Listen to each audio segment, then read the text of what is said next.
Hello and welcome to the Stew with JT Brew on Fantasy in Frames. It's that night, people. Draft night finally here. One of my absolute favorite nights of the entire year. I love the draft, the excitement.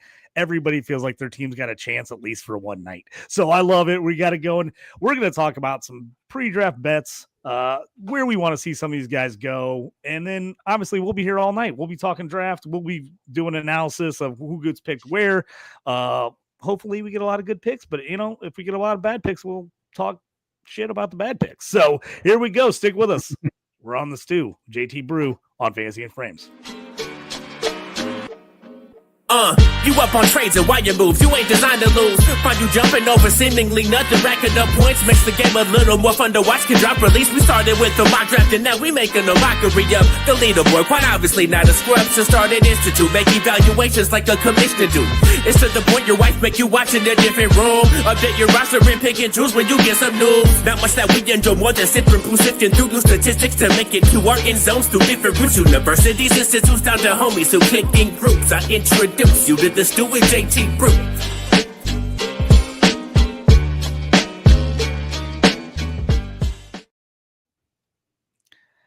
I'm JT, joined here by our leader, Jorge. Jay also in the house. We're going to be getting all kinds of people jumping in throughout the evening. Don't know who's going to jump in where and when, but we have all kinds of people planning on being on the show tonight. Guys, are you as pumped as I am? I broke out my Travis Hunter, Colorado jersey tonight for the show. Are you guys pumped for the draft? I am stoked, man. It was finally time. As a Raiders fan, draft night is often filled with some pain, but I'm ready to be heard again. So let's do it. It's finally here. Well, if you can take this, however you want to take it. There are no Cleveland Farrells in this draft, so you don't have to worry about that surprise in the first round happening. JT, you talk about being amped up. I'm amped up for your intro video. Like, I don't know who you got to do the recording of that, but that is like, I'm setting up the studio earlier today and I literally hit that like on repeat over and over and over again. I'm like, this is amazing. But yes, I'm also excited for the NFL draft. That's my buddy Chase, baby. He's a Champaign rapper, local guy. Put that together for me. So go ahead, go to Bandcamp, go to any of those sites where you listen to music, download stuff. Check him out, Chase, baby. Really good local dude. He's got some great rhymes. He put that together for me. So I always try to, if I remember, I forget too often. I try to shout him out whenever I can for him putting that together for me. I got a quick question for Jay right off the bat here. Okay. I had said a year ago, coming into the year, I thought Shedeur Sanders would be QB1 off the board, and I thought he would go to the Raiders. The Raiders were my pick to take him. Do you think there's any chance the Raiders go there? Do you want to see him there? What do you want to see as a Raiders fan with this early pick? Yeah. Are they trading? Are they taking a guy? What are you thinking? I think they need to stay at 6. I would have agreed that they needed to take a quarterback until we traded for Geno Smith, and then they signed him to an extension. So now I think they're not in a position where with one of their first or second round picks they're going to take a guy. I wouldn't be surprised if like on day 3 they maybe take like a Will Howard. I know that's kind of low hanging fruit with Chip Kelly coming over from Ohio State. There's some familiarities there. I really wanted Ashton Genty for the longest time. It sounds like that's getting further and further from realistic possibilities. I think there's a couple options that the Raiders could go though. At offensive tackle, I think Armand Mimbaugh from Missouri, I think is a good option. The Raiders have DJ Glaze starting at right tackle right now, which was a 3rd round pick last year, which he did fine. But there's definitely room for improvement there. There's also some rumors that they like that Kelvin Banks out of Texas, which I think would be a decent chance, a good pick as well. If they want to go on the defensive side of the ball, if Mason Graham is there, sounds like he's sliding a little bit, but I think he's a heck of a player. So I would be stoked there as well. Either on either side of the line, I think is where they need to kind of help focus. I like that. I actually, Mimbu is one of my favorite guys. I'm a Missouri guy. I think he's moving up the draft. We'll talk about some pre-draft bets. You still got a little bit of time left, but one of my bets was Mimbu going top 5.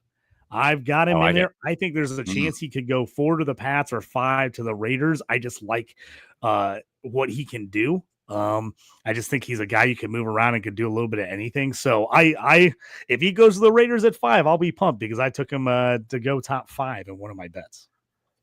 You guys, Chris Battistel in the chat. Great looking group. Thank you. You know, and thanks. 2 of the 3 of us are on brand because we have glasses on. Shame on you, JT. You should have known better. I should have worn my glasses tonight. I know. Well, we got one of our analysts here at Fantasy and Frames. You can find her weekly this starting May 1st on the Draft Show. She's on the Waiver Wire Show in season. She's our Dynasty bartender. She cranks out a lot of fantasy football content here at Fantasy and Frames. I'm talking about Erica Brown. Erica, welcome to the show. Thanks, guys.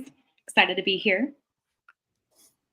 Yeah, I believe this is the first time, JT, you've met Erica. So she is fantastic. Everybody who's watching, you know Erica. She is, aside from hanging up on Stacy and Keith at the Fantasy Football Expo last year when she grabbed my phone, I still get blamed for that. Still get blamed for it. And you got to have a Bears fan on the pod. That's just the way it works. I'm from Illinois, so a lot of my friends are Bears fans. I'm the weirdo that's a Steelers and Colts fan, but I do still root for the Bears for all my friends. I always hate seeing them go through the pain. So always rooting for the Bears to do something good. Got to get Jeremy Noble in the chat. Says happy Kevin Costner Day. I couldn't do it. I didn't fit in time to watch Draft Day. I'm really disappointed in myself. I got to be honest with you. I have to. I watched it earlier today, and I watched it last week. I didn't know if I'd get a chance to get it in, so I've watched it twice now, leading up to this.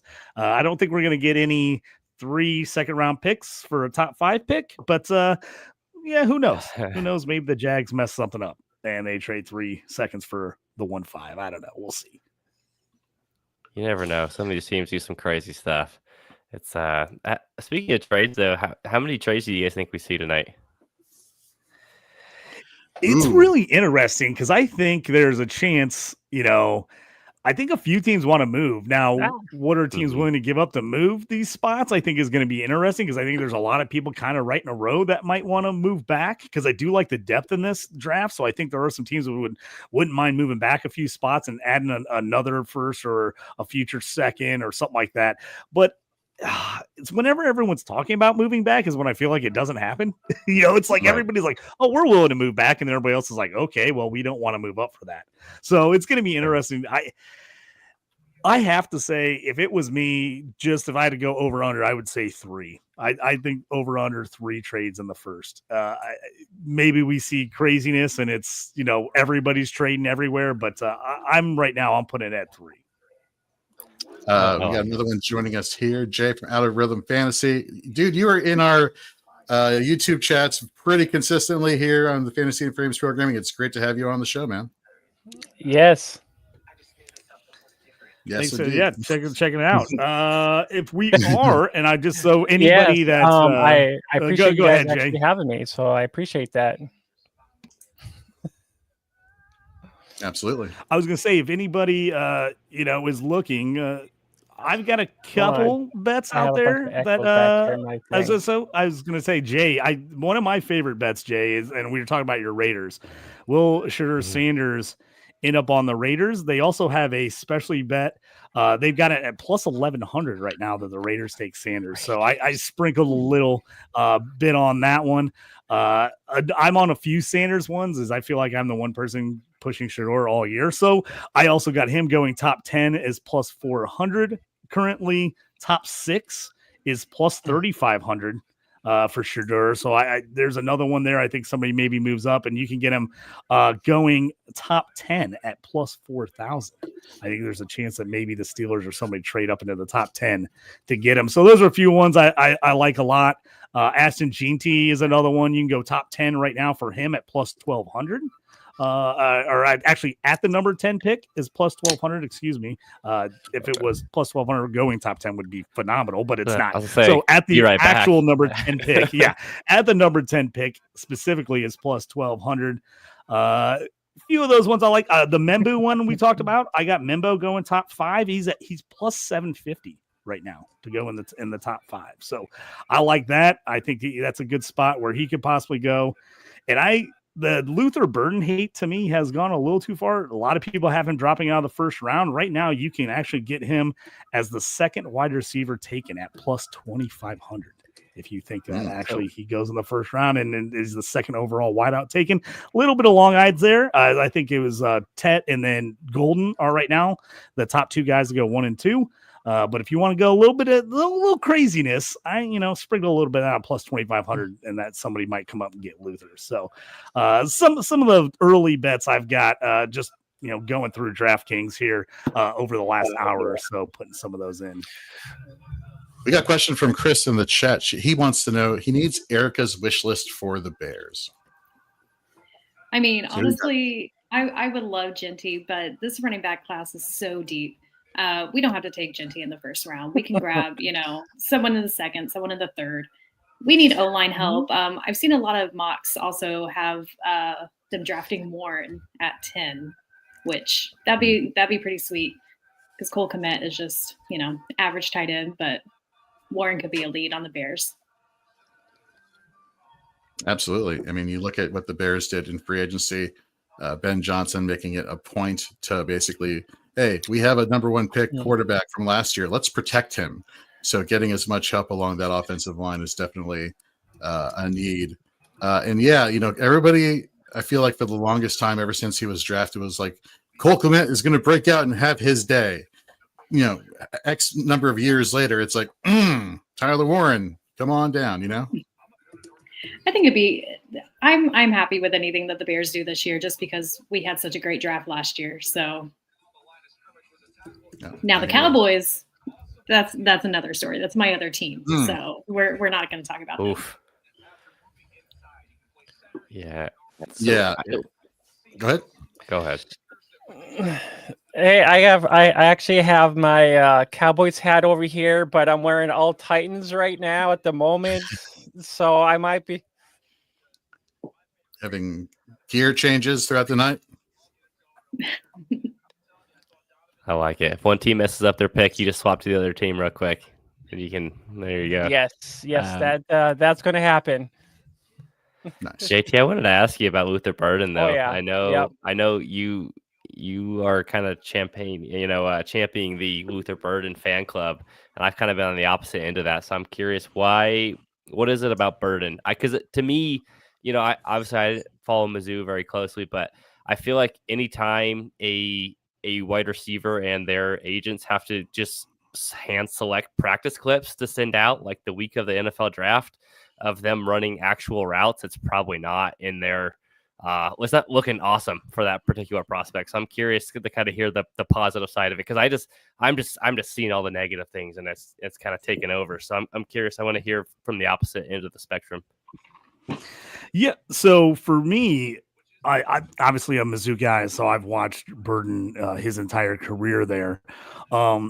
He had a nice breakout true freshman season, 45 catches, 375 yards, 6 touchdowns, was kind of their number 2 wideout behind Dominic Leavitt, who ended up transferring to Georgia. Didn't really help him moving to Georgia, but he did win a national title, so good for him there. But Burden, when he came back sophomore year, and was clear-cut their number 1 player, 86 catches, 1,200 yards, 9 touchdowns, also ran the ball a bit, is a punt returner as well. This last year, I mean, really, 61 catches, 676 yards, obviously fell off there, but they just really struggled on offense. And I don't think it was Burden's fault. He had some sickness. He had some injuries he was going through. Their quarterback, Brady Cook, really struggled. He had an arm injury that he fought hard to play through, but he just wasn't healthy all year, and they really struggled. So I know people are talking about the manufactured touches for Burden, and they did do that a bit, but I think it was more out of necessity that they were trying to do anything they could just to get him the ball because they weren't having success. Brady Cook really struggled pushing the ball downfield this last year.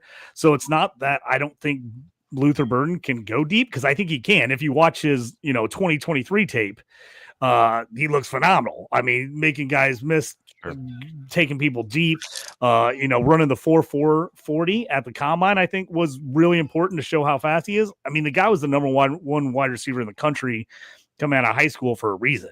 That guy doesn't just immediately get bad. Now, the production numbers, yes, are concerning this last year, but I think it was just a slew of issues where just the entire offense was off this last year for Missouri.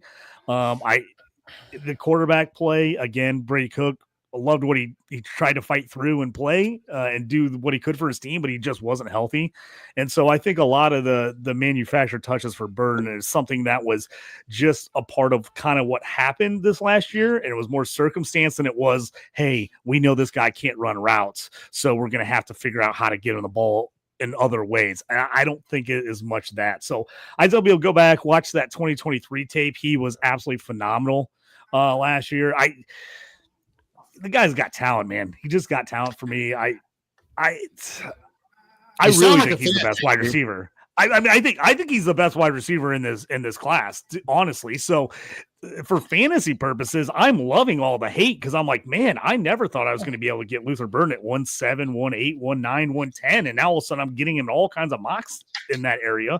And if he ends up falling to the second round, I think that's probably where he ends up going in a lot of dynasty drafts. So I love it for that purposes. I hate it for him. He's kind of getting shunned a little bit, but I love it for me and the chance that I'm going to have a ton of Luther Burden in a lot of my leagues.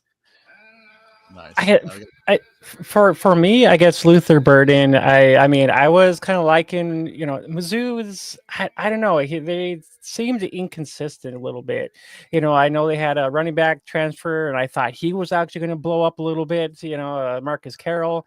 He looked like he was a guy that was, with Mizzou was going to blow up, but that really didn't happen. So I don't know. Maybe Mizzou was just having a down year, even though it seemed like they were putting points up on the board and whatnot.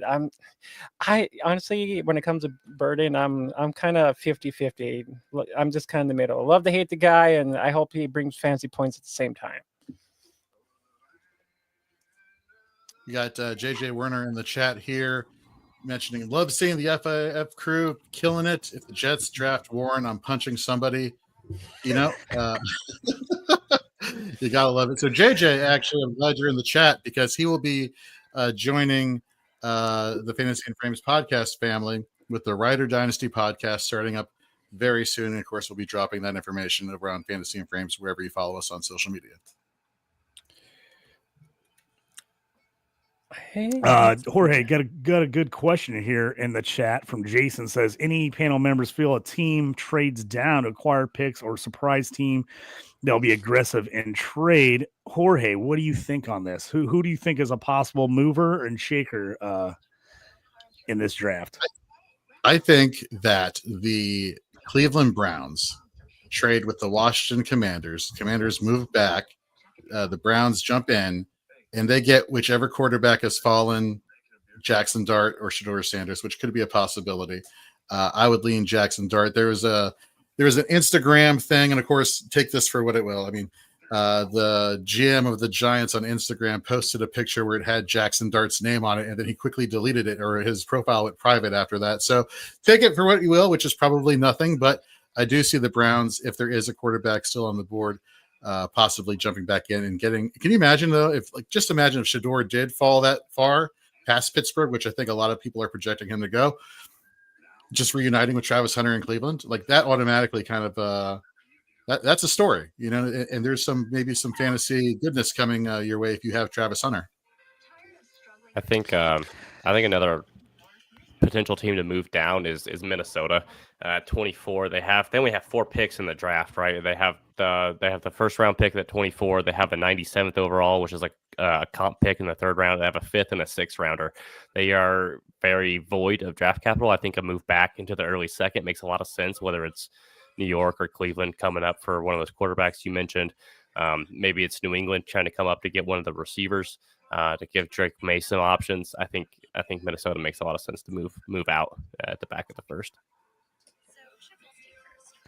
A team that I think could come up and make a trade are the Steelers. I don't believe that Shedeur is going to drop the 21 to him. I just don't think it's going to happen. So to me, if they want him, I think they're going to have to maybe make a move up and get inside the top 10, maybe with the Bears. I mean, they've got a lot of they've got a lot of history there with making trades. Could they get to 10? I think they could get to 10 and maybe make that move. I think the Bears obviously need help in a lot of areas. I think the Bears moving back here and getting a couple picks wouldn't be a terrible thing at all, especially if they're thinking D-line or O-line, because there's going to be some guys that are there a little bit later at 21. So I think that's a possibility there at 10. And I really wouldn't be shocked to see either the Raiders or Jags make a move at 5 or 6 and trade back and try to get a couple extra picks, just because I think they like some of the players they like. I think they probably assume that they could possibly get those guys a couple picks later anyway if they move back. So I think that's probably a team that would make a move as well. We got Brandon Hallam in the chat saying the Titans trade the number 1 pick for Trent Williams. Let's think about that. If the 49ers got the number 1 pick, what need would they really be trying to go after, given all the departures they've had? I feel like they would want to then shop that number. Like, they acquire the pick and then they immediately shop it out because they want to get more draft picks. I think they have the running back room kind of tied up, but I would honestly think they would need some wide receiver help a little bit. I mean, with a lot of pieces that Ayukin, they don't know what he's doing. I don't think he really signed a new deal with him yet. I mean, they got Ricky Pearsall. I mean, I think they'll probably need a little help in the wide receiver room for sure. For those of you who are unaware and have not seen what's scrolling at the bottom of the screen, JT, you will hate me by the end of the night. We have our 5. Be ready. If you're going to play that drinking game, be ready, because I am going to just talk about him. I almost wore my jersey, and I actually wore the Hunter jersey today, but I've got my Mizzou Luther Burden jersey is my backup. I'm probably wearing tomorrow. Every time JT says something that involves him loving Luther Burden, you do a shot. This could be very bad very soon. Just FYI. Be responsible for those out there. For me, I think somebody mentioned about the Titans. The Titans really need a lot of help. I mean, we just talked about one guy last night on our prospect show a little bit. The Titans need a lot of help in the wide receiver room. I mean, if they can try to maybe get back in the first round, if taking the first round pick, and if they can give up some other picks and maybe get back in there and get a nice wide receiver that they need, because there's a lot of them that they just ended up being busts. I mean, there was one guy, I can't remember his name offhand, Alabama, Traylon Burks. They took him first overall. Really hasn't been healthy most of the season. He's just been injured. I mean, they just need a lot of help. And the other thing too, they need help in the running back room too. For me, Pollard last year, he stayed all right. I mean, he's kind of injured off and on. Spears is kind of a one mix kind of wonder kind of guy. So, I mean, they really need help in a lot of places. So Titans would be one team I think they should try to move back a little bit. So we got Jay dropping out, guys, to go host the show. Thank you very much for joining us this evening. Thanks for having me, guys. Here. Appreciate it. Sorry. 2 J's. Thanks for having me, I thought you was talking to me. I'm sorry. Have a good show. You too. Yeah, I'll be here for a little bit with you guys. I told JT I'd jump on for a little bit, and I'm gonna get on I'll have my own stream here after a little bit. So I figured I'll jump on with JT. It's been a minute since I actually talked with him and chopped it up with you guys for a little bit. So I figured, well, both you guys are in actually my IDP Dynasty League. So that's right. That's always. Actually, it's my turn. I haven't really had an opportunity to actually make some picks yet. I'm surprised you guys aren't hounding at me. Make your pick yet. It's getting to that point. Like, we have literally 3 rounds left. For the love of God, just pick somebody and let's get on our way. But, I'm got my handy phone. I'm gonna do that right now. Yeah. Who are some of the guys? I know I kind of asked you, George. Jorge. Is it Jorge or is it George? How do you say Jorge? Jorge. Okay. Yes. Exactly. I know I asked you guys some of your guys' some of your favorites that you would have liked to see in the first round. Is there any other guys that you, JT, Erica, is there any guys you would like to see? You have some favorites that you would like to see in the first round? Ollie Gordon. Erica. No, just kidding. If he had gone last year, then it would be a different story if he didn't have his last season at Oklahoma State. But that's fine. That's fine. He's going to be a sleeper pick for me no matter what. I think wherever he lands, he's going to be a good asset. There you go. I'm thinking the Steelers. I actually like that pick. I think he would be really nice on the Steelers.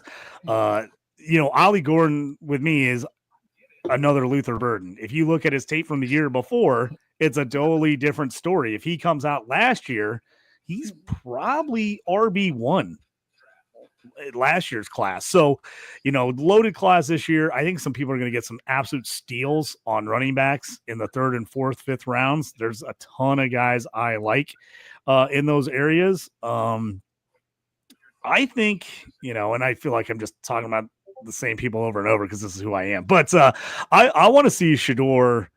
I would love to see him on the Steelers. I mean, absolutely love it. I will lose my mind if he actually ends up on the Steelers. I don't think it's a possibility. I don't think it's going to happen, but I would love it. Second spot for him, I think the Giants is a really good landing spot for him.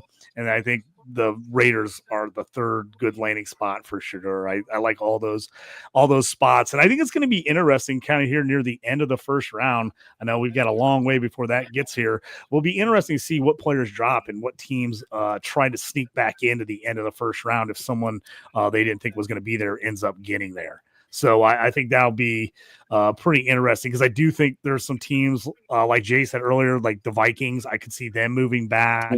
I could see the Chiefs, the Eagles possibly moving down, depending on who's available, who's there. Teams that have less, specific needs that can go a little bit all over the place, I think would kind of be nice. So I think that's going to be interesting, kind of in that area.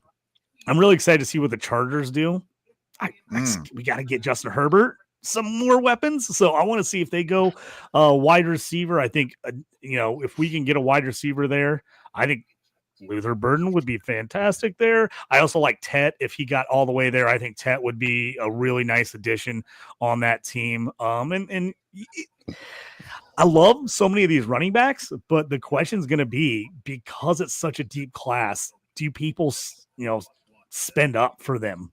Or do everybody kind of go like, let's just wait. Let's wait and see who gets to us. Because it's going to be really interesting to see what GMs have, like, as far as their separation on some of these running backs. Like, are these guys, like, stacked right on top of each other? Do they like them all about the same?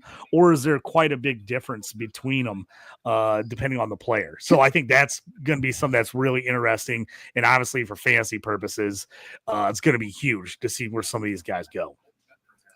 Last night on the 4th and Frames Shoot the Gap mega episode that we dubbed Shoot the Frames, although Chris Battisell said 4th and Gap would have been a better whatever. I mean, it was a combo episode where we were doing a PFF NFL mock, and we had Tyler Warren actually falling to the Chargers, believe it or not. And I just started to think to myself, he would immediately be the number 2 receiving option. Next to Lad McConkey. No offense, but some offense to Mike Williams, just not. You know what I mean?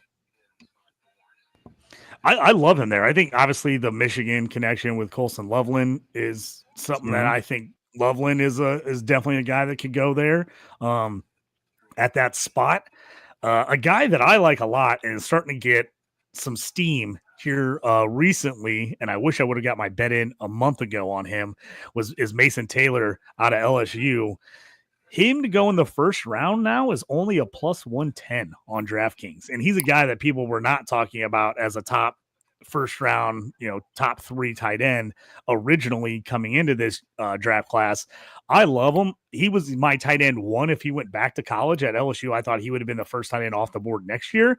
So I was hoping the Colts could maybe get him in the 2nd round if they don't get Warren in the 1st. And now I'm a little nervous that that's not going to happen, that if they don't get Warren, that Mason Taylor won't get there either, as he's a guy that I could possibly see in the Chargers or someone like that take Mason Taylor near the end of the 1st round now, where I thought for sure he'd be available top of the 2nd round. And that's not looking to be a guarantee like it was maybe a month ago.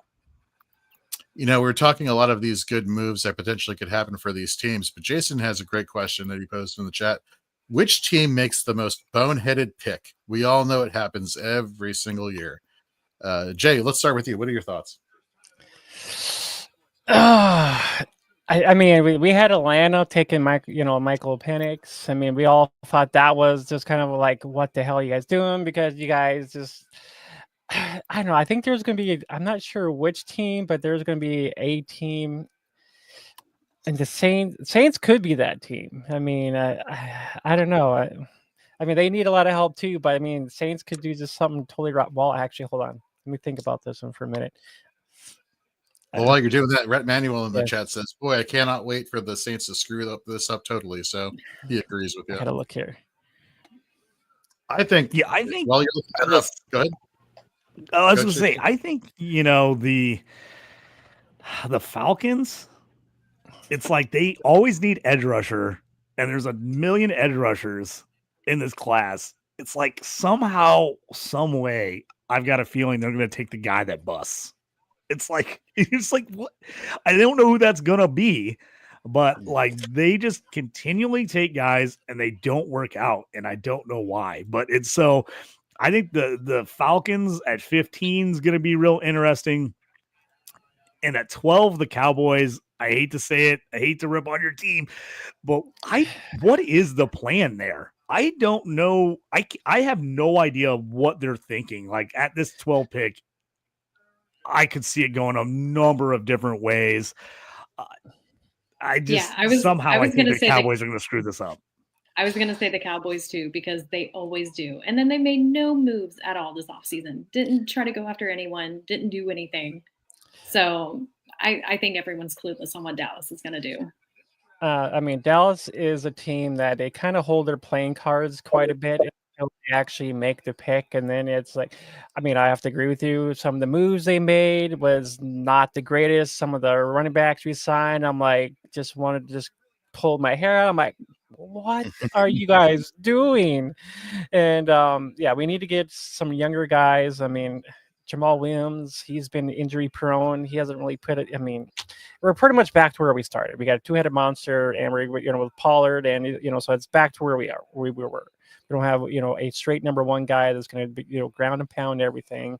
I'm going to say Denver. I mean, Denver, could be a team that's you just don't know what Sean Payton's going to do. So I'm going to throw out Denver. Denver could be a team that we just don't know about. Have you guys seen the tweets from Pete Carroll tonight? No, what's going on? He's giving like little draft hints in GIF form of what the Raiders are going to do. So I could see them going so many different ways here. Like really, I really could see the Raiders doing a ton of different things. I mean, if any team we've learned in the last couple decades goes way off the board and does something crazy, it's the Raiders. Now, with Pete Carroll there, is he going to have a little more say and be a little more reasonable? Maybe we'll talk him into that. But I'm interested to see what they do. I think a trade down is possible, but they just love. I don't know. They love to go crazy and take the most athletic guy and do something nuts. I mean, would they go like, man? Well, they lost Colton. But would they go like safety in like the top 6? And people are like, what are you doing? Like, because they take like Amenwore because he's like just an athletic freak. Like, that's something I wouldn't even be surprised if like they did it. I'd be like, oh, there's the Raiders being the Raiders again. But I don't know. It's going to be interesting as we do. I think we officially have the Tennessee Titans on the clock, people. I think we're ready. Yeah. Well, not yet. I mean, I'm sure where you guys are, they might be, but I've seen him just get into the podium right now because I'm actually in South Dakota. So I'm probably a little bit behind you guys. Well, no, JT, you're at the same time I am. Yeah. Yeah. I think our own Kevin Tompkins here at Fantasy and Frames and on the draft show and waiver wire shows. I think he's also from South Dakota. That is, and you actually kind of look like him to a certain degree, which I find interesting and odd at the same time. I thought he was North Dakota. Oh, North Dakota, just about maybe 45 minutes from where I'm at. So I mean, I'm pretty close to North Dakota border. So Yeah. Do any of you guys think that Cam Ward isn't the pick for the Titans? I heard the last, I think Good Morning Football or whatever, they were already saying, or whatever, on NFL Network, they were already saying, I don't think the Titans are moving out. They already, Cam is probably the locked in guy. I mean, for me, honestly, I wouldn't mind Cam down there with the Titans. I mean, a guy who eats mayo for a living, for in his coffee, is probably not going to do the trick anymore. That should have been a red flag right there. Yeah. I mean, I'm not a Levis guy. That's pretty well known by me. I just was not a fan. I did not like him coming out. I was like, he's a guy that's got skills and ability, but he's a guy that's just going to turn over the ball like crazy in the pros. If I'm the Titans, I'm taking Travis Hunter. I got the jersey on. I think Travis Hunter is by far the best player in this draft. All right. I think you're going to look back in 5 years and be like, how did he not go number 1 overall? That would be my pick if I was Titans. I would hate to go against him twice a year as a Colts fan, but I do think he's the best player in this draft. And I would be, and again, not that I'm not a Cam fan, I just like Shedeur Sanders more than Cam. I know I'm very rare in that. I'm one of the only people out there that likes Shedeur Sanders more than Cam Ward, but I would take Hunter if I was the Titans. That's just me personally. So, JT, I got to ask you real quick. What do you think about Colorado retiring, these guys' numbers? What do you think? I need to hear your opinion on this. People look at it and they're like, well, what was their record? Also, I think people forget that Colorado was basically a dead program like before Deion got there. I mean, they were 1-11, probably the worst D1 team in the country. I mean, until he got there, I think those guys, Travis Hunter won the Heisman. Yeah, retire his number. Shedeur was right there with him. He was the quarterback that led him one player of the year in the conference. Like, I think so. I think they wait too long to retire these guys' numbers, do stuff. I saw Deion with a quote saying, hey, we didn't even retire Rashawn Salam's number until after he died. Like, what are we doing? Like, let these guys enjoy it a little bit. So I do understand where there's, the old fan base is like, well, why don't we have Cordell Stewart's jersey retired? I kind of agree. He should. So it's like, I'm not against these guys getting their jersey. I think it's time they go back and they start retiring some of these other guys' numbers, or at least, even if you don't retire the number, I know the Colts, what they do is they put them in a ring of honor and like that type of thing. Even if you're not retiring just, necessarily the number, but you put them in, give them their due. I just think teams ought to do it a little more often. I think it's, Deion, I thought made a good point. He's like, why are we waiting forever? Why are we waiting 10, 15, 20 years or until these guys are gone before we do anything, to kind of, talk about what they did for the program. I mean, they're two guys that revitalized the absolute entire Colorado program. So I'm not against that, but I'm also a stat guy. I'm also like, I'm a players guy. I'm like, I think all these guys, like there's a ton of guys. I'm like, how is that guy not in the Hall of Fame? Or how's that guy not like have his jersey hanging in the rafters at places? But maybe that's just me. I know some people are like, oh, we don't want to do it too early. I don't know, man. I'm fine with it. Well, you may be a state guy and a player guy, but Chris B in the chat is a LaVisca Chenault guy. That's phenomenal. That's cowards. Love it, Chris. I don't know. For me, when it comes to Colorado, it was kind of a love to hate kind of thing. I mean, you really dislike the players, but you like what's kind of going on down there in Colorado a little bit, So it's. I try not to be too prejudged, about some of these players and talents and stuff like that. Hell, we're talking about fantasy sports here. You got to try to love everybody. That's one thing we do, that we do on our show. We try to look. We actually try to like. We actually talked. We talked about Kyle Williams last night and Darius Lassiter from BYU. He might be the hottest, commodity, but he might be a guy we might be talking about sometime this year. I just feel like it's pure nepotism. Come on. 2 seasons at Colorado and you're going to retire his number. Yeah, college is a different animal nowadays, it seems like.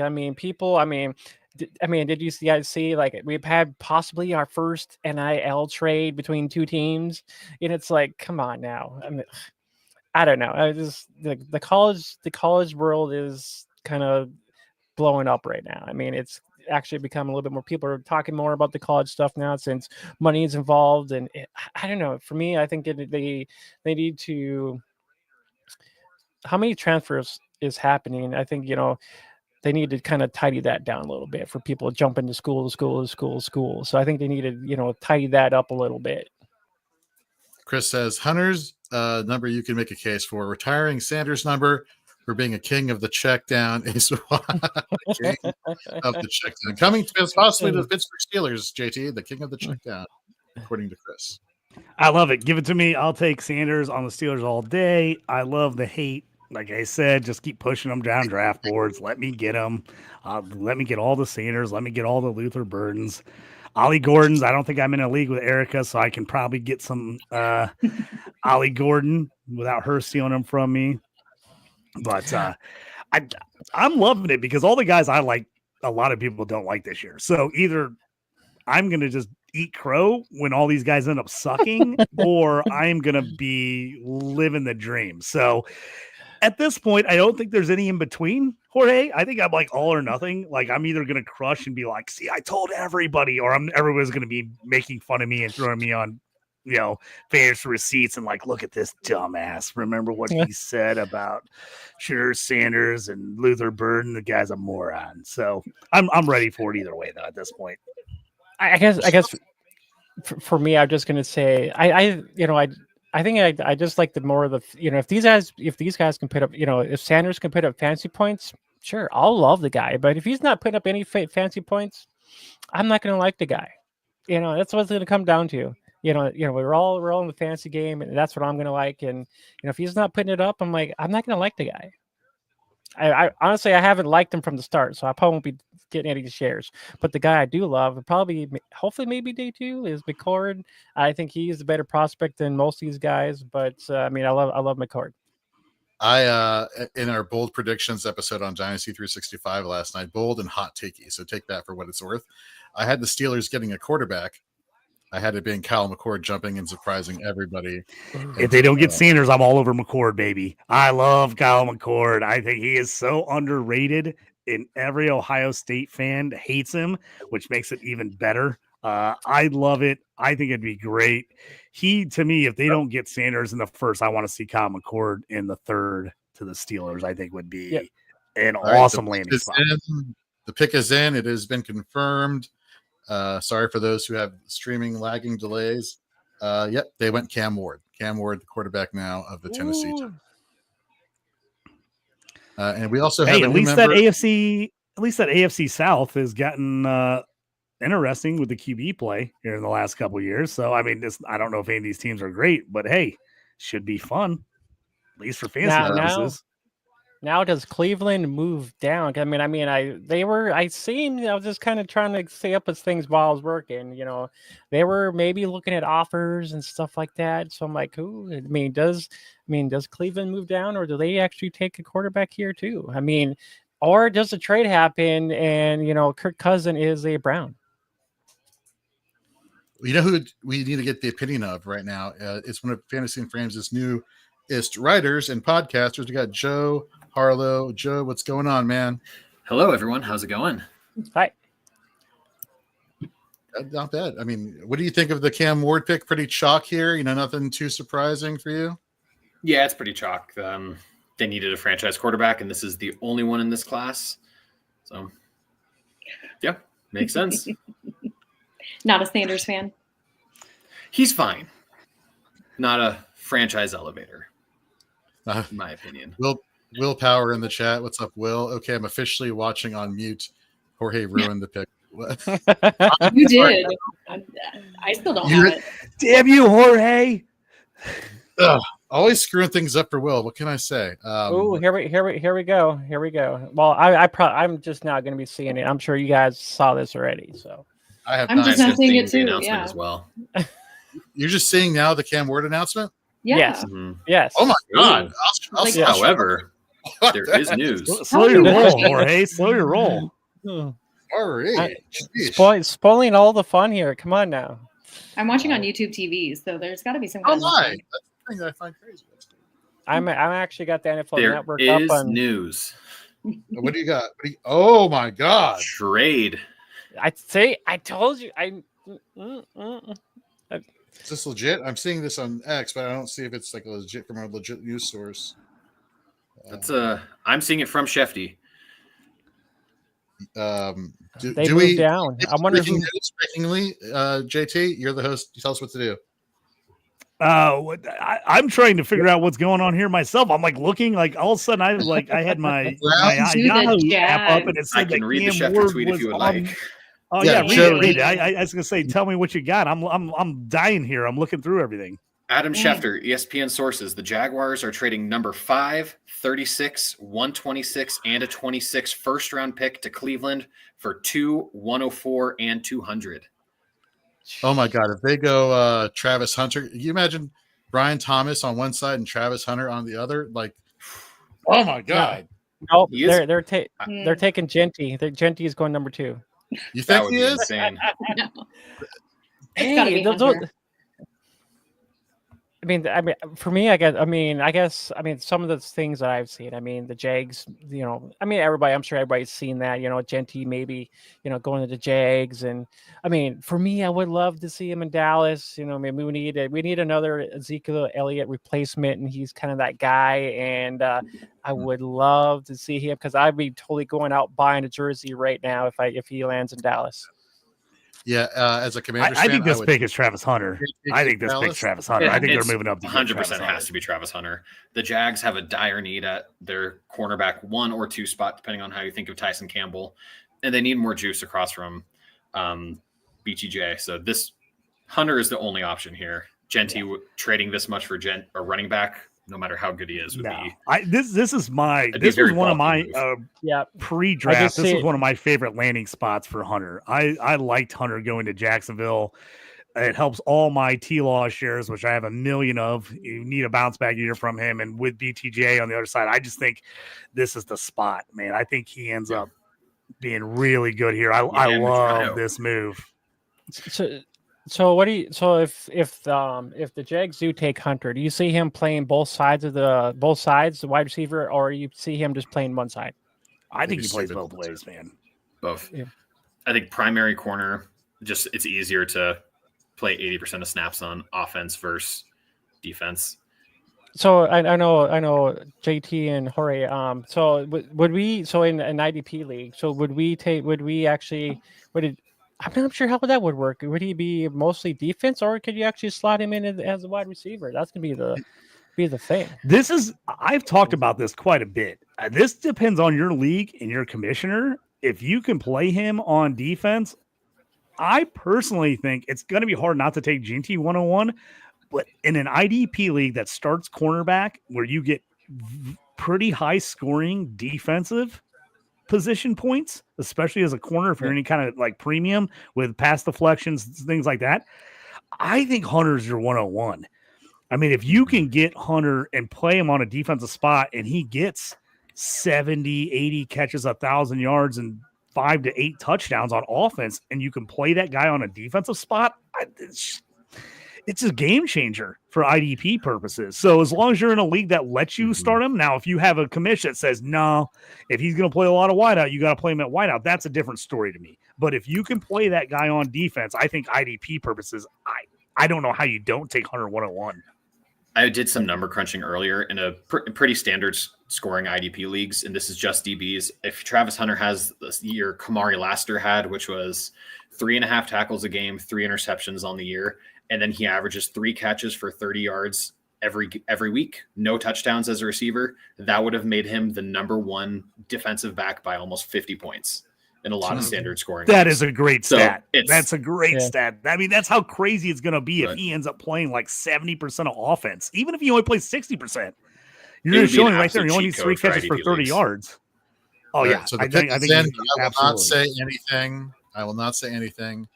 Rhett Manuel says it's got to be Hunter if Cleveland isn't done. They're collecting Infinity Stones. I love the Marvel reference. Thank you. To rebuild for the long run. I can't say because apparently I'm an asshole according to Will Power. I am seeing everything on Twitter as well. Just the NFL feed is a little slow. Yeah, a lot of people like Schefter. I like Ari Mirov over at My Sports Update. He's pretty good and pretty fast with the info. Got JJ in the chat. Jolo, what's going on? What's up, JJ? Ooh, all right, here we go. The pick is in. We'll see. We'll see if it is actually Hunter. I like his jacket. Will Power says, "I didn't call you an asshole, Ori. I just said I'm watching on mute." It's the same thing, Will. It's the same thing. Basically, he yes, he did. He basically called you that. It's okay. Is that too much to give up for assuming Hunter, or really whoever? Is that too much that Jacksonville just gave up? If he's one-dimensional, to 26-1. If he's one-dimensional, absolutely. Even if he is both. Man, I think Hunter is a different type of animal, man. He is just such an unreal athlete, dude. The guy is legit. I think he can be. I really do, and I know it's a high ceiling, but I think he can be Justin Jefferson on offense and then be a top 5 cornerback on defense at the same time. I really do. I think he's going to be phenomenal. I think you got to make that move. If you think Hunter's the number 1 player, you got to in the draft. You got to go with him. No, don't say that. Rhett Manuel chose violence today in the chat. JT to 5 to Cleveland. Y'all ready for the Wait. Replacement. So where's my sound bit at? No. There were reports that Cleveland was going to also try to continue the trade down to number 10 with Chicago, but Goodell is talking. I will keep quiet. I will let your apps ruin it for you. There you go. So, if it is Hunter, is he kind of the lines with like Champ Bailey and a lot of these, a lot of these older, DBs that were elite? Do we consider him in those kind of atmospheres with some of those guys? So Champ Bailey in particular, I'm kind of like, it's hard for me to draw comparisons to a Hall of Famer to a rookie who hasn't played a game. I will say the fact that Hunter is a great wide receiver, and the fact that he'll probably be catching, whether he's on offense or defense, he has that upside. If you watch Hunter, as a corner was Sauce Gardner, though he's a small Sauce. They're similar profiles, I think. Yeah, he's got crazy long arms. Like Hunter's wingspan is bigger than Tyler Warren's, who's 5 inches taller than him. If that tells you something. I mean, he makes up ground when he's behind a guy. If you're watching film, he almost suckers quarterbacks into making a throw, like pretending like a guy's open, and then he just closes so fast. And his arms are so long that he's able to make plays that most guys can't. Just because they you always see those passes, they hit that tight window, and your defensive guy just barely misses it, knocking it down. Hunter makes those plays, but other guys don't. And the fact is, he can play zone, he can play man.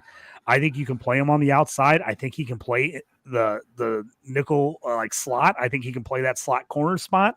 I just think he's so versatile with his abilities and what he can do. I just think he's on another level. I mean, I watched every game of his college career. Yep. And the guy the plays he makes, if you really just watch him, you're like, how did he make that play? Like, how did he make that play? And then you just realize, like, how rare he is, like how few people can do what he does. To me, it's pretty crazy. There it is, Travis Hunter. The sleeper app just ruined it for everybody who is still waiting. I saw it in another one. I saw it just before sleeper even popped up. It was actually from Bleacher Report. So I have everything muted, so don't do anything for me. Well, I mean, I didn't hear that. My bad.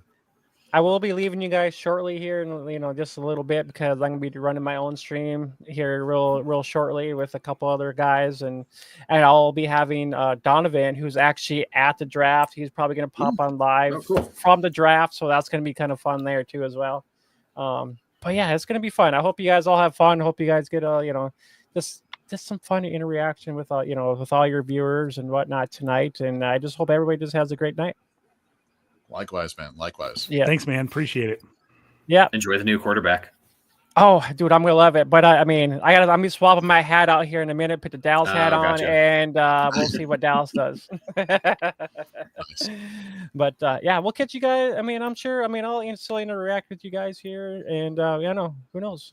Maybe be on another show. Chris. I think Chris mentioned he might pop on our show after a little while. I might have So we'll see what happens. But Chris is like, yeah, man, I might pop on. I'm like, sure, dude. I don't care. Come on over.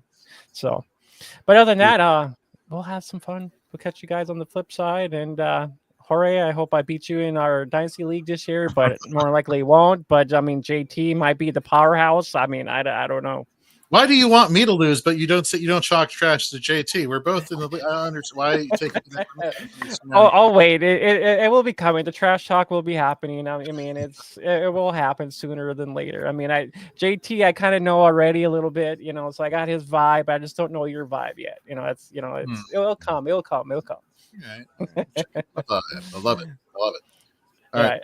Very much for joining. Yes. Yep. Other than that, I'm from Algorithm.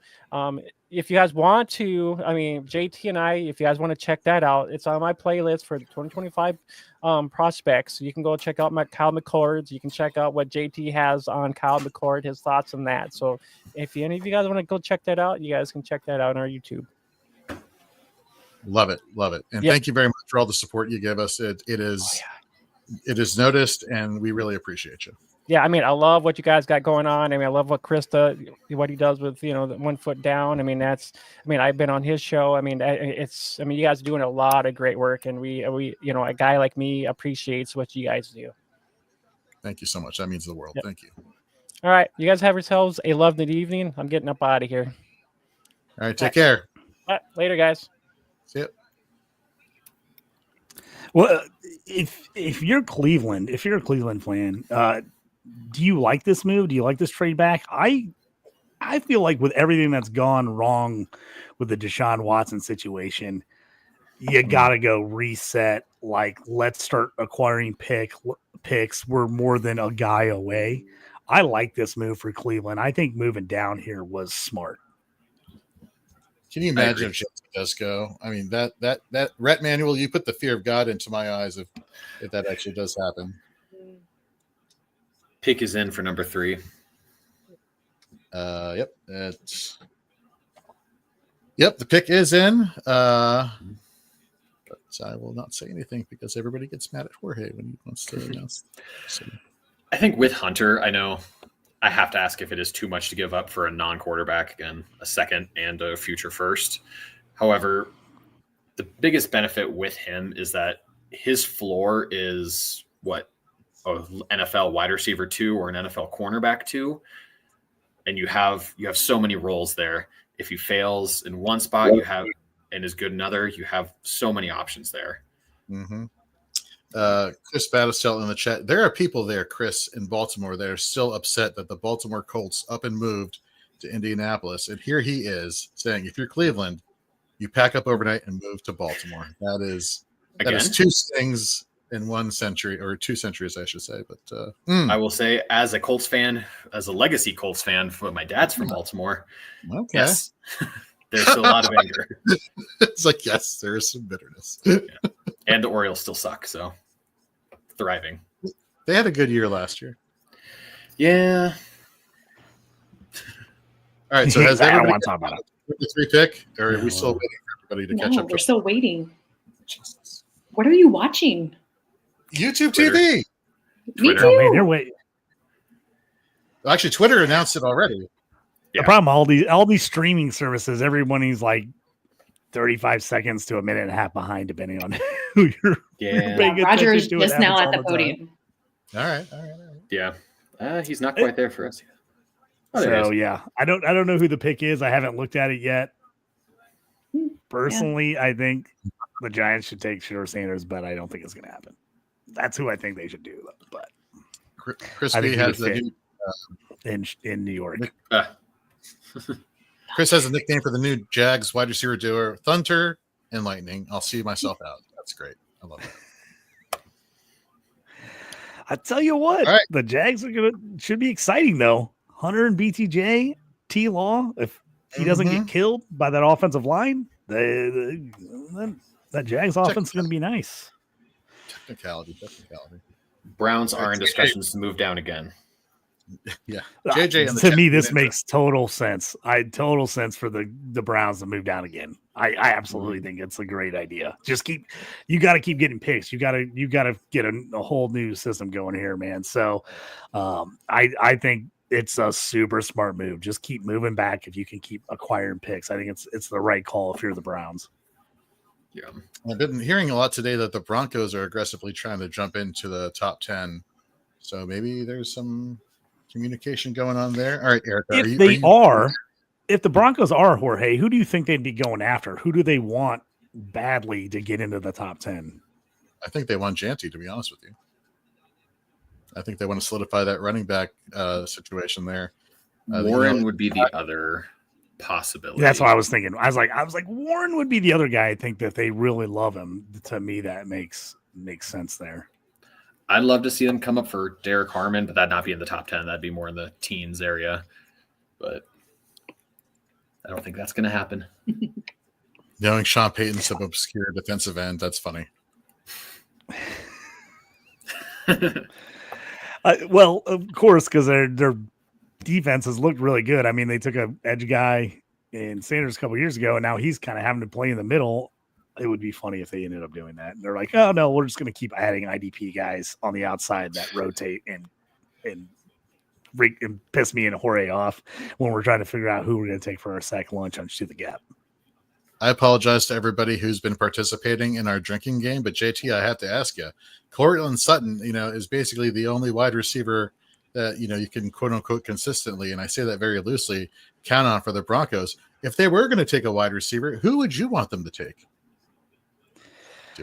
I tell you what, and I know you just set me up for this perfectly with that softball. I thank you. I think Luther Burden would be phenomenal on the Broncos. I mean, am I not the only one who doesn't hate Luther Burden? Bo Nix just hitting him in all these short passes. Let him work, man. Let him catch the ball and make moves, baby. I tell you what, if he falls as much as everybody's claiming he's going to fall, someone is going to get an absolute freaking steal in Luther Bird, man. I'm telling you, people are sleeping on my boy from Mizzou. He's getting so. Where do you have him in your wide receiver rankings? Personally, I'm the number one Luther Burden fan in the world. He's number one. He's my wide receiver one. I freaking think Burden is going to be awesome in the NFL. I actually think he's going to be better in the NFL than he was in college. Oh, 100%. I just think the way 100%. His game translates everything he's able to do in this type of NFL with the way, with the short passing game and working guys open to get guys touches and let guys make plays. He's a playmaker. I love him. I like Ted a ton. I think Luther has a higher upside. For sure. I have Tet slightly ahead of him. That's frame for me. I'm a sucker for the big bodied guys. But yeah, Burden's awesome. I love him. He's 16 on my overall board. NFL, not fantasy. I think he's top 7 for fantasy, if I can count. But yeah, he's awesome. Speaking of fantasy, I'm sorry, go ahead. No, I was going to say just this year, Brady Cook and the offense falling apart is going to get someone a steal in the 20s, 30s. Yeah, I totally agree with you. And we were talking about a little bit earlier with Ollie Gordon for Oklahoma State. I mean, if Burden comes out last year, he's going ahead of almost every one of those other guys from last year. As far as he's not going in front of Neighbors and MHJ, but to me, Burden was better than Adunze. Personally, I think he's better than Adunze, and Adunze went top 10. So I thought, BTJ and him were pretty comparable to me, not as far as the same type of player, but I thought skill level, talent wide, high upside. I was huge on Brian Thomas last year. I saw him at the combine in Indy, and I was like, if I had any reservations, I was sold. I was like, this guy is going to be a beast in the NFL. I loved him. I would have put Burden right behind BTJ last year, personally. So, I mean, that's ahead of Ladd, ahead of Keon Coleman, ahead of Xavier Legette, and all those guys went late first, early second. I think Luther Burden's better than all those guys, personally. All right, so the Patriots pick is already in, and we still haven't talked about the number 3 pick. So let's get to there. Abdul Carter to the New York Giants. I like this. I see Kayvon Thibodeau on his way out. This be a trade.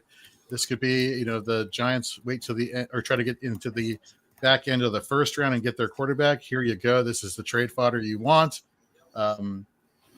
So yeah, I mean, the Giants, what they do is they always, address the defensive end position. They always want those pass rushers.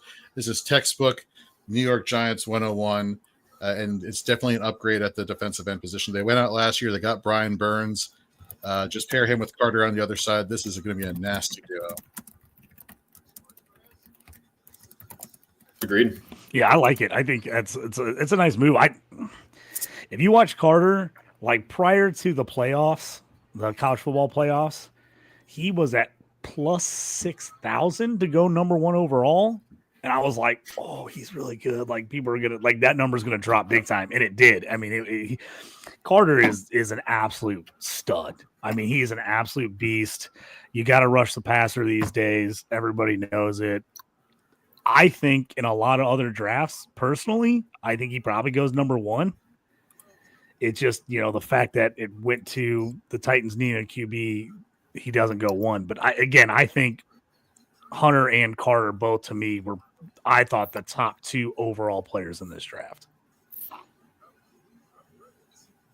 I love the fit. It's even if the Giants do decide to keep Thibodeau, he does his style. He can move inside those NASCAR packages from the old Super Bowl winning Giants teams, but it's the best player available they need so much. I thought Membu could have made sense there, but they took the more refined player. And Penn State always has the freak athletes. So yeah, if you are a fan of the RAS score, like Penn State is the RAS score kings. Like those guys are always off the freaking charts athletically. It's crazy. Joe, you mentioned the Patriots pick has not been announced, so I'm not spoiling anything. I think this would be the perfect spot for him to go to New England. Let's protect Drake May. We kind of address wide receiver with Stephon Diggs, although what does that really mean, addressing with Stephon Diggs at this point in his career? They don't need to get him weapons right now. They need to protect the hell out of him because the guy was getting beat up last year. So I could definitely see them go in offensive line. Yeah, Membu's my guy here. I took him in my when we talked about it at the beginning of the show, my pre-draft bets. I took Membu plus top 5 pick. I think this is the spot. I know people loved Will Campbell here, but I think Membu is just so versatile. I think there's so many things you can do with him. He played a lot of right tackle. Their right tackle was the worst right tackle in the league last year, like the absolute worst. So I think Membu here would be a fantastic pick for the Pats, and anyone who has a lot of Drake May shares, I think would agree that would be a nice addition for them. So not only is Ari Mirov spoiling the number 4 pick now for people who are still waiting for that to be announced, he's gone ahead and spoiled the number 5 pick. So wow, just a lot of go Ari, for your insider information there. I just got 4. Same. Is that the 4 pick? Mm-hmm. So Will Campbell is the pick there, not it is Will Campbell. Dang it. I think that's the right pick. I want it for my bet. I mean, I like Will Campbell. I just want it for my bet. I thought I like Membu better than Campbell, but I think Campbell is good. I think he's really good. Speaking of Campbell, I'm seeing his outfit. Choices, but where this is not a fashion show, but it's I don't know. Yeah. I get sorry to jump in. I get the liking Membu. I think he probably does have a higher ceiling than Campbell does. It is just something I think we take for granted a lot is that guys can move over to the left side from the right. Erica's Darnell Wright tried to at Tennessee before he was drafted, and he was an undraftable left tackle before switching back to the right side. Not everyone can do it. And with the Pats just getting Morgan Moses and having Caden Wallace, who is a solid developmental right tackle, just think would have created a logjam. And I think this is the safer pick, which is really, I think, what the Pats need for my guy, Drake May. Mm-hmm. I like it. You got to go O-line here, right? You got to go O-line, man. You got to. Member would be fun for upright. the Browns. I will not say a word. Oh, I love that pick even more, though. Hell yeah! I cheated and looked. Oh, okay. Well, then we can discuss it now. Let's. The Browns have selected defensive tackle Mason Graham out of Michigan. Hell yeah! D-line. My second overall player on the board. Really? I think he is absolutely phenomenal. Is there anything specific about his game you just like from a prospect? He might not ever have massive stats. Like, he's definitely going to be better for the NFL than for fantasy, but he is the definition of a game wrecker. He will take up double, triple teams. He's not Aaron Donald, but he is in that vein of a guy who's small, but is just such a pain that you have to game plan around him. And especially now pairing him with a Myles Garrett, that's two guys that you have to devote 2 or 3 guys to on every single play. I think Mason Graham is he's a guy that just makes everybody around him better. Yeah. Like, I just think he's one of those guys that you don't always see it in the stats, but just him being in the interior line there, I just think he makes people have to game plan for him. And then that helps everybody else on the outside and everybody else that plays around him, his linebackers, his defensive ends.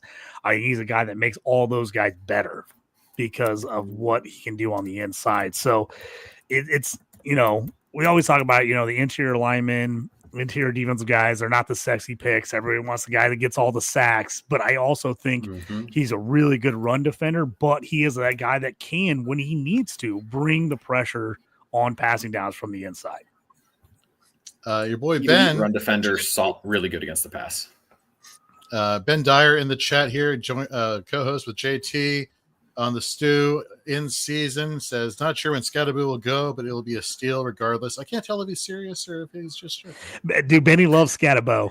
He loves him. I tell you what, we had a crazy bet going on with him during the Texas-Arizona game that we literally barely missed. We needed Arizona State to cover, and they did it in the overtime. It would have hit, we had him like a touchdown, anytime touchdown. We had him over 100 rushing yards. We had like it was like an 8-pick parlay for like plus 6,000. It was phenomenal. We just barely missed it. And ever since then, me and Benny are a big Scatterbo. We watched that game in his basement. We were cheering like mad. We thought we were hitting that. We thought we had it. We live bet Arizona State when they got down early. We ended up winning money on that game, but we had like 7 different bets going. We just kept live betting stuff, but we almost hit a monster. So he loves Scatterbo. My cousin Kirk is also a big Scatterbo fan. He was like, man, I love to see him on the Steelers. He was like, I would absolutely love it. So I tell you, I said this the other day, and I think people thought I was a little bit crazy. I think Scatterbo is going to have at least one top 10 fantasy season in him.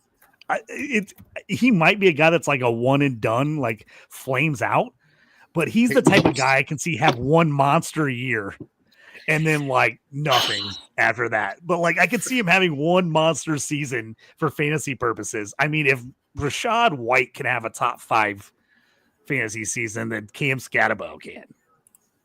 Got Preston Evans in the chat, member of the FIF family. Hey fam.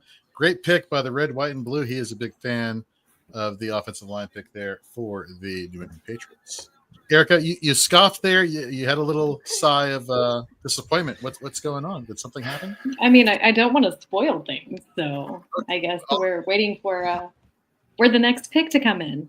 Mm-hmm. Honestly, Jorge, I figured that was her reaction to my Scatterbo take. I love Scatterbo. So she's like this guy's a moron. That's what I thought you were reacting to. It was funny. I'm a Big 12 girly, so any Big 12 game I'm watching, and I loved him this year. I even have him on one of my my college fantasy teams. So nice. Love him. Oh yeah. Very, very nice. But yes, it You're is. He's an underrated player, man. I tell you what, I just think there's so many Cowboys. I got that one too. No, Colt. Yeah, we're gonna get to like these Wyoming. running backs later, but I'm pumped about the running back class. I know a lot of people are. I just think there's gonna be so many guys we get in this day 2, second, third round. I think I'm gonna be super fired up to see where these running backs go. I think we're gonna see some guys drop here. Do you guys think JT goes top 10? I'm on the fence. Like all my friends love JT the Bears at 10. And I like him at 10 to the Bears. I know it seems high. I like him at 10 to the Bears too. I think Erica would like him at 10 to the Bears. I think he's definitely a sounds great. Sounds great. Sounded great. All of the above. I hear you.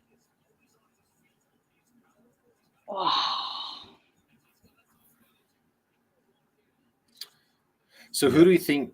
How would you stack up Brian Burns versus Abdul Carter, IDP wise?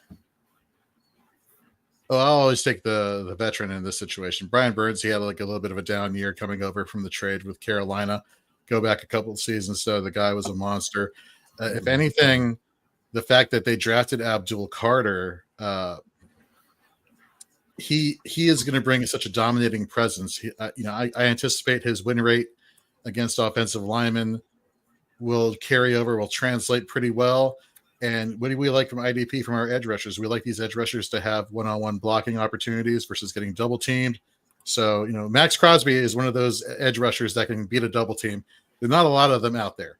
And so the fact that you're giving Brian Burns a one-on-one opportunity to get to the quarterback, and then one day, maybe not year 1, but year 2, then it working, the other side with Abdul Carter getting a one-on-one opportunity. The Giants did the right thing here. Agreed. Ooh, Sean has a great IDP take here. He says, for the Burns-Carter duo could rival the Danielle Hunter-Anderson tandem, Will Anderson tandem in Houston. Yeah. Yeah. Yeah. Yeah, I agree. No arguments there. Man, waiting for this pick to go across the TV is agonizing right now, because I always feel like some of these teams are like, haven't you thought about this for months and months and months? Unless you're like working a trade offer, how are these teams not better prepared? It's like the guy in your fantasy draft that just takes the whole clock. It's dictated a lot that they need to milk the clock a bit. Yeah, I think the NFL is like, hey, put that card down. Put that phone down. Slow your roll unless you're Minnesota, right? And then you just miss your roll altogether. Yeah. Raiders pick is in, according to the TV. Yeah. Just arrived. I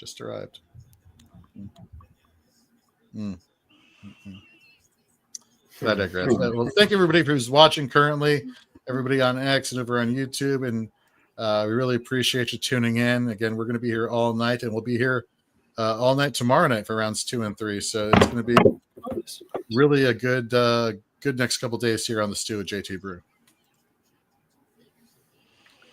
Oh, I think I just saw the pick is in. I think the pick is in here, folks. Erica should announce this. Wow, Sean, that's rude. That is a low blow. That is Well, JT is not a bear. I will say that. Yeah. The Raiders doing Raiders things. You got to kind of look. I tell you what, in my pre-draft process, doing my articles that I've done on GT, man, I see so much LaDainian Tomlinson in him. I really think he could be that type of player. I know it seems crazy to take a running back these days in the top 10, but he's a guy that I think if we're looking at late 90s, early 2000s, people would have been like, oh, he's the number 1 pick. But just because of where we're at now, people falling going there. But I think he's, obviously Tomlinson, fantasy purposes, an absolute monster. And I think everyone who has the 101 in their league is hoping that GT ends up being that guy. Yeah, it's going to be interesting. Didn't the Raiders lose Colton Miller? They're just holding out. There we go. I would have preferred the Raiders go Membu here and then go for like a Judkins in the second round, but that's a lot of wish casting. Understand. Genty's the best player on the board, so. Yeah. Got Charlene. What's going on, Charlene? I'm going to have to rewind the first few picks. I was in and out watching my kids' softball practice. Understandable, totally understandable. But thank you very much for tuning in. Always Genty was a little short for the hat cam. Get a jump up. Hey, I'm here. Yeah, this is this is where a lot of mocks had him going. So I did not see the internet yet there, Joe. So I'm going to have to. I'm assuming you're. Number 7 is in. The Jets. I'm just following Ari now. Oh, you are? Okay, good. Just refreshing Ari's Twitter. Nice. JT, you want us to talk about the Jets pick here, or do you want us to hold off, or what do you want us to do? Yeah, man. JJ Wherever you guys want to go here. I hadn't even I haven't seen the Jets pick here. Like I said, I just saw the Raiders pick. So you guys tell me where you want to go here. Joe, you decide. Well, let him talk about it. He's going to be happy about this one based off earlier conversation. Yeah. Okay. So the Jets took Missouri's tackle Armand Bembou at 7, protecting that quarterback. It's a good pick, man. They need line help. I just think he's can do so many things in the NFL. I think he's just an absolute beast. I mean, the guy ran like a 4.9 40 at his size, which is insane. Obviously, got to protect Justin Fields. I hate to see him on the Jets. I wish he was on the Steelers, but I good luck to him. I hope. I mean, I hated to see him boo from the Bears. So I'm a Justin Fields guy. I just think he needs to get a coaching staff that's behind him. I think he could actually be a good NFL QB. I really do. So, is it going to be with the Jets? Let's hope so. Let's hope he can crush there. And I think obviously adding O-line does nothing but help your quarterback. Mm-hmm. No, absolutely. It's a great pick. It's a great pick, and I know we talk a lot of fantasy football, but there are extensions of these quote unquote boring picks that bleed into fantasy football. Like you said, JT, protecting Justin Fields is a big one. Depending on how good of a run blocker, Bembou is versus being, proficient at pass pro, that could help out the running game. So there are different ways that, these picks that you may think are not very sexy for fantasy have impact down the road. Bryce Young would not have had any success last year if the Panthers didn't go ham and bolstering that O-line.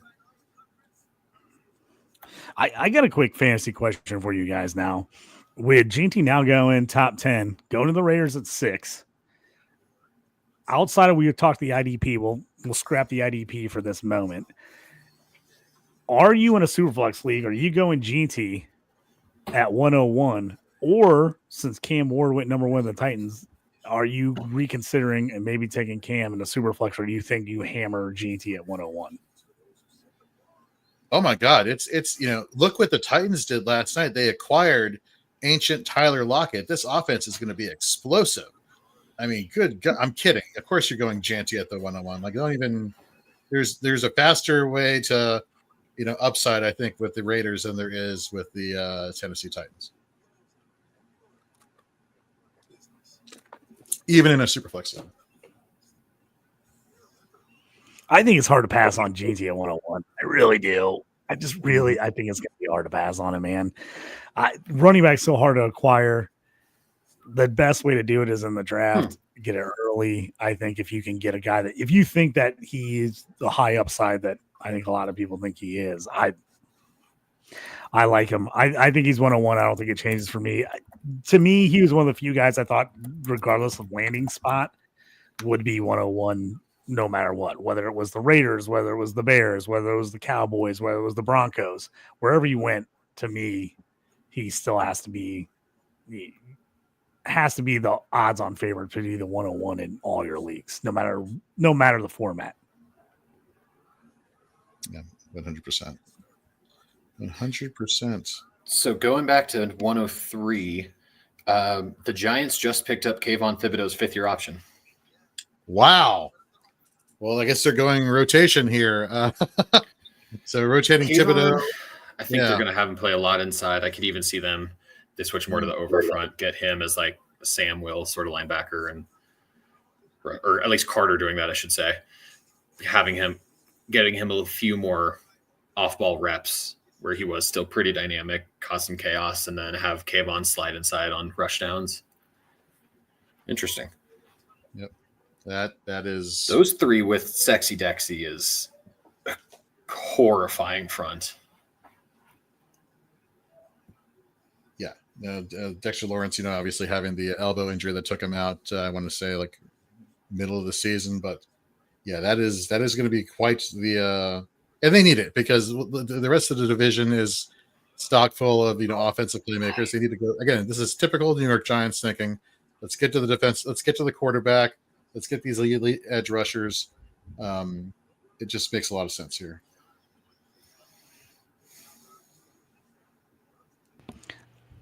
Do the Bears got some up their sleeve? Do the Bears trade out here at 10?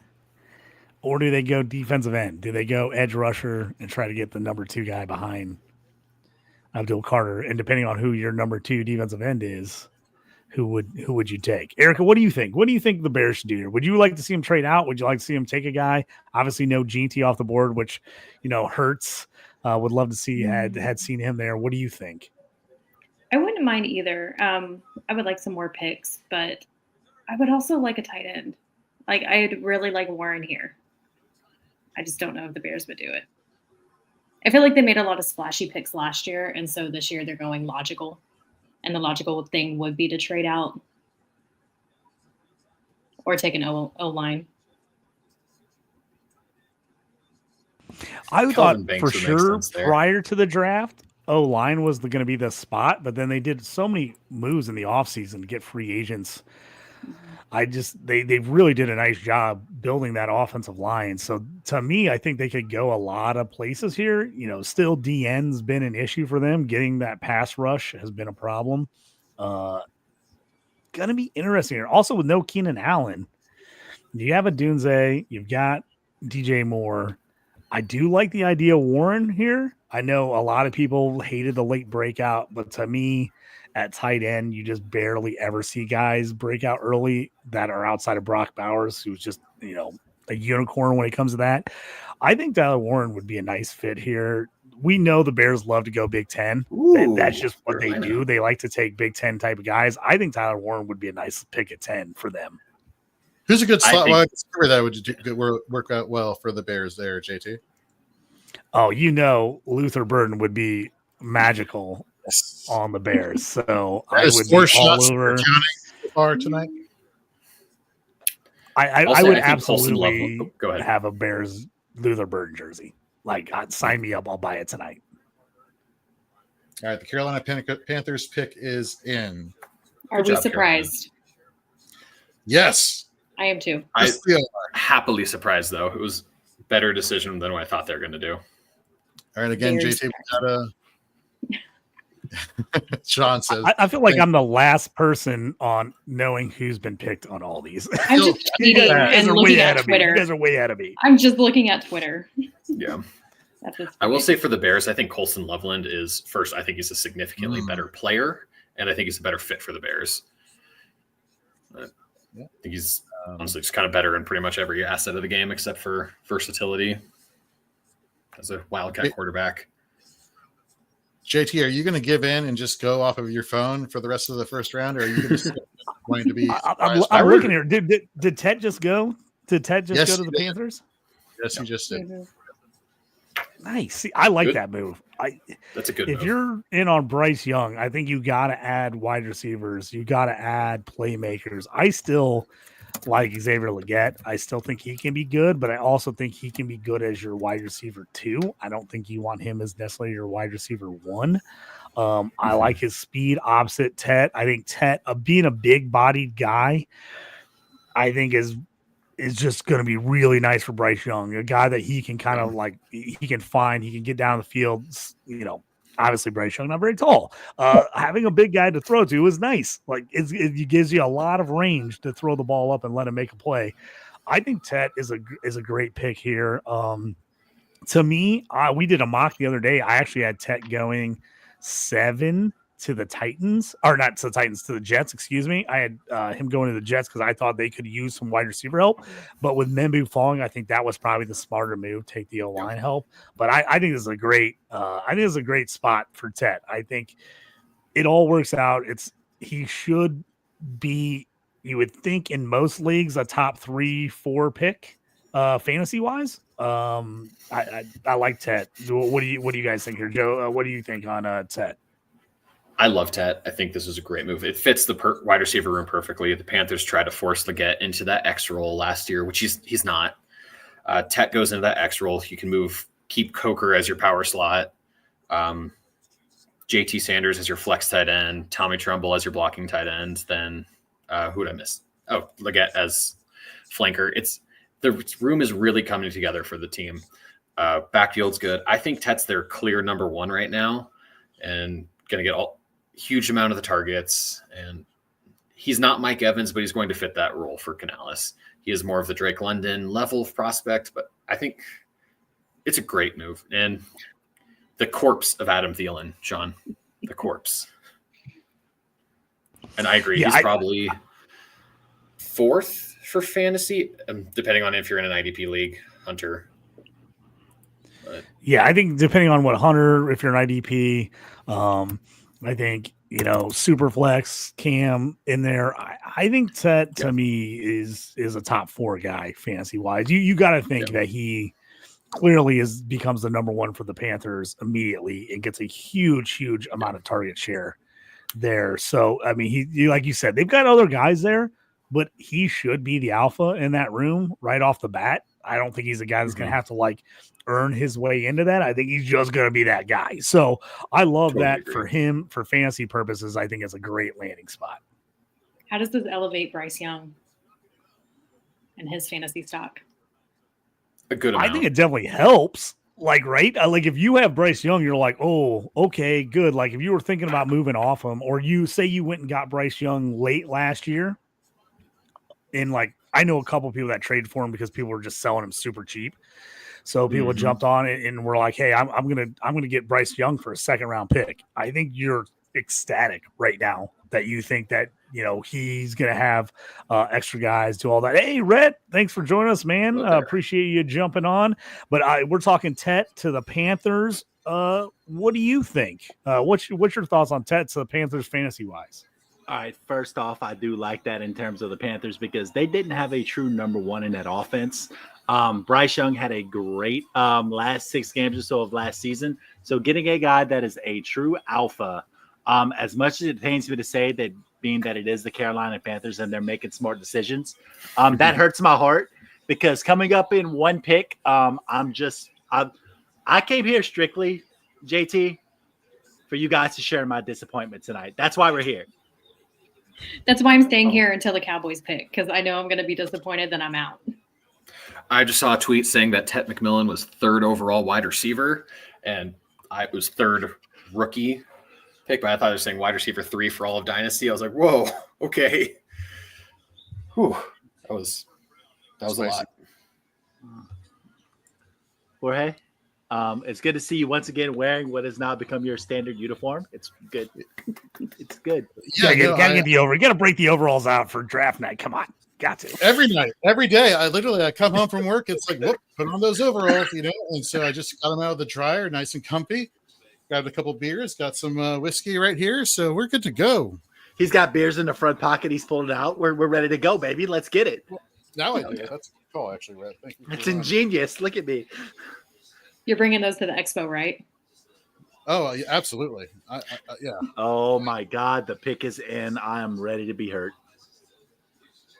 Wow. Okay. Here we go. Roll the dice. Where's the drum roll? I have not seen this one yet. I have not.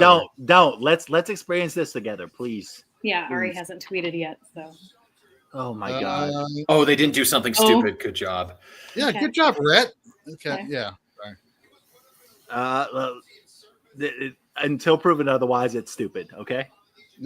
Well, there were 1 or 2 far clearly dumber options. This is Mickey Loomis. You can't convince me in a vacuum that this is a good pick. And even if it does seem like a good pick, it's not going to work out. I'll give you. It's not the clear stupid pick. I actually think, considering what has happened to the Saints recently, this is smart. This is very smart. It's a double. Oh my It's a God. Jesus. These over. Here goes nothing. It's like, well, I think it's interesting that Tet, went top 10 in that. Like, it was crazy to think the smoke screen the last couple months, maybe last couple weeks, I should say, where people were talking about him dropping into the 20s, which I thought seemed crazy. You didn't hear that he hates football? Come on now. He hates football. So cute. I love him. He hates I football. just thought He's it was not crazy fast. that people said he was going to get to the 20s. Who are we talking about now? Tet. I was talking about Tet, the last couple of weeks, and people had kind of talked about him falling and maybe getting into the 20s, and I just thought that seemed crazy to me. But like I said, I think it's a good for fantasy wise. Hopefully, high upside for him. And if you got Bryce Young, you're happy about them getting him weapons. So Crispy here ruining things for Rhett Manuel in the chat. I'm sorry, Rhett. Don't look. Look. I'm not looking. I'm not looking. My feed right now is just Cam Jordan being pissed off that they haven't announced the pick yet. Oh my Gotta love it. Yeah. Oh my God, how many people are in Tet's family? This is crazy. So many people. He's so cute. I love him. My absolute favorite bet last year was Tet McMillan over 1,000 yards receiving. It was like the easiest clear cut. I wish I had $1 million. I would have put $1 million on it. When he had 300 yards week one, I was like, this is me and Ben Dyer on the Sue JT Brew on our college betting show. We're all over that. I was like, if I had $1 million, I put $1 million on this bet. Like it was a clear cut winner. So I will always have love for Tet just for him clearly crushing that 1,000 yards last year easily for me. Love it. Sorry, Cam Jordan tilting is so funny. Pick is in on TV. Rhett, is pick it on TV in for you? I'm a little bit behind. No. Who do you want it to be, Rhett? Who do you have?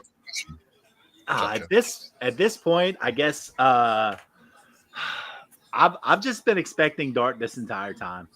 So like at this point, I was just like, oh, it's gonna be it's Dart. It's got to be Dart. It's Dart, isn't it? Maybe not. Maybe not. Or We'll maybe. see. Who do you want it to be, though? Yeah, seriously. If you're Mickey Loomis, who are you picking? Oh, no, don't ask him that question because he's going to. If that's the Will case, Johnson. Will Johnson. Okay. Yeah. I can tell you it was not Cam Scatabo. Well, that's good. Was it Cade Medrano? It was Cade Medrano, linebacker. Yeah, nailed it. People go back and watch our mega episode last night. It ended very controversially. It is. He's such a lunch pail guy. I love it. Yeah, first one in, last one out. Yeah, that's right. Oh, here we go. Here it is. The pick is in. I enjoyed hearing that through the speaker. I love that sound though. Mm-hmm. Oh, okay. Okay, we can deal with that. All right. It's not sexy, but it works. Double off the wall. Love it. I was like, Rick's like, he's not hating it. So you're like, okay. You're like, hey, he's like, all right, I'll take it. So the immediate response in my mind is that they bumped Penning, who didn't play poorly last year, inside the guard. They picked up his options, so they've shored up the offensive line. They somewhat believe in Penning. Kelvin Banks probably occupies that right side. Or does he go left guard? Yeah, with Kellen, Ramczyk going. Ramczyk retired. I know exactly. So is he the replacement now? Banks, that is.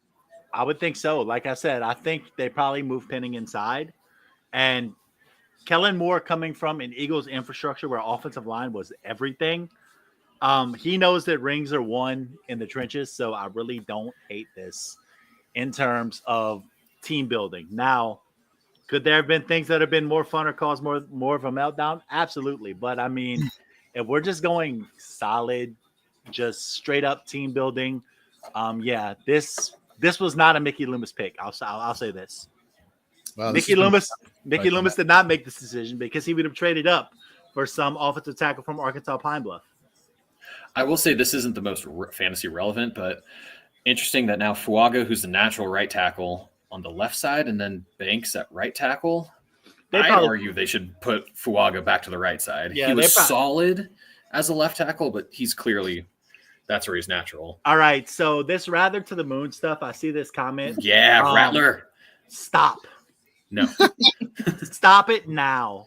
Sean likes to antagonize. What can we say? I saw enough of Spencer Rattler last year to know this much.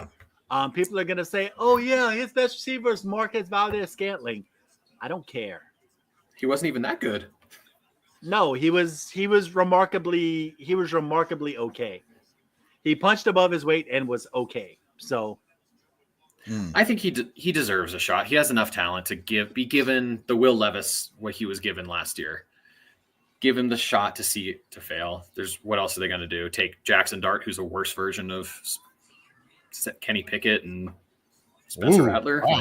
A worse version of Kenny there. What are the yeah, that's a take. Don't spoil it. Okay, no, I'm not saying a word. But the pick is in for the Bears. We're not spoiling it. What are they doing? We're on the same page, Joe. Yep.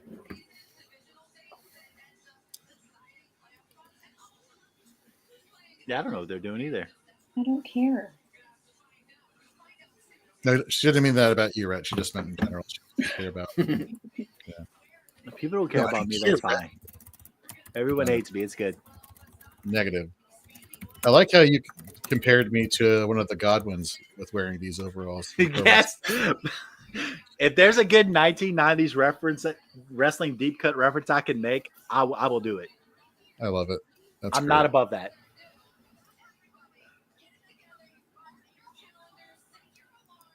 Why do we care? Yeah, Who are these people? I forget her name. Right. One of them is Laura Rutledge. She works for ESPN. Really? Yeah, she's in the shiny red stuff. And the other person, I don't know. Taylor Swift. It's Taylor Swift. No, I know who she is, but I forget. I think they're both on ESPN. No, I think they're both on NFL Network. I think. Yep. Anybody in the chat know who these people are? Come on. Laura Rutledge, we know. But the other one. The other one is Talise Fuaga.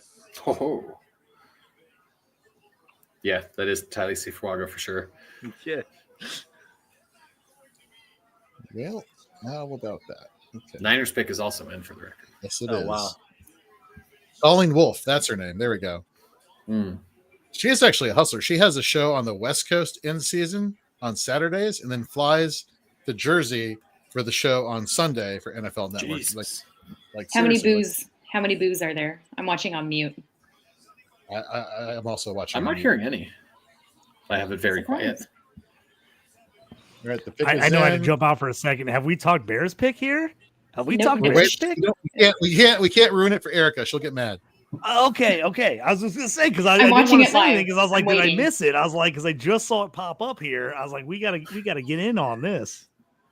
Mm-hmm. I do appreciate the Ted McMillan volleyball highlights from high school.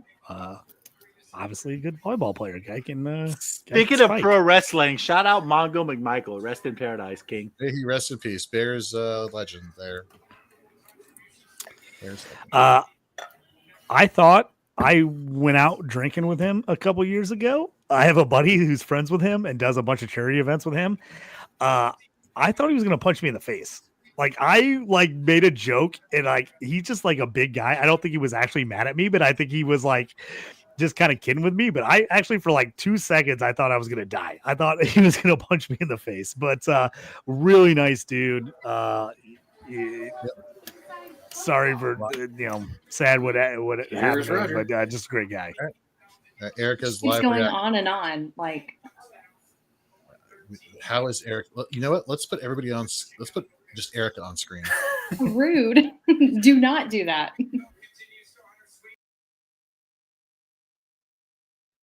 Why is it going on forever?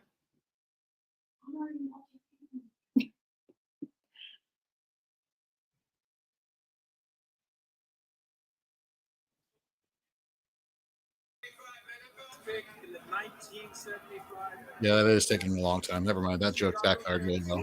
Yeah, it's taking forever.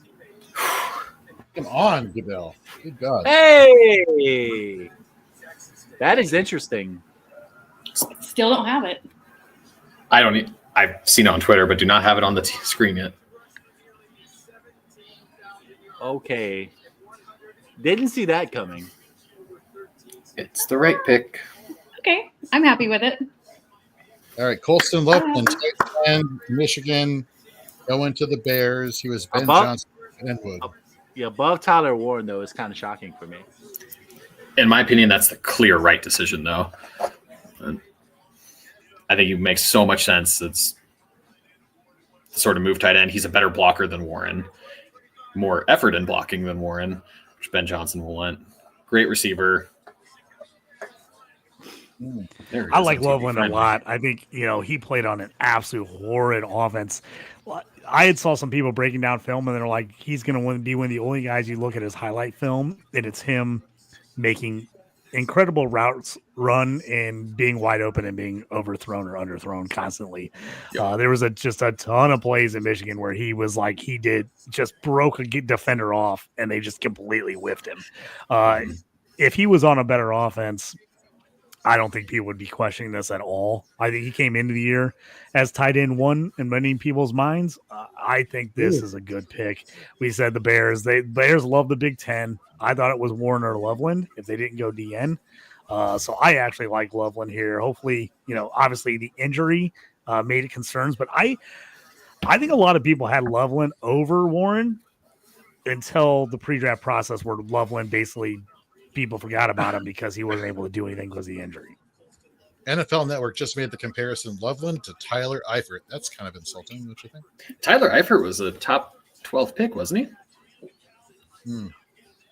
Most of these comps are as prospects. Right. Right. Touche. You're right. That's an ugly Notre Dame uniform you're showing. Wow. Those leather helmets? But yeah, this is great for the Bears. I think. Breaking news: the NFL schedule will be released May 14th. Circle your calendars, May 14th. That's what those girls were up there talking about. I didn't hear them. They're muted. So. Okay, well, guess not so breaking news. My bad. Well. If this means my Colts take Tyler Warren, I'll be a little bummed. I'm not gonna lie. So I was gonna say, Joseph, I was gonna ask. I'm a Colts season ticket holder. Had been 15 plus years now.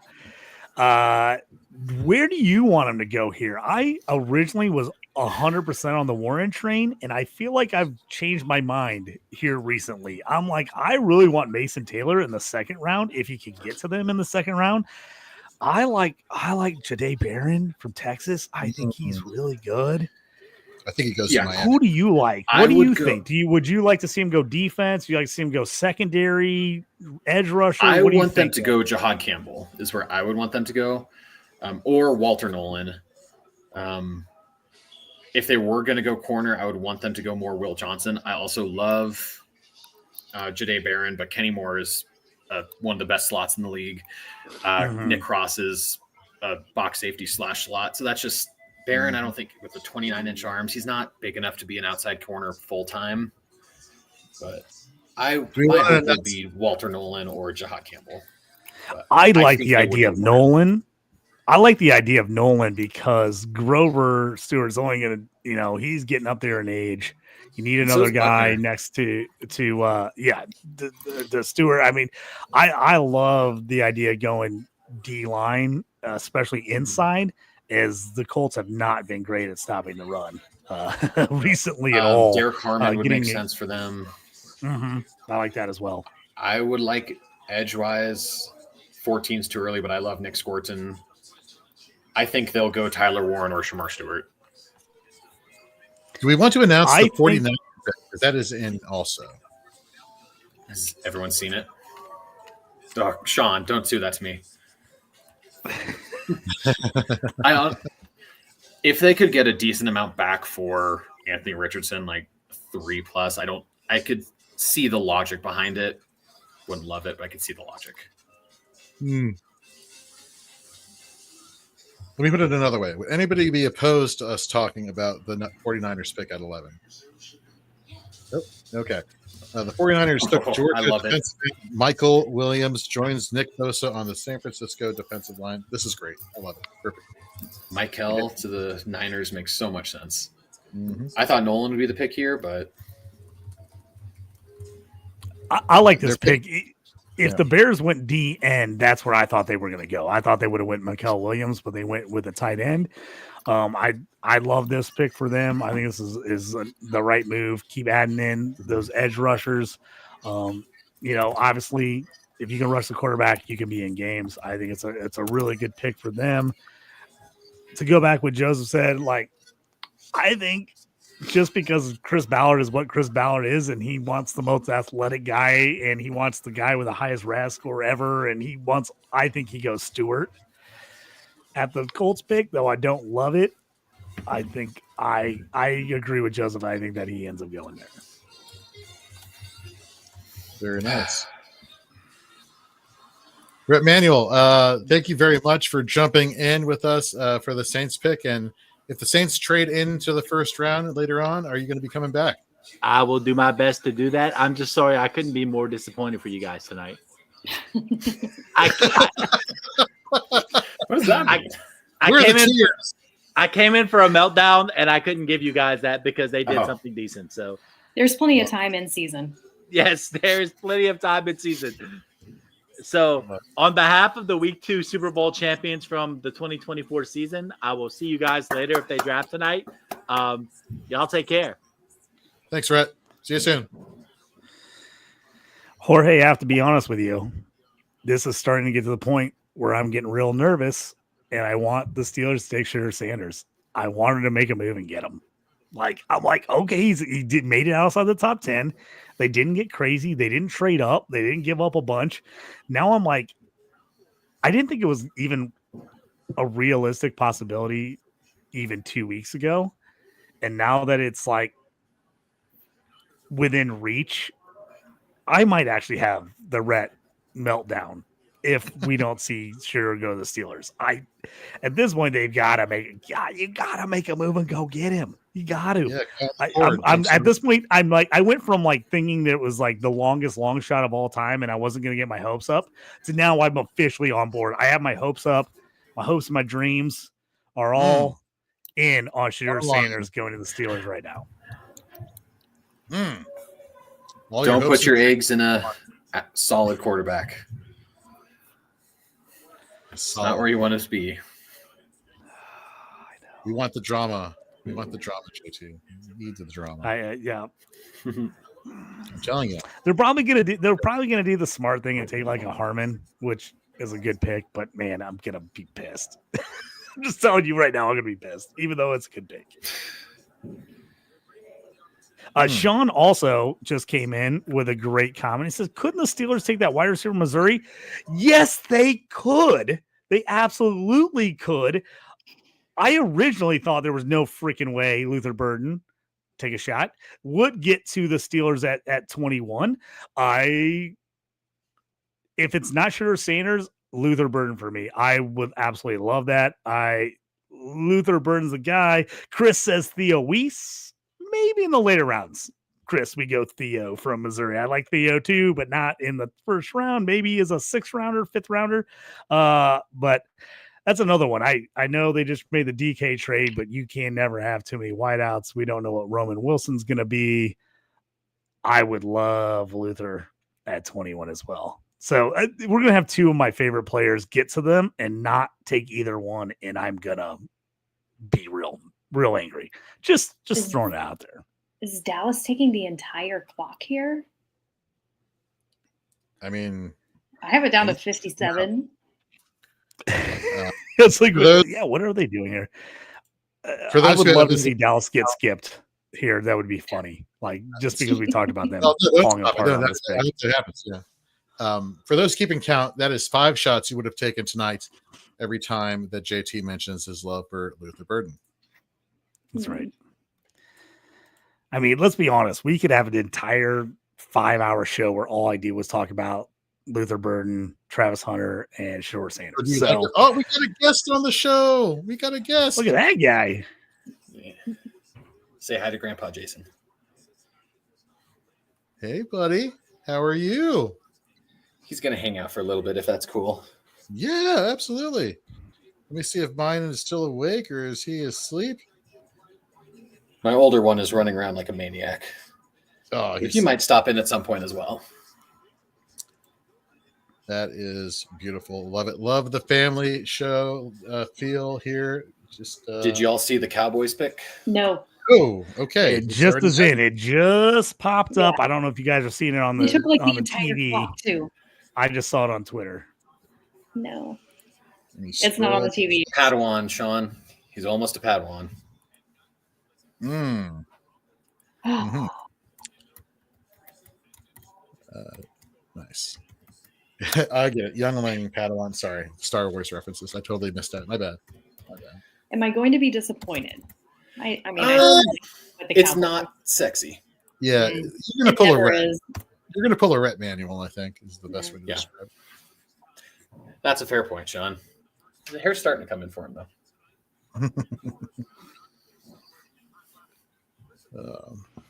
I laughed. It took my son. My son didn't get hair till he was like almost 3.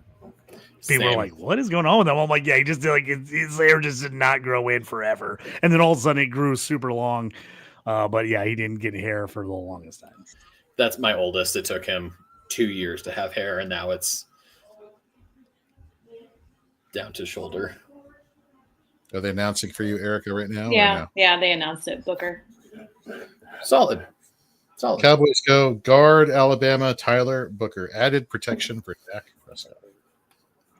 Well, I mean, our O line is old / True. half retired now. So Didn't Zach Martin retired recently, right? Mhm. Yeah. So he's the other running thing through that the was- halls. No, I mentioned it with Membu, but Booker has always been a left guard, so interested to see if they move him over to right side or how that transition will go. They'll have to, of course, but unless they kick Tyler Smith to left tackle again and move Guyton over to the right side. These are all great questions. Has he never played left tackle or left guard or left side? He played right guard for per PFF 167 snaps as a sophomore, and had 1,700 snaps over the past 3 years at left guard and 77 at left tackle last year. So 1 game. Gotcha. He will not be a tackle. Chris Bastel is right there with you.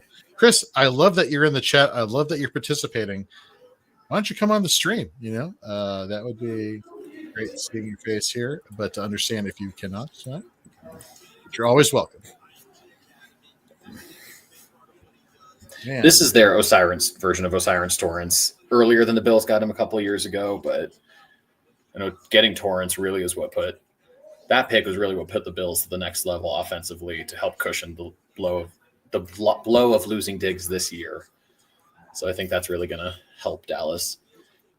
We have a couple typically dumb teams making some really smart moves today. Yeah, I'm not used to that. What's going on? Come on. We had a question earlier in the chat. Who's going to make the bonehead move? And no one has so far. I do think if Tet was still there, Cowboys probably would have took him. I think they like Golden over him, but I'm happy they didn't do that either way. Yeah. Yeah. The real America's team on TV. Sorry for everybody who doesn't like that, but yay. The supporters of the team. Gotta love it. Chris gets it. What do we think about Miami here? I had taken Starks to Miami. Their secondary is brutal with all the moves. They don't have anybody. Do they go this high at safety, or do they do something else? Barron would make sense. They have to go for the trenches on either side. I know they don't believe in the offensive trenches. Their defensive linemen are Zach Sealer and a bunch of no names. If you check their Our Lads page, there is no one on that defensive line. The Chop Robinson slander needs to stop right here. No, interior. Oh, I'm the biggest Chop Robinson fan out there. Okay. He was edge one for me last year, sir. Ugh. Their nose tackle is Benito Jones, left defensive end Matt Dickerson. Then they have one depth player for all three defensive interior spots right now. No, none They of have them. 4, yeah. Yeah, it's brutal. And then you I look at think their makes sense secondary. here. Their secondary: Storm Duck, Yeah. Peter Kahu, Ashton Davis, and Afatu Malunu. Like, what? Storm Melifonwu Duck was a good third safety. So secondary, I think, is definitely open to be taken here, right? They have I mean, so many needs. they're bad. Their defense is bad. So for those of you who didn't see the video posted on our Fantasy and Frames Twitter account, we talked about Star Trek and being Trekkies versus Trekkers last year, and it wouldn't be right in this first round live stream to not have something Star Trek related. So this is my shot glass. It is that of a Borg cube. For those who actually get that, cheers. I Are think you Baron Trek or over Wars, Malachi Stark's Jorge? really nice here. Woo, I'm sorry, what? Are you a Star Trek over Star Wars fan? Unfortunately, I am, Joe. Yes, I am. No judgment. I feel like every time somebody says no judgment. Sorry, picks. I've never seen an episode of Star Trek in my life. Well, Erica, thank you very much for joining us tonight. That was really kind. I'm just kidding. I'm kidding. Dolphins pick. Jorge's throwing you off the show. Okay. You should hear me on the draft show and all the movie references they bring up. Never seen a single movie. Wow, Sean, if you were on this show, you would be kicked off right now. Just letting you know. When we have Sean on the Rod Pod, our favorite pastime is kicking him. Nice. That's awesome. The draft show, Erica, why don't you tell the people a little bit about that coming on Thursdays at 9 p.m. Eastern? What can people expect from the draft show? Hosted by the wonderful Stacey Perez. Every week we're going to be doing a new type of draft. And so we're also going to be doing a couple weeks before the Scott Fish Bowl, and we're going to have some guests on there as well. So check us out every Thursday during this off season, and we'll be posting what drafts we're going to do, and you guys can jump in and draft along with us. Yep. Stacey Perez, Erica, Kevin Tompkins, Keith Fleming. If it's anything, if year 2 of the draft show is like anything of year 1 of the Waiver Wire show, you will be taught a lot of things, very knowledgeable, but it'll be scandalous and amazing and funny and just things you have to constantly tune in each and every week for. So be ready for that. And Joe, your show, Rider Dynasty, is going to be starting pretty soon on Thursdays before the draft show at 8 p.m. Eastern. Can you tell us a little bit about Rider Dynasty? Well, as it's in the name, we are a Dynasty show year round we don't hit IDP super much, but mostly just Dynasty and draft profiles. 1 second, James. Other kiddo now calling for me. No, sure. No worries. Yeah. That's about all I can say there. All right. Good stuff. We'll look forward to both shows coming soon to the Fantasy and Frames network of shows you can catch on YouTube. Thank you, everybody who's watching over on X. That is very kind. You all have been consistent all night. But if you would do us a favor, even if you don't want to stay on there and you want to jump back to X, literally go to YouTube and go to our channel at Fantasy and Frames.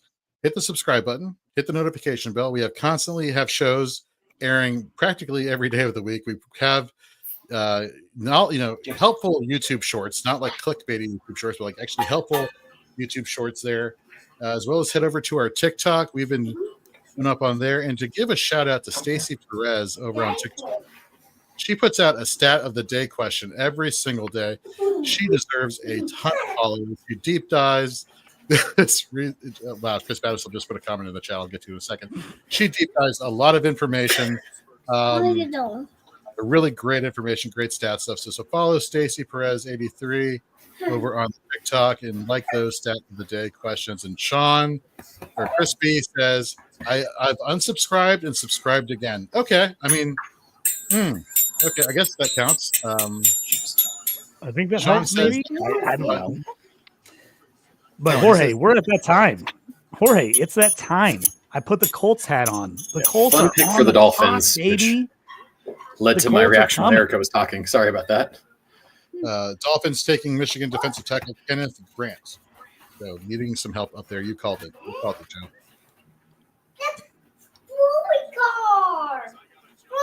And now we've got the Colts ready to roll, baby. And I'm I ready think that for pick it. is in. Yeah, that pick is definitely in. And JT, do you know who they picked already? Oh, I do. Do you want me to announce it? Go for it. It is Penn State tight end Tyler Warren. After they tried to act like they weren't going to take tight end, after their tight end room was an absolute disaster last year, they take Tyler Warren, the guy that everyone said was going to go to him. I like Tyler Warren. He was my initial first guy that I wanted, but I do agree with Joseph. There's a couple other spots I might have rather taken and see if I could have got Mason Taylor in a second, but I'm not going to hate it. Tyler Warren, we need as much help as we can get offensively. Please, please, please, please, please, Colts, just give AR a chance. Just give him a chance. 1 year. Just give him a year. Joe, I don't know what you think about AR. I'm an AR guy. I just want to see him. If he doesn't make it, he doesn't make it, but I want him to give him a legit shot. Yeah, he deserves a legit shot. This is the worst pick of the draft so far, and it's not close. The part of what makes this sort of scheme go is you need someone who can actually pretend to block. Warren will not even pretend to block. He's one of the worst blocking teams that has come out in the past few years. And he's just a big receiver who's not fluid at all. I'm super disappointed with this pick. They already have 4 good receivers. This is just another mouth to feed. One of the biggest issues, I think, for AR this year was that they tried to make so much fanciness on offense to get their 4 wide receivers and the Jonathan Taylor enough touches. This is not where they should have gone, in my opinion. He could end up being good, but I don't really care if he ends up becoming the 8th best tight end in the league. This is not where they should have gone. This does not help you upgrade the quarterback. For fantasy purposes, are we? I think it's pretty consistently. I would look at it. I think you're going to see Colson Loveland go over Tyler Warren now.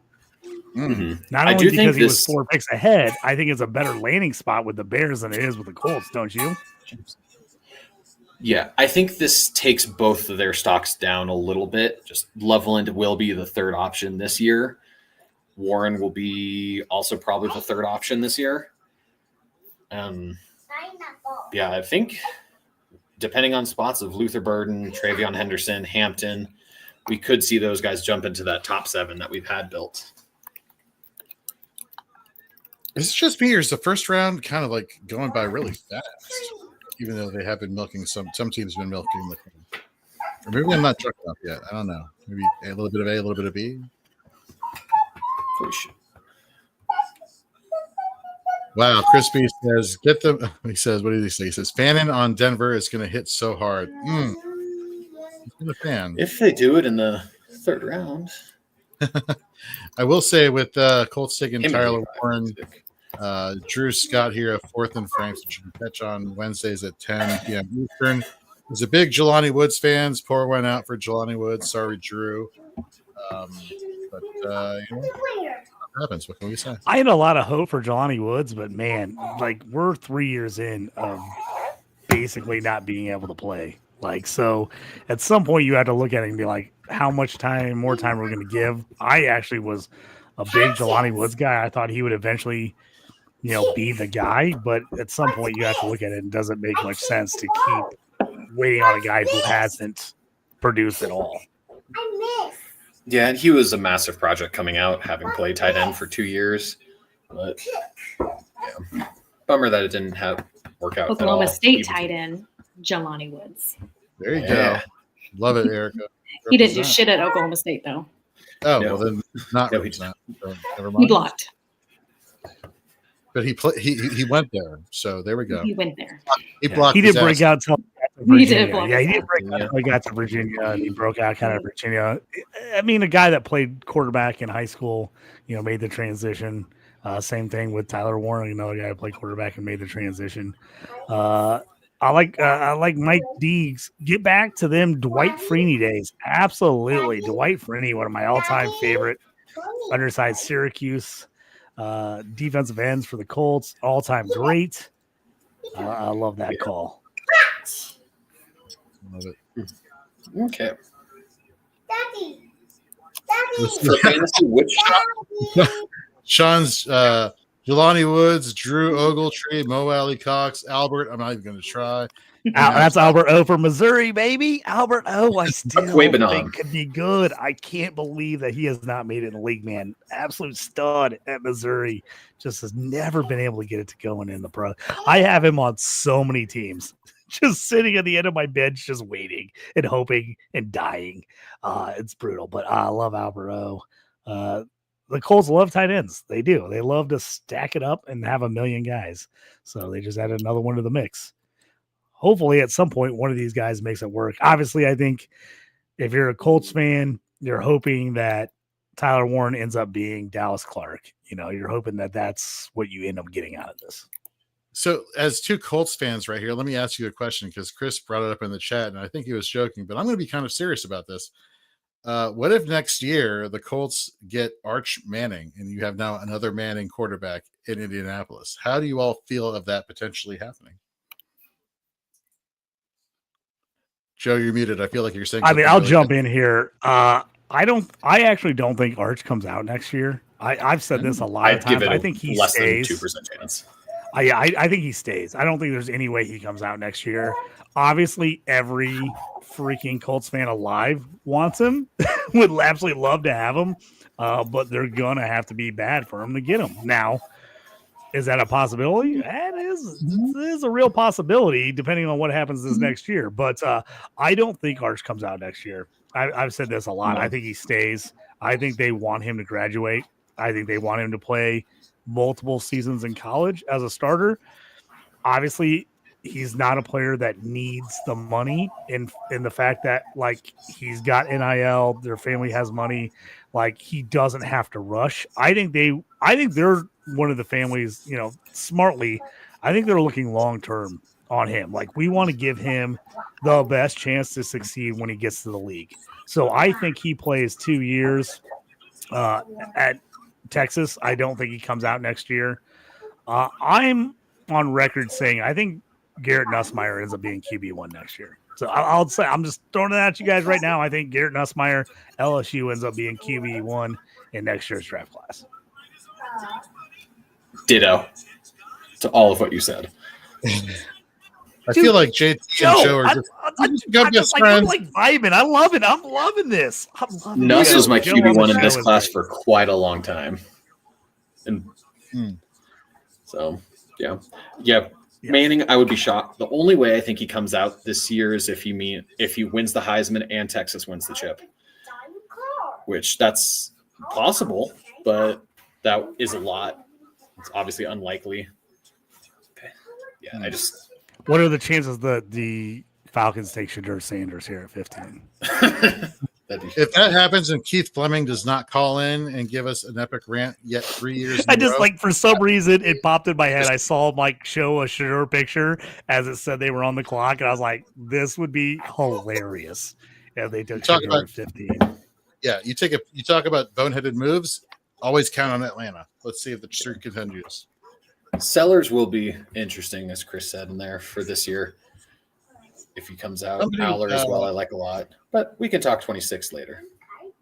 Somebody last night on our mega episode of Shoot the Gap plus Fourth and Frames drafted Jihad Campbell to Atlanta. Although they're in dire need of an edge rusher, I feel like with Troy Anderson being a little bit injury prone, and I hate using that term, but it just happens to be the case. I mean, that's definitely an upgrade to the linebacking core, not necessarily addressing a need, but if the Falcons here took a Jihad Campbell, Joe, what are your thoughts here? Makes a lot of sense. I don't think it happens. It seems like he's going to fall towards the end of the first round with the shoulder. But I think it would make a lot of sense. Gives them help they need on the rush and obviously the linebacker core. So who was the other tight end they lost in free agency? What was his name? Tight end. You said they lost in free agency? No, linebacker. Oh, Landman. Landman. Yeah. So, Yeah, I still like Anderson. I still believe in him. I'm going down with that sinking ship if he doesn't get healthy this year. I like Landman for them. I think Campbell will be a nice pick here. Not looking at what's happened so far, I think they take James Pierce out of Tennessee, and then my question is would be the smart. That would be the smart. Jalen Walker. I think Jalen Walker or James Pierce is the pick here for Atlanta without me looking ahead. I think I like Jalen Walker a ton. I think he can go inside outside. So I think he's a nice combo there as well. I kind of thought that he might go top 10. I think if the Panthers didn't go Tet at 8, I think Jalen Walker was in play there at 8 for them. Now, while we wait, the pick is in. While we wait for that, I just want to say the Bengals, I believe, are up next. And what if JT, the Cardinals are up next? Excuse me, yeah. And then 2 picks from now, the Bengals are up next, or after that, rather. JT, what if this happened and this person went to the Bengals? Would you like that? Who going to the Bengals? Oh, Luther Burden, Bengal. Boom. Dude, Joe Burrow dropping it off to Luther Burden nonstop, dude. Love it. Even as a Steelers fan, I'd love to see Luther there. He would crush with Joe Burrow. Oh, I think the pick is in, Jorge. I think we have our Falcons pick in. You do have it's one of the two. It's one of the 2 guys I just mentioned, which I think is actually a legit good pick for them. Yeah, that makes a lot of sense.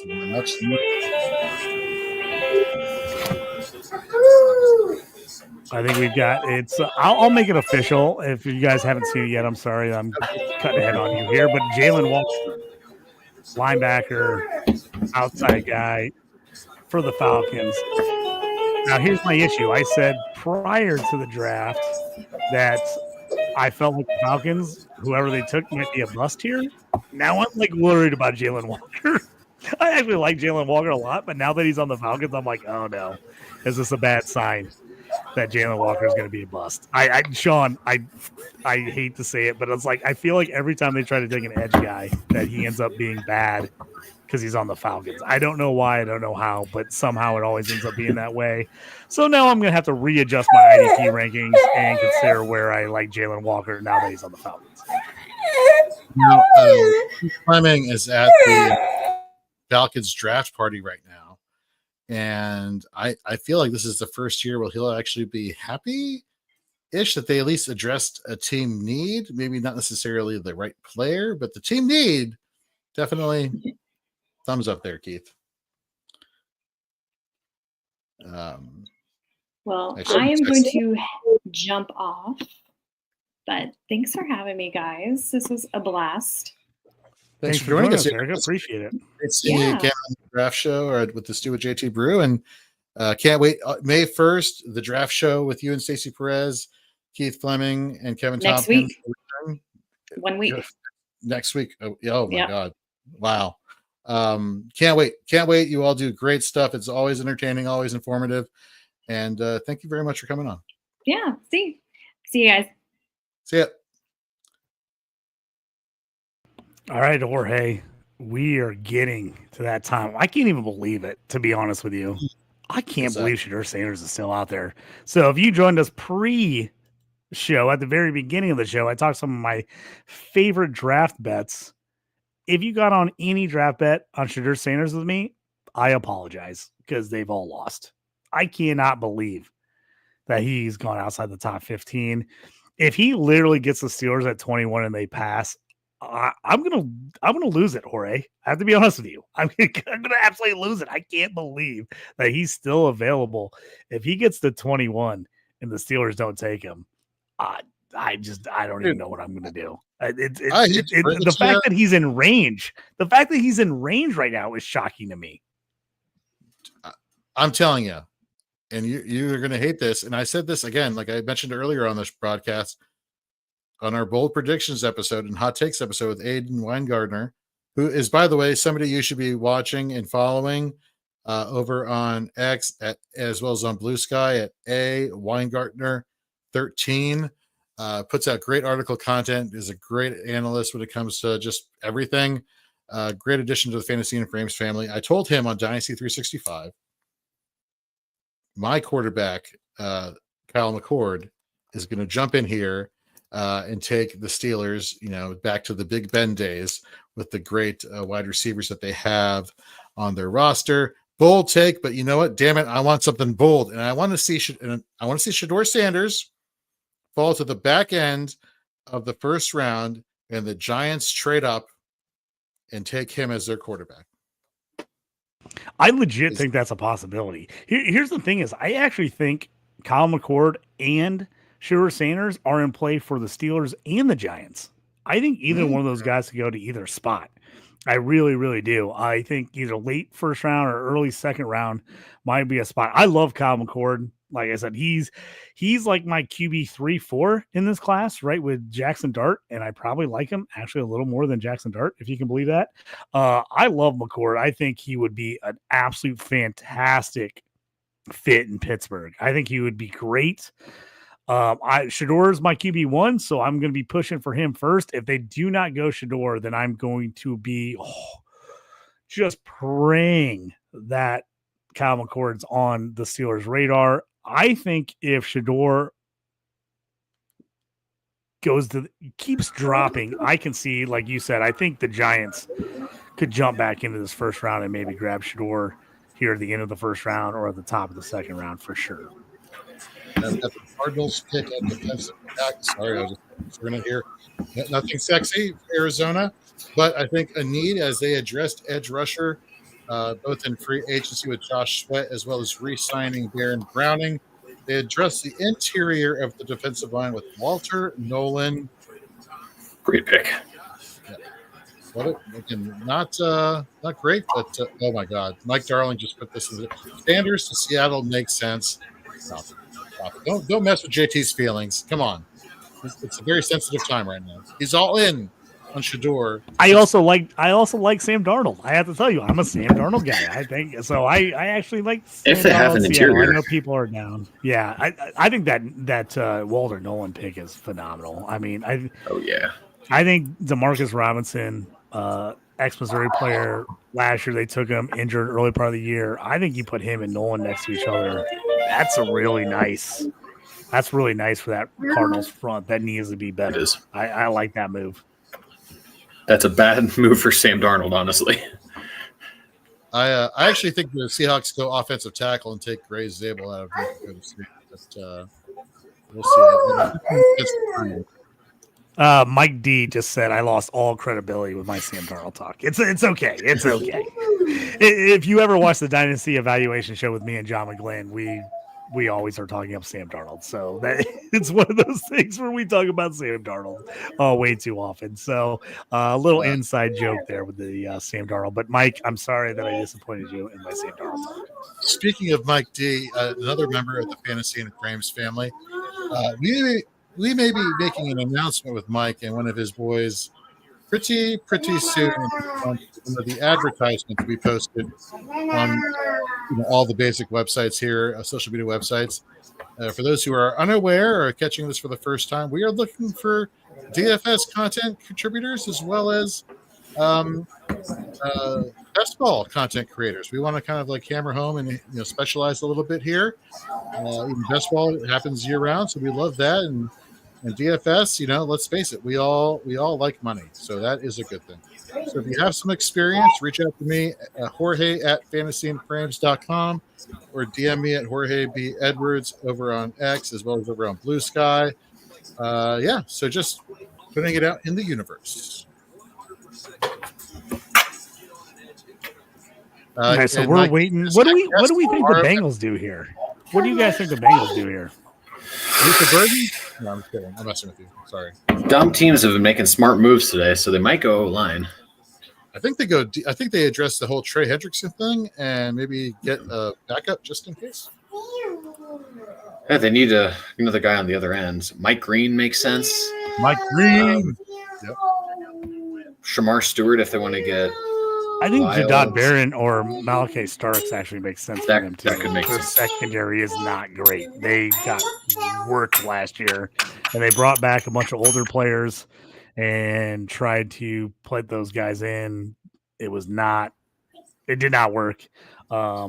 I think the Bengals got to go defense. I mean, their defense absolutely got worked last year, and Joe Burrow did everything he could to keep them in games, but they gave up a ton of points. Mm-hmm. Yeah, no, 100% agree. I'm really disappointed that Jedi Barron did not go to Miami. I really thought he was going to be the Ramsey replacement once they make that trade and get him out of town. But I digress. We're getting some nice players dropping here, Jorge. We're like, there's some real good value out there right now. If I'm these teams that were picking in the 20s, I'm pretty fired up about the guys still available, like coming up on here. There's a lot of good players in this draft. I like. There's a ton of different ways you could go right now if you're a few of these teams. If you're looking for cornerback, JT, I'll speak for you here in this instance. We want to give a shout out to Dorian Davis. We had him on the show, NFL prospect, Austin P, cornerback, defensive back, played free safety.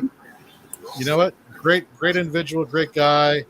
Really, in our interview with him, just gave us a lot of insight into what it's like to be an NFL draft prospect. And to give you a little taste of what that episode has, which you, of course, can listen to on the Shoot the Gap podcast, where you ever listen to the podcast, it's over on our YouTube channel. It's a lot more mental than physical. Staying positive, keeping your head on tight, and just those grueling days add up, and you really have to maintain that positivity and have that right attitude. And this guy's got that in spades. So Dorian, wishing you nothing but luck in the draft process for you. Hope you land on a team, and hope that we talk to you soon, man.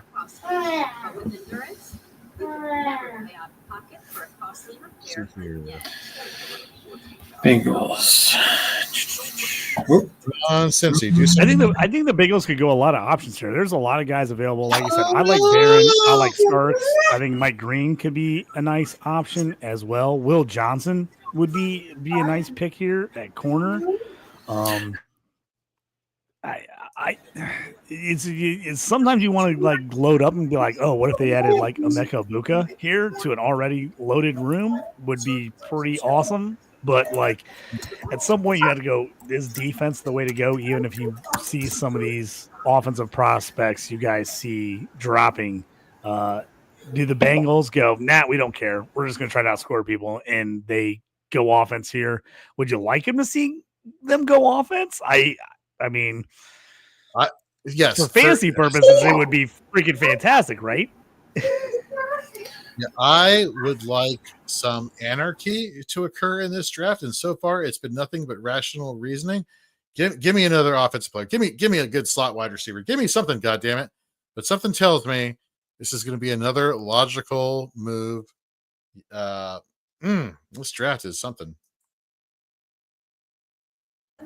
I mean, I just don't think Geno Stone's the answer at safety for them. You got Dax Hill, the nickel is nice. You got DJ Turner, Jordan Battle. So, I mean, they've drafted a lot of DBs the last couple of years. I mean, first, second, third round picks. Depending on what you want to do there and where you think, if you like Battle at strong safety or whether you think you can move him to free. Obviously, Malachi Starks is more of a strong safety type of player. Defensively, linebacker, you got Logan Wilson, Jermaine Pratt. Would you go with a Campbell there? Everything surrounding Trey Hendricks, like it feels like maybe this is a defensive end pick here, right? Maybe. You could be onto something there. Maybe. Gotta love it. Here we go. Oh, boom! I just refreshed. I just refreshed and saw the pick. So, nicely done by me, I guess. Yes, exactly right. And I think it was Joe who actually called this player, or maybe I don't remember. That was 7 minutes ago. I can't remember that far back. Charlene says maybe the Seahawks will give you some anarchy. Maybe, Charlene. Maybe. Sean's in the chat saying I like Emawari over Starks. I do too. I like box safeties who give you tackles for Dude, IDP. I'm not a is huge just fan such of a physical Worry. beast. Yeah, I'm not a huge Just fan of him for physically, NFL right? projection, but yeah, Starks is going to be a deep safety, so I think that makes sense there. Love it. Love it. Love it. Love it. The pick in for the Bengals, it looks like it's defensive end Shamar Stewart. It RAS is. score champion, 10 out of 10 on the chart. The guy physically is insane. I mean, he's off the charts athletically. The question is, the production at Texas A&M was not great. So can he be a guy that translates to the NFL? Does he make it happen in the NFL? Or is he one of those guys, which we've seen a lot of those guys over the years, that are absolute athletic freaks, but just never put it together at the NFL level? What do we think about Shamar Stewart? I'm insanely nervous about him being a good pro. Like, everything says he should be a good pro, but I also look at it and like, is this one of those guys that just like, he looks the part, he's everything you think you want, and then he just never performs at that level? I don't know. Jorge, what do you think about him IDP wise? Again, it really depends on what your expectation is. Like, you could have, somebody down your board at defensive end or edge rusher here, but if Hendrickson stays, that's good for Stewart. You know what I mean? Again, that opens up some more opportunities, possibilities. I want to say his win rate, I don't have it right up in front of me, but I don't think it was like atrocious last year versus offensive lineman blocks. So there's definitely the possibility. If Hendrickson stays, he's landing in a good spot for IDP purposes. I agree with you. I would probably hold off a couple rounds and pick him up a little bit later. Although, again, everything is all, roster dependent. If you're that desperate at defensive line, maybe. But I feel like, at that point, you may want to just invest in a linebacker or two and maybe even go into a box safety situation here. Again, it's one of those situations where he's landing in a great spot for real football. If Hendrickson stays, again, that's all. If he's the only guy, quote unquote, the guy in Cincinnati, that's no bueno. I agree with you completely. I think if he's your second guy, he's on the other side of a stud, you like it a lot more. If you're counting on Stewart being your guy, I don't love that. I really don't love it. On the other side of Henderson, I like it. Jorge, we talked about this on Shoot the Gap. I think it was last week or the week before. Joseph Asay. I think Asai is, I think he's going to be in the mix. I like what I saw out of him at the end of the year. So I think maybe, you're looking at like, okay, they're thinking, hey, if everything goes wrong with Trey Hendrickson, then they're like, okay, we got another guy in here, Miles Murphy. What are we ever going to see him, step up, former first round pick? I think if you're the Bengals, I don't mind going out on a limb here on him. Just if you're just betting on the athleticism and hoping that his production in the pros ends up being better than what he had in college. Like, again, Jorge, like you said, I think his win rate was pretty good. He just was one of those guys who just didn't get home a lot in college. Now, we know sacks can be a fickle beast sometimes. Sometimes you end up getting there and not getting a sack a lot of the time. So can he be that guy in the pros? I think it's worth a shot. If you're the Bengals here, I think it's worth taking a shot on a guy that's just he's just an unreal athlete. You know what I'm saying? Speaking of unreal athletes, this guy, mentally unreal athlete, because in my mock draft, I had the Seattle Seahawks taking offensive lineman Gray Zabel, and that's exactly what just happened for the Seattle Seahawks taking offensive lineman Gray Zabel. Joe, Well, great minds think alike, because I had the same. Nice. Excellent. Love it. Moving him to the interior, whether it be at center or guard, makes a lot of sense. He's played on every single position along the offensive line. He's not just limited to just being a tackle. He literally is super versatile. which is great for Seattle because they need help bad. I hate to speak Sam Darnold's name into existence again after Mike D ripped me, but this is good for Sam Darnold. Like they need offensive line help big time. This helps if you have Kenneth Walker, a lot of shares there. They got to be better on the O line for sure. So I think this is a smart pick. Again, we talked about this a few times. It's almost shockingly how well people are drafting tonight as far as like taking probably the right guy as opposed to reaching on people. So I think it's a smart move by Seattle. And we're Charlene says, sorry, almost a couple picks away from the Steelers. Please let it be Sugar Sanders. Please. Sean in the chat, if you're desperate at defensive line, make sure to tune in Shoot the Gap for expert advice. Thank you. Tune in to the Shoot the Gap podcast at 9 p.m. Eastern. We live stream on Wednesdays, and of course, the very next morning, you can listen to us in podcast form wherever you listen to podcasts. Subscribe to the Shoot the Gap podcast wherever you listen. Rate, review, subscribe. Let us know what you like. Let us know what you don't, and but leave a good review. We would, more often than not, we like those better than the bad ones. I digress. But thank you, Sean. Man, this is fantastic. Again, what it really is great for Zabel here is that he is excellent at pass pro and he is excellent at run blocking. So you have, again, somebody who's played along every position along the offensive line, excels in both pass pro and run blocking, zone blocking. Just, if you're happy if you were a Sam Darnold dynasty manager right now, and you are happy if you are a Kenneth Walker manager right now. Like, this is a great upgrade at the defensive line. Again, we talked about earlier, a lot of these moves may not seem sexy for fantasy, but there is a trickle down effect that can help these superstars that we hold so dearly and hold so high in our minds in terms of being great assets for fantasy football. So again, for those who are like, Seattle, why don't you do something sexy, or some other team in the draft thus far, why didn't you do something sexy? Well, I think they did. I think they have been. You just have to wait and see how it all trickles down as the season and the years go by. What do we think for the Bucks here? I had Jahad Campbell going to the Bucks here. What do you guys think? You think that's a nice move? I like him. He, to me, IDP purposes, is the best off-ball linebacker in this draft. I think this is a great 100%. spot for him.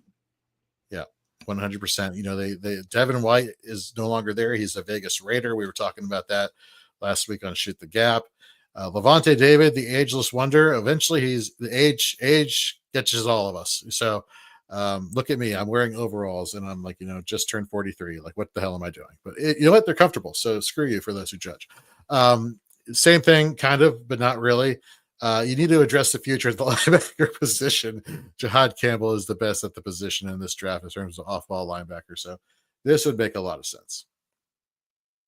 Jorge, I've got to bring up something that's pretty embarrassing, but I'm going to jump on with the overalls with you here. Nice. I've been clearing out my closet like I am a hoarder when it comes to clothes. I've been basically the same size most of my life. I've put on some pounds here over the last couple of years after I turned 40 and COVID and everything.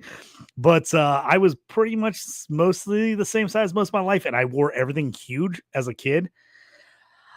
I was going through my closet. I found a pair of Tommy Hilfiger overalls from high school. My girlfriend was dying laughing. She was like, "Oh my God, are these serious? Like, you have these?" I was like, "Oh yeah." I'm like, "Those were badass when I was in high school in the 90s. She was dying laughing. She's like, "I actually think these would still fit you." I'm like, "They probably would, because they were gigantic when I was 160 pounds in high school. They were gigantic." I'm like, "They probably do fit now." So Jorge, I might have to break out the overalls tomorrow. We'll see on the show. Second, third round, I might have to break out the overalls just to bring it all around. So I want to make you feel better about the overalls because I like them. I think they're cool as shit, to be honest with you. Not just tomorrow night. I feel like this should be the official Shoot the Gap uniform. Overalls. Shoot the Gap overalls every week. What, dude? That might be the greatest idea you've ever had. Charlene says, yes, I had a pair of Tommy overalls in junior high. Nice. Love it. In terms of anarchy. See, I wasn't the only one. I wasn't the only one. Charlene's the sharp one. She says also, Broncos coming up. I'm starting to sweat. No anarchy, please, in the NFL draft. Yeah, that's a great one. The Denver Broncos. I think anarchy has occurred with this pick. Okay. Oh no, where are we at? I'm not paying Tampa attention Bay. Here. I'm like, Tampa Bay is I where have we're to at be right honest. now.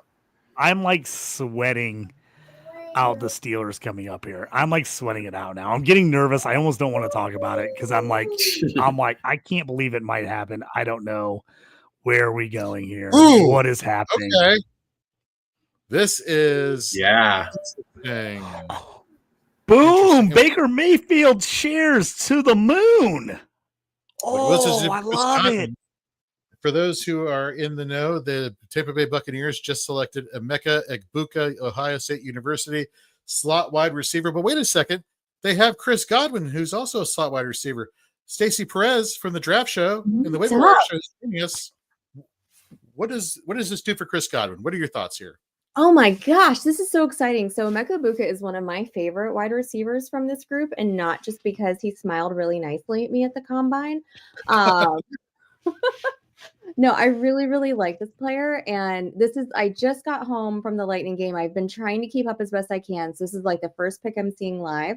But yeah, I mean, I'm not really sure what it does for Godwin, but I think it has to bring him down a little bit, right? I mean, if you've got, a brand new there, and then what does it do for Jalen McMillan? That's another big question too, I'm thinking, right? Because you've got Evans, you've got Godwin coming back this year. So, I mean, I think you have to downgrade everybody except for Evans at this point.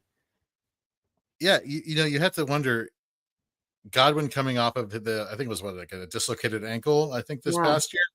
So you bring him back in free agency, and I'm like, well, if you were planning to address a slot wide receiver in the draft, why even bring him back? Like, either you are confident that he's coming back, or maybe this is a sign that, okay, we resigned him, and then we now see him in our facility, and we're like, oh shit, we messed up. Let's address this issue right now and draft Emeka Egbuka. This is interesting stuff here.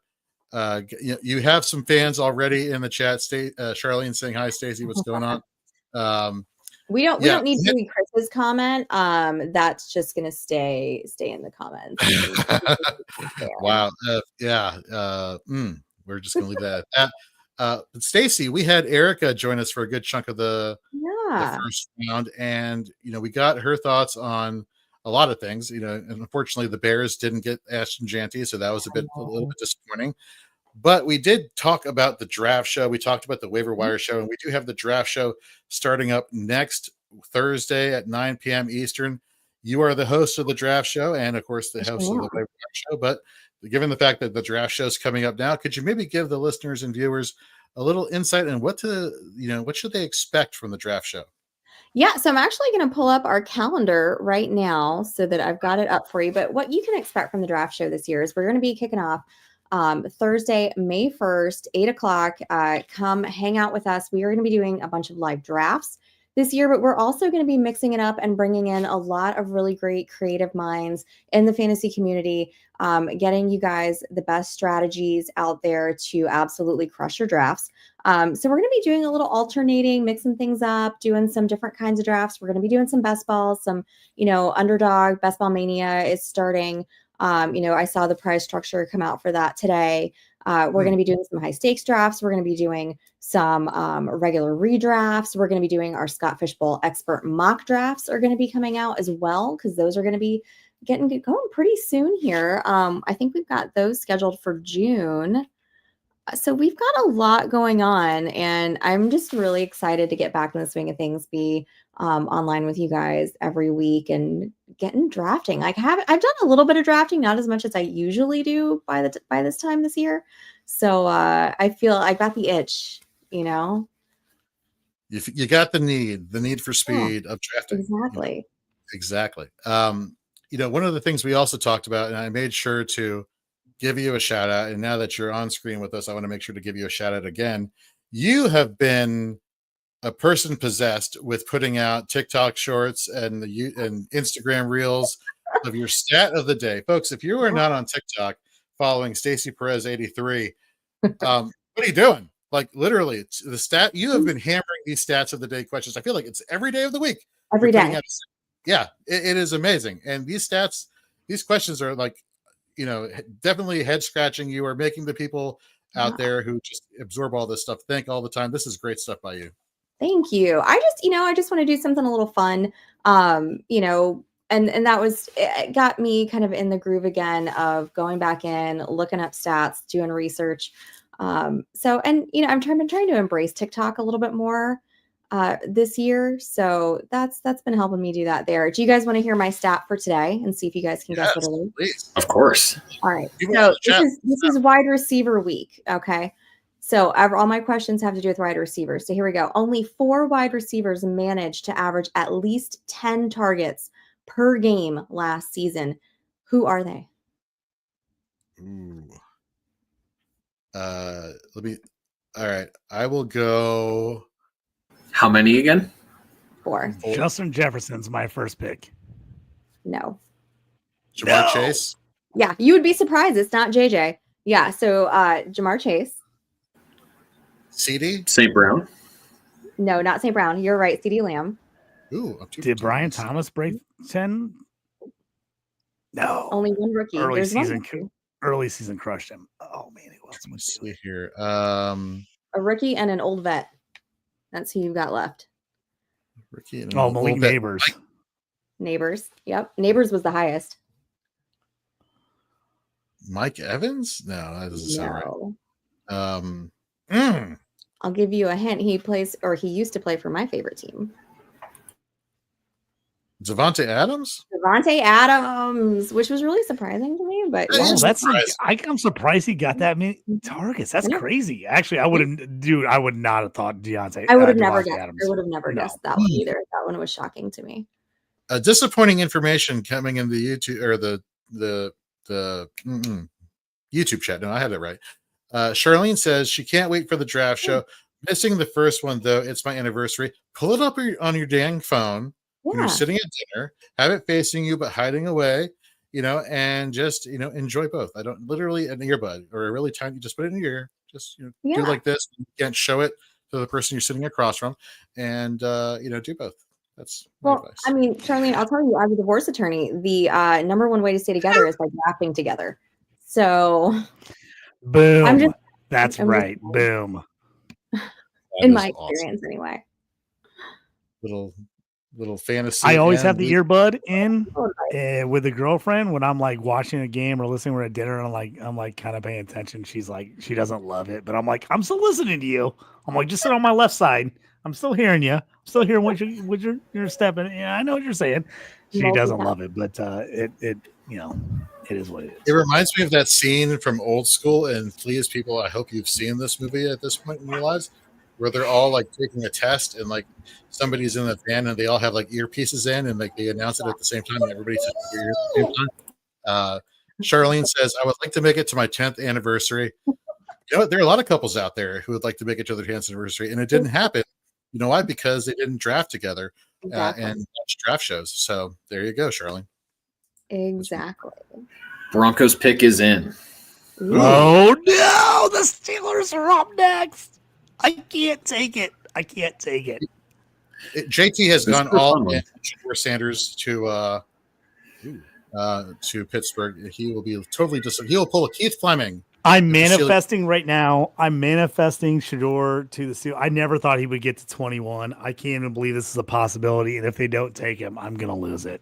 Where does he go? I'm just looking at the rest of the draft order.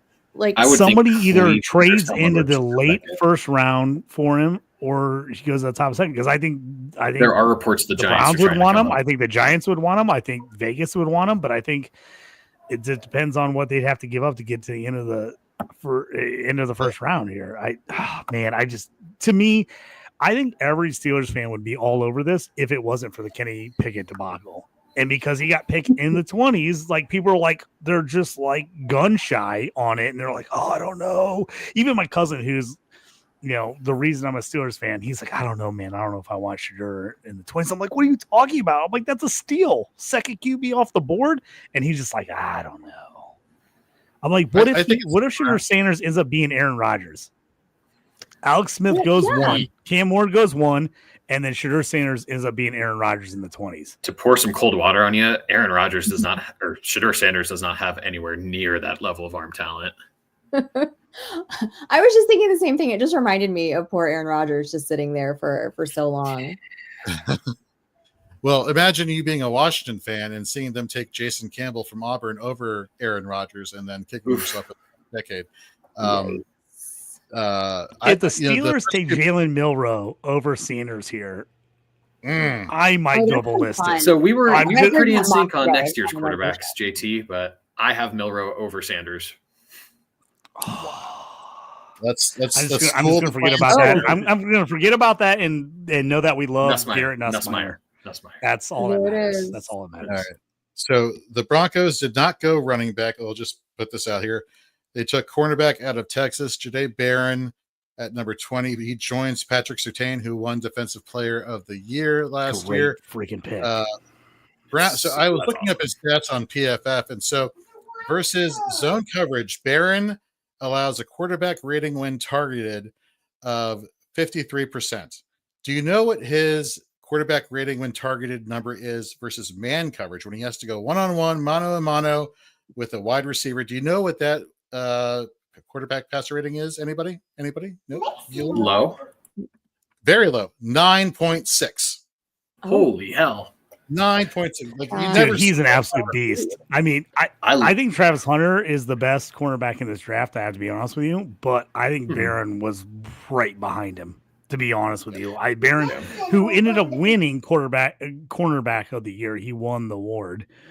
I think Barron is. I've compared him to Brian Branch. I think he's that's my corner, strong safety. I think he can be moved around. I saw Sean here in the chat says, what happens to Riley Moss? I think Riley Moss still plays on the outside. I think Surtain plays on the outside. I think Barron ends up being your strong safety slot corner. I love that move for the Broncos, a team that has been absolutely built on defense. And I think you have to have a good defense in the AFC West. I mean, there's so many good offenses. You've got to be able to play defense. I think it's a really, again, I hate to say it, man, these GMs are doing a good job. I think it's a great pick. Charlene is not mad about the pick. I will say, Stacey, going back to a question you asked just a few minutes ago, like who would trade up and take a quarterback in the first round? Well, you look at the two most quarterback needy teams. You have the Browns and the Giants, who I believe are 1 and 2 in the second round, so they're the closest. Yeah. And so I don't think it'll take too much for them to jump back in. I'm predicting the Commanders will draft or trade out of the first round, and so it could be to one of those two teams. So we shall see. Yeah, because not a one of these teams that are left needs a quarterback. Right. Not one. Steelers pick is in. Oh my God. Is JT going to lose it? I can't even look. I don't even want to look. I have to be honest with you. I don't even want to look.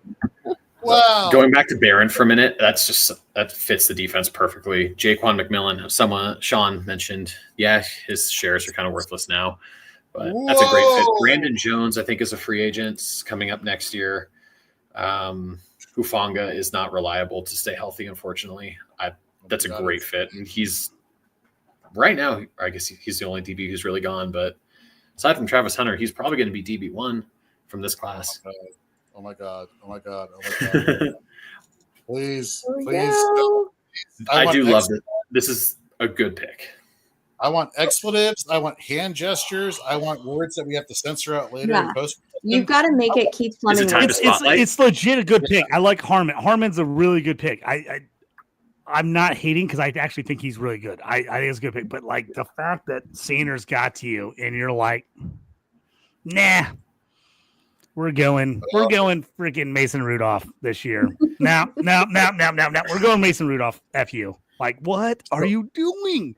I have the lowest level of confidence in the Steelers organization I've ever had in my life at this point. Like, what are they doing? What is the plan? You let Justin Fields go. You did all this. Like, I just don't. Oh my God, I think Harmon's a really good pick. And if Sanders wasn't there, I think Harmon would have been my favorite pick. Honestly, not going Sanders there and being like, nah, we're good. And I don't hate Mason Rudolph. Actually, I think I like him probably more than anyone. I think he's actually decent. He's better than Will Levis. I'll tell you that. But I'm just saying, like, this is your plan going into the season. Oh my God. Please tell me they've got a plan to trade back into the first round against Sanders.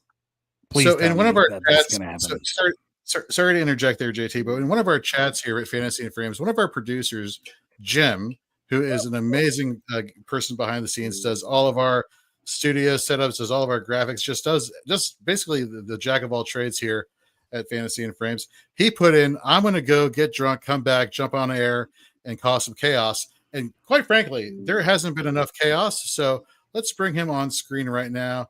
Jim. Oh. And you are muted currently. So if you're saying some expletives, we can't. Jim's chugging a beer right now. Ooh, it looks nice. like. Very nice. Yeah, I wish after that Lightning game, I wish I was drunk. So you could have got drunk at the Lightning game. I should have. That's a tough Lightning loss, Stacy. That was a tough loss. That one was tough. The first one was tough, JT. The first one was tough. This one was deflating. If you're like Stacy and you like the NHL, tune into Around the Ice on Fantasy and Frames. Just a little plug there. Only if you refuse to talk about the Florida Panthers. That's the only way I'm tuning in, JT. We ban all Panther talk. But Jim, what's going on, man? What's up? So what's going on? How are you enjoying first round of the NFL draft so far? I'm bitter because it's like the best pick the Patriots have had in years and just did the most whatever thing they could do with it. And I mean, I knew it was coming. Hope they would trade it. If they weren't going to trade it, I wish they'd done something for fantasy because they're not going to win anything this year. So I would have rather enjoyed Genty just for the sake of it. It's not good. Genty's going to be fine in Oakland or Vegas, but it's just boring, and it's going to be another boring year as a Patriots fan. And it makes me Wait, hold on, you're not excited that they drafted an offensive tackle who will protect Drake May, that he will throw it to then a 37 billion year old Stephon Diggs coming off of an ACL? That doesn't excite you? I don't think even with as slow as drafts go, there's not enough time for me to rant about how much the Patriots have fucked everything up since firing Bill Belichick. So, Stacey's heard it every morning for 3 years, but I have. I can't even if getting rid of Bill was the way to go. There was a lot of ways to go differently last year, including not winning a game so that you could do something better with that pick that you should have had. So it's just hard to be excited right now about anything, even if it does mean propping up sophomore quarterback who had a better season, I guess, somehow than Caleb Williams last year, but I don't think is better than Caleb Williams. So it's just kind of mediocre. Well, speaking of exciting things here, it is actually quite rare, that we get a fellow brand owner joining us on the show, but he is definitely a friend of mine, friend in the fantasy community. We got the owner of Fantasy Six Pack, Joe Bond, joining us right now. What is going on, Joe? Let me bring you on screen, swap places with you there. What's going on, man? Keep yourself on top. No, what's going on, man? Thanks for having me. Glad to be here. It's been a wild night, man. Started with the second pick being traded and just threw everything off. Aside from let's talk about the pick that just happened here with Pittsburgh. Are you surprised that they didn't go Shador, and two, if he didn't go there, where is he going? So I updated my mock today, and I did not mock a single quarterback in the first round outside of Cam Ward. Wow. The only way I see another quarterback going at this point is a trade back in. Saints, Giants, Browns. There's nobody else taking a quarterback. They're not first round quarterbacks, period. And somebody's going to jump back in and be like, somebody, like a team like the Steelers who has like a middle, to late second round pick, right, is going to be like, oh, well, I've got to come back in and get them before everybody else does because they're going to be a second round pick, right? That's the only way it's going to happen. So no, I'm not shocked. I'm trying to think about who I actually had Derek Harmon going to the Steelers. So not a shock pick to me. You should have told JT. And Jorge, I will say, as a Steelers fan, I'm really pissed about not getting Shedeur Sanders there. But you shouldn't be, man. Harmon was my favorite guy. Harmon was my favorite pick, who I liked going there prior to not thinking that Sanders would fall to 21. I actually like it. So I don't want to hate on him because I like him. I think he's a really good player. I think he's a great fit for Pittsburgh. Now I've just changed course. Now I'm praying they trade back in and get Shedeur at like 29. I just don't understand 30, the love 31. for Shedeur, man. Like I feel like he's one of those quarterbacks who abused the lesser talent a lot of times, and he holds onto the ball a lot. And we've seen quarterbacks like this in the NFL who in college held onto the ball way too long, and they struggle. They struggle big time, and they don't get out of that habit very quickly, or if at all. And so that's my fear with Shedeur. And he's not an athletic guy. Like you think, like, oh, he's Dion's kid, right? He's super fast, he's super athletic, and he's gonna scramble. That's not his game. I can chuck it downfield. He's not super accurate either. Like honestly, as a Steelers fan, I'd be happy not to have him. Like I think it'd be a train wreck. I just don't want him on my team. I don't think he's that good of a quarterback. You're just crushing JT's just still raw. I'm emotions. sorry. I just don't, man. No, I hear you. I actually, at this point, I would rather have Dart, who I think is actually a better passer than Shedeur. And could possibly turn into like the next I'm blanking on his name, the dude from LA Chargers. Been a long night. Herbert? No. Herbert, yeah. Like Herbert had like the arm, but like everybody was like, we don't know. And I feel like Dart's kind of like that guy. Like that could be Dart this year. Would that surprise anybody? Yeah, I completely disagree there as the biggest Herbert fan out there, but also one of the biggest Dart haters out there. Wow, I actually I feel like there were so many question marks coming. I feel like there were so many question marks coming out of the draft, into the draft with Herbert. Now, granted, he was super early, but Dart has similar questions. And Dart doesn't have near the tools Herbert does, though. His arm talent is shown to looks a lot better because of the Kiffin wide open offense. Maybe I think, but no, I mean, yeah, you got points. I agree.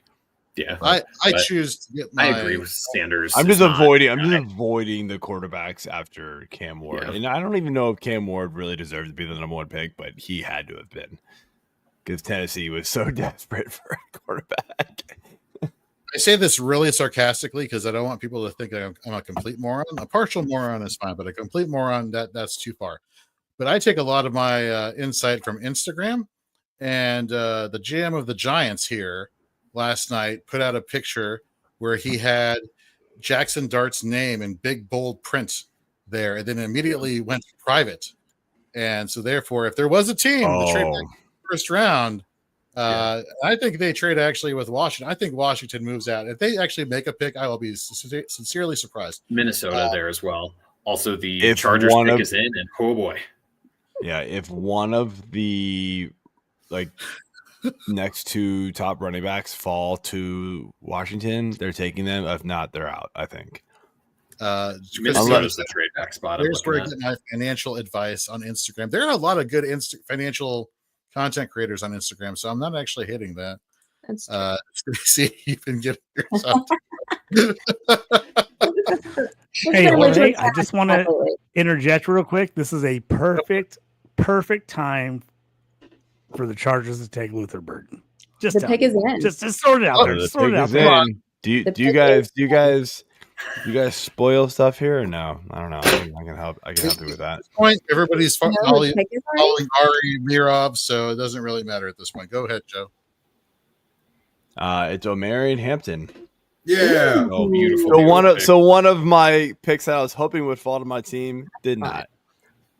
So, all right, let's talk fantasy real quick here on this fantasy football show. I love it. Omari Hampton, does he not immediately jump? He's got to be 1-2, right? Like going to the Chargers, they love to run the ball. Does he not become 1-2 right behind Dynasty JT? leagues? Yeah, I mean, I think It depends. Obviously, it's Gentry, format. and I think, I mean, obviously, IDP, like, Superflex, of course, but outside of your Superflex leagues, but even then, like, I mean, I don't know, like the landing spots for these quarterbacks at this point probably aren't going to be great. But I think it's Gentry, I think it's Hampton, and then maybe McMillan and like Golden and those guys like that, and that you're going to get like a mishmash of like Buka and Hampton and Henderson and those guys. Like that's going to be the 3-4-5. Like that's what it's going to be. I noticed you didn't mention a wide receiver's name by the name of what, JT? Luther Burgeon went there, but that's all right. Is Najee Harris dead Be now? the 2-3-4-5. I like him. I love like Najee, but That's now Najee with Murray and Hampton going there is not it'll be great. It's just a 1-year deal for Najee. I think it'll be probably 60-40 Hampton this year. I think where I go, and then Hampton will take over a lot next year. He still has some work to do to become a fully proficient pass catcher and especially as a blocker. So I think they'll give him some time to really grow into that role before fully turning over to him. I completely forgot about Najee Harris going there. That's wild. So I don't think they're paying him that much money just to sit around there. So I feel like that's probably a little bit more equal. I don't necessarily think that Hampton's going to completely take over that job. Maybe towards the end of the season, who knows? But I think that's probably a little bit more equal split. So, Stacey, let me ask you a question. As somebody like yourself who competes every year in high stakes leagues, is Najee somebody that you're maybe drafting in the later rounds, or is it Omari and Hampton or nobody else on that team at running back? Yeah, so now, I mean, I think you can still take Najee probably later rounds. I mean, it depends on how you're building. I wish Jim had jumped. Damn it, Jim, get back in here so you can yell about 0 RB, because we're going to have this fight. Jim and I are absolutely going to have this fight when we draft our high stakes teams in a few months. So, this is hard now because I would have been taking Najee, right? But now that you've got a Mary in there, I don't love it as much. I mean, I think if you're still going to go 0 RB, I mean, I like him. I like him as one of those guys. I know. I just really, I mean, it is. Sean's absolutely right. I mean, it's the best. You're not going to know. That's so great. I mean, but that's kind of like, I mean, I hate that answer because that's, like the cop out answer is that everybody's a basketball player when you can't really decide, right? My thought about I really like Najee, but now I'm like, oh, this kills Najee. This absolutely kills Najee in a million leagues, and I have Najee everywhere. Although, hey, I'll say this. Can I say this? Yeah, go for it. Najee at one point was a phenomenal pass catcher, right? What did we say after his rookie year? Oh, dude's going to catch like 90 passes every year, right? He's going to get like 90 targets every year. That didn't happen because the quarterback and the offense changed drastically, right? And they brought in Warren, and so everything didn't go in his favor. Now, they bring in Hampton, who's not known for pass catching. So maybe now what can Harris keep his value up with? Pass catching. He's also a really good runner, so like he's gonna stay involved. And look, San Diego, or LA, whatever. We know they're going to run a lot. So both of these guys can have value. I lean Najee big time because I think he can catch the ball better. And let's not forget that offensive line for the Chargers is stacked, right? And you look at what if Najee, I think this is Joe makes a great point. What if Najee all of a sudden is the third down back for the Chargers? I don't even know if he's a third down back. I think they throw it to him. He becomes their like third down guy, their like 2-minute guy where he wasn't that for the Steelers. Like, what if he does do that? Joe, I did not think of that about that at all. But now you say that, I'm like, gosh, I kind of all of a sudden like Najee more again. I actually think Najee's one of the most underrated guys. I think he's going to so much plummet in drafts. You watch. He will plummet in drafts, especially immediately. Best ball drafts, underdog, go get him right now because he will fall off the map. So hold on. Go get him now. We're gonna do one of those on the draft show next week. So I'm really curious to see where everybody goes. I was just looking up numbers for invite me. I'll take Najee before everybody. Yeah, they're running it right now. Well, last year, top 10 in percentage of run plays that they're running. So I mean, they are going to be running a ton. You know, they ran a ton last year. I don't expect that to really change now that you've just added, you know, Hampton there. So that's probably only going to go up. So let's ask our newest member here at Fantasy and Frames. He is joining us now. We got Joe Goodwin here. He put out his first article yesterday at fantasyandframes.com. Is going to be pumping out a lot of articles coming soon. He is a fanatic of the game. Let's ask you, Goody. Najee Harris, Omarion Hampton, what are your thoughts? I always think it's funny when people get worried about competition and they say how like oh their value is going to plummet, and I always go like no, the cream rises to the top. Whoever's the best running back is going to be the guy that gets played the most. You know, and we saw it like, I mean, a great example that's like last year, if you watch the Lions, right? It was Montgomery and Gibbs, and everybody was like, it's a 1-2 punch, it's a 1-2 punch. And then Montgomery gets injured, and like Jahmyr Gibbs looked like a dude that could do it all by himself if they really, really wanted to. And all of a sudden, if that was the situation coming into this year, would Jahmyr Gibbs not be threatening as like a legit, like, okay, Derrick Henry and Saquon, I'm like number 3. Like I'm the third guy now because I can do this all by myself. So I don't necessarily think it's a bad thing. I'm sorry if anybody gets offended. I don't think Najee Harris is very good. I think he was on Pittsburgh and he couldn't establish himself as like a primary guy all the time, and they kept bringing other dudes in with him.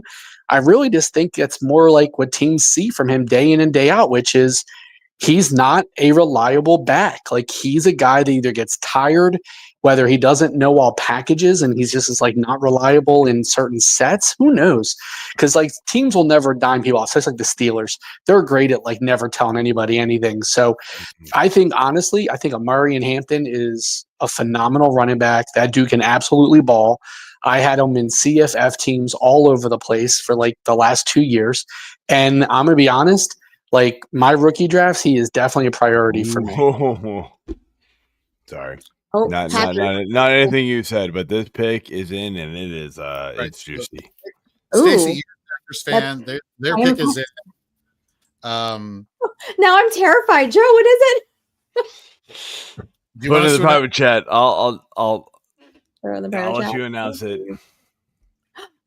Oh wow. Wow. Stop it. Oh my goodness. Okay, well that's kind of exciting. Is it okay? Is it? I mean, well, it's it's something different than what they normally do.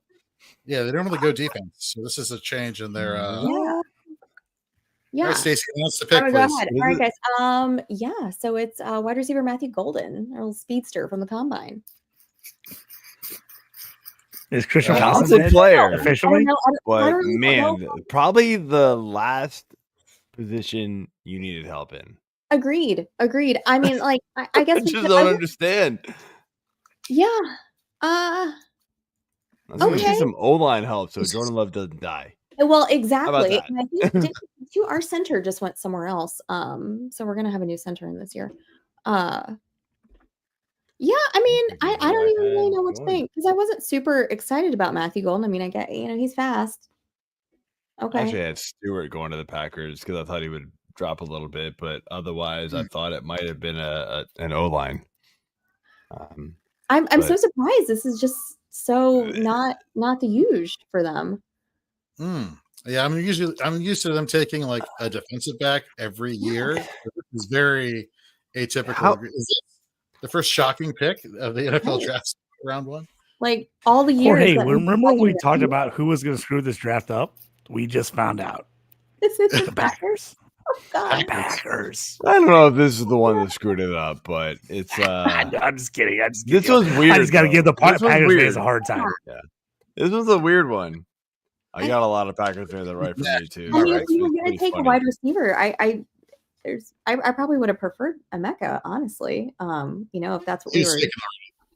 Well, I mean, I'm saying like Luther Burden. wide receivers, that's what I would prefer. But yeah, I'm sorry, JT. Who did you just say? What was that? Luther Burden. You like him? Is he good?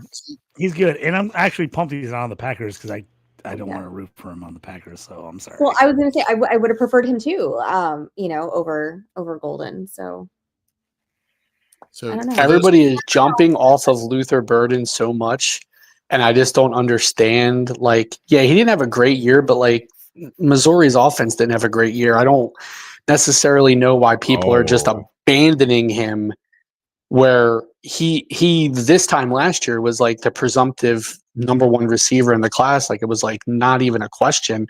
And people had been like stockpiling him like crazy, especially in Devi going, he's just the guy. And then they jumped off of him super quick. Like it just baffles me. He's so talented. The dude is going to be a baller.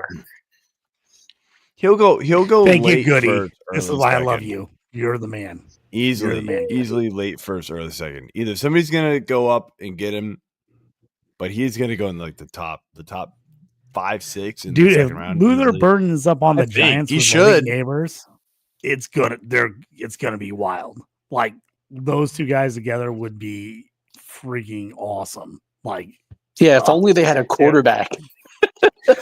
Dude, I know they should have brought back Drew Lock and let him just swing. I mean, like, come on. Well, I'm interested, like, to really see, like, because I mean, like, all of this stuff's come out about the Giants. Apparently, Daboll loves Jackson Dart, and everybody else is like this. And it's going to be really, really interesting to see, like, who wins out, because it's going to say a long term what's going on with the Giants. Who's this guy? Out of Rhythm Fantasy. Oh my goodness! Come on, dude. Look at Matthew Golden's suit. Are you guys watching this? Oh, I'm dude. I'm kidding. That's I'm kidding. sick. All of a sudden, this guy showed up behind. And he's got below the me, and I was like, G on his "Hello." team already. Like, I mean, I know Love it's that Golden, hat. but also now. All right. What do you guys think of Shadur Love that Sanders hat, by the falling? way. Wait, what? So what Jake do you coming guys in here and trying to bust my balls immediately and crush me. No, he succeeded. That's exactly what just happened. That was, Yes. What do you, I mean? You're like, oh, Shadur Sanders maybe with the Steelers, and I mean, you guys think Shadur Sanders is actually going to be, is he going to be drafted? Not in the first It's round, drafted. Wow. Period? Yes. unless it gets JT, traded up into. That's what I said earlier. By the way, Golden's suit is phenomenal. Right? That's why I was just saying. I was like, wow, that was fantastic. Do you guys know? I thought I said it at the same time as like, who's this guy? And you're like, oh, look at this guy. He's cool looking. And I was like, wait, what? I mean, the hat's cool, but I didn't. Yeah, okay. Mix up. I love it. I think it's fantastic. That's awesome. Does anybody think this should have been Isaiah Bond? Like this should have been. Nope. No, I honestly, for the longest time, don't Isaiah like Bond was him. like the speedster on Texas, and like this was supposed to be him. And then all of a sudden, like he got really slow at the combine, and then everybody's like, "Oh, wait a minute, maybe it's Hold on, guys. Hold on. Stacey, what were you about to say? Oh, I was just going to ask you guys if you knew what year was the last year that the Packers took a wide receiver in the first round. Don't look it up. I'll know if you did. Let me guess the wide receiver first. Was it 2001? I don't know. You're close. Am I close? I went really far back on purpose. 2002, and it was Javon Walker. Yeah. I knew that. I just didn't want to say it at first. Deep cut. Holy that's what I'm saying. For some reason, I was going to say McCaffrey, but I was thinking Denver. I mean, for some odd reason, I don't know why I was thinking, I was thinking, the guy from, the Raiders. He was a Packer for a long time, and I, just blowing. You're talking about Jordy Nelson? Well, yeah, I was thinking about Jordy Nelson, and then we got who's the other guy? You were thinking about Devontae, were you? Devontae. Yes, Oh, Devontae. come on now. I don't remember Devontae. Not very long ago. I mean, so what are you guys' overall thoughts so far? I mean, we've seen a lot of defensive guys coming off the board. Not really a whole lot of offensive guys right now. I mean, we haven't really. We haven't. I mean, it was a defensive heavy draft. I mean, I think you had to come in expecting a lot of defensive guys to come off the board. You know. Yeah, there's so many running backs. We can get those guys later. Like, I think that's what teams are just going to hold off for that. You don't have to go get somebody now. I'm personally disappointed I'm not more junk in first round of the draft. Like, this is a perfect thing. I have my overalls on, which is going to be like a thing going forward. Yes, I'll be wearing these. Wait, nobody can see your overalls, man. You got to fix your camera. Put it down. You got to back it up a little bit so you get more view. There you go. There you go. You got to back your camera up so we get better. You want all those jerseys behind you. Those things are tight, man. But you got to back it up so you can see everything of you. If you're going to wear an ensemble. Well, Jorge, you start wearing those overalls, they're going to start calling you George instead of Jorge. I love it. Yeah. That is great. That is actually great. That is great. I mean, Stacy, you missed so the the Vikings conversation pick earlier. was in, by the way. Donovan Jackson, O-line. There you go. I was going to say, Stacy, you missed the talk about what we were talking about. Me and Jorge wearing overalls. I thought it was going to be safety. JT, what were you saying? Overalls. I said Stacy missed the talk about how we officially are changing our uniform for Shoot the Gap to overalls. Like, yes. I found a pair of Tommy Hilfiger overalls from when I was in high school, and that we're going to start wearing overalls as the official uniform with Shoot the Gap show. Well, I just want to congratulate you for being able to wear something from high school, at your advanced age. I think that's fantastic. Well, we just have a trade announced. The Giants are moving up. Let me find out some more information. Oh, wait, what? The Giants have just completed a trade where they're moving up. I mean, this has to Here he comes. Here he comes. Here we go. This has to be Dart or Sanders. Donovan Jackson is got Vikings. All right. They're trading up with the Rams. I think it's Jackson Dart. Yeah. Sorry. Okay. So they're trading. Giants are trading up to the Houston Texans for. Yeah. All right. Hang on. I keep refreshing this feed I have, and it's not giving me what I want. Jorge, I said the under-over trades in the first round were 3, and we're at 2. Right? Oh, we're at 3. On that? It's for Burden. Are we at 3? The Cleveland Jacksonville trade earlier. Oh, yeah, that was 1, right? And then what else? What other trades we have? We had the other one a few minutes ago. Didn't we? Okay. The only that's what I'm checking. I'm checking with you guys. I've been on here too long. So, yep. The only trade that happened was earlier in the draft was between the Jags and Browns. Okay, I said over under 3 trades. We're at 2 now, so we're on trade. There will be another one, man. I'm sorry. There will be. It always happens at the very end. If Sean is right in the chat, JT is about to lose his mind. Oh, so JT, how many Luther Burden shots have you taken so far?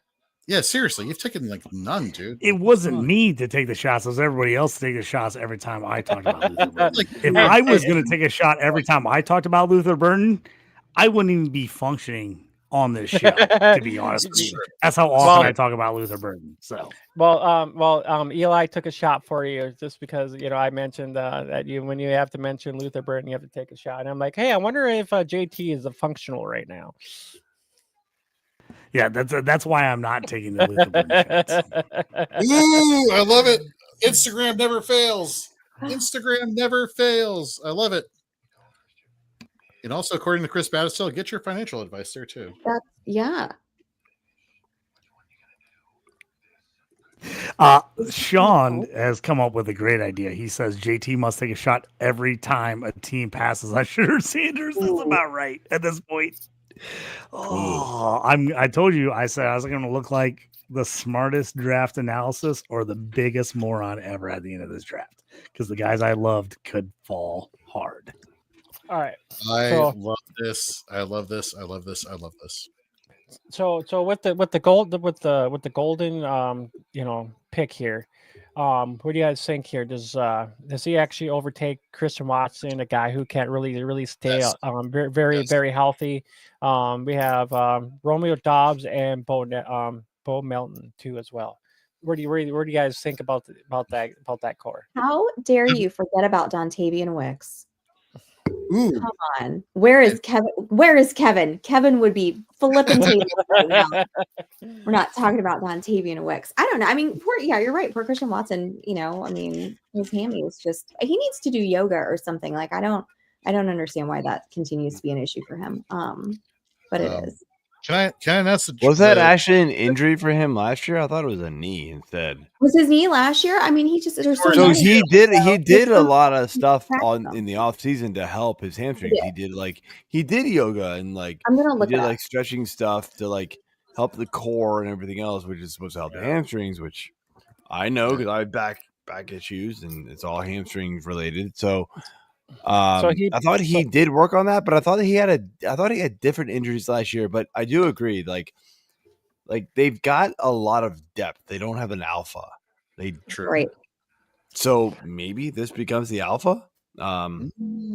It's just an odd pick when you've got 5 good. I mean, I wasn't trying to hate on the Packers. I just think about looking at their depth chart. I mean, they have a lot of great talent on that team already, and we're with them taking Golden there, who's a speedster.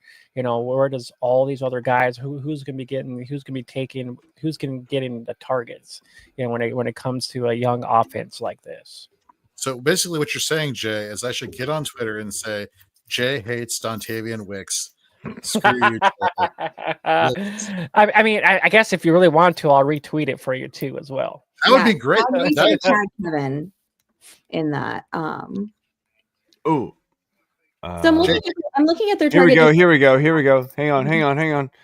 Texans trade with the Giants. Yep, we have the Giants pick, so I'm not going to announce it unless you guys want me to.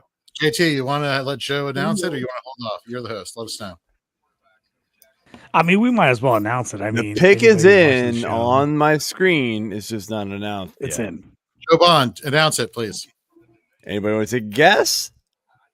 JD. It's not Shedeur Sanders. JD Jackson Dart. Oh my God! This was what I was talking about. The Instagram. only reason why another quarterback was going to get taken is because the Giants or the Browns or the Saints were going to trade back in and take Dart or Sanders. And that was it. That was the only reason why. Well, you know what? I think the Browns trade in now and take Shedeur. LA Rams are on the clock. Damn. I mean, if you're the Cleveland Browns, though, do you really want Shedeur Sanders? No. If you're going to put your eggs in this quarterback basket, is he really the guy to do it with? I don't think he is. I'll be honest. I am not a Sanders fan. I feel like he would take a sack over an incompletion. That was the only reason why his incompletion rate was so high. It used to drive me nuts when I used to watch him. I'm but he literally would. He reminded me a lot of in some ways, decision wise, a young Donovan McNabb. McNabb used to do that all the time until everybody kept yelling at him, throw the ball away. It's okay to throw it at somebody's feet. And he just for the love of them for a really long time didn't want to do it until they eventually got it really through to him. And that's when the Eagles really started taking off there in the early 2000s as he learned that lesson. It's okay to make an incompletion. No disrespect to Donovan McNabb a little bit because I'm a Commanders fan and I see that you're an Eagles fan. But he did actually take that advice towards the end of his career, and basically all of his passes went to his receiver's feet, which is why they traded him to the Commanders because they're idiots, meaning the Commanders, that is, and took Donovan McNabb. And we all know what happened after that. So looks like we have another trade. Yes, trade. Falcons move up to the 26th pick. Yep, from the Rams. Ooh. Wow. Well, so they're not JT. It might be for Luther Burden. It could be. Dude, Luther Burden would be great on the Falcons. That would be spicy. I would love that for them. You would actually. They also need massive. I didn't even think about that, but I think that would be. Awesome. That's exciting. Him and Drake London. Oh, help! Who hasn't been taken on defense? That's a high up. I can't. There's still a lot of good players left, to be honest. There's a chance they take Pierce. I said they were going to take Pierce earlier. I think Pierce would be a great great pick. One of the better edge rushers. I stopped keeping track of my board, but yeah, Pierce is way up there. Yep. Yeah. It might be Pierce because I don't know, man. Like I don't know if they think they need receiver help, and I'm not sure they do really. Yeah, anybody who says they do, how dare they slander Darnell Mooney? Because I love Mooney, man. I love Mooney. He's good. Like great second receiver. Plus, there's Mike Green too, who's like weirdly sliding as well, and he was another highly regarded DN like edge rusher. So, but I still like Luther Burden, JT.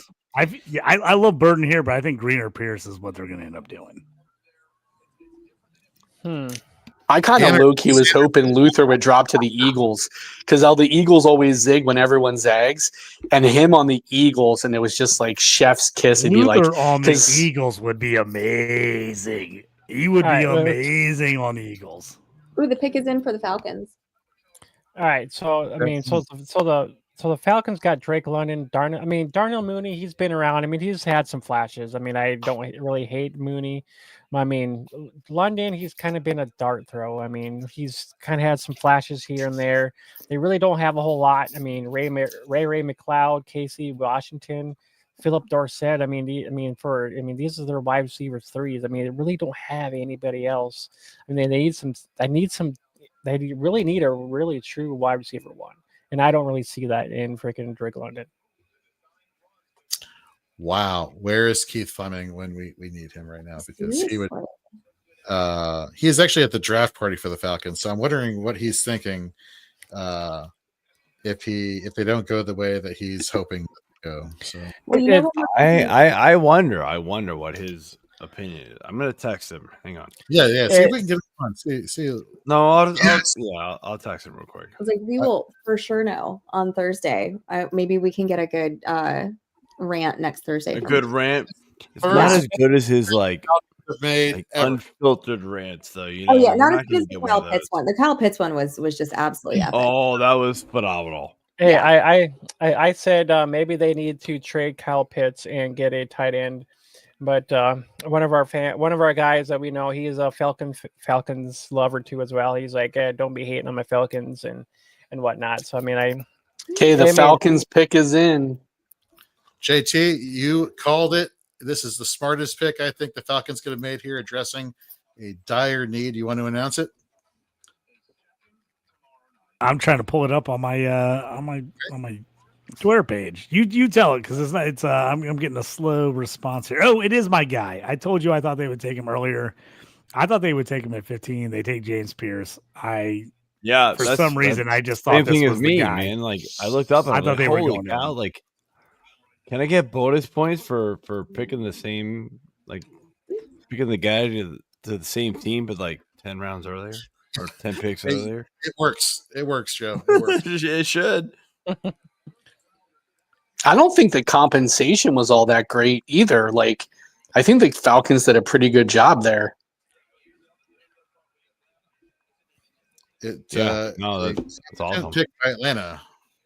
This draft gets more and more boring each and every time. This is crazy. This is crazy. It's not. I mean, all right. Yeah. What's going to make me even angrier, Jorge, is the fact that the Steelers traded their second round pick to get DK Metcalf, and then the fact that Sanders could have possibly got to them in the second round, and they don't have to pick anymore. just thinking down the line of more things that make me angry tonight. So does this mean that the Aaron Rodgers hype to Pittsburgh could be, ramping up again, or what are we thinking here?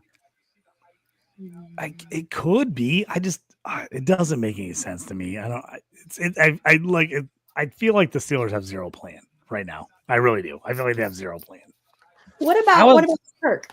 What about with Cousins? Do you think that he gets traded afterwards, after the draft's all done, and he can look at his options? Do you think Pittsburgh is an option for him?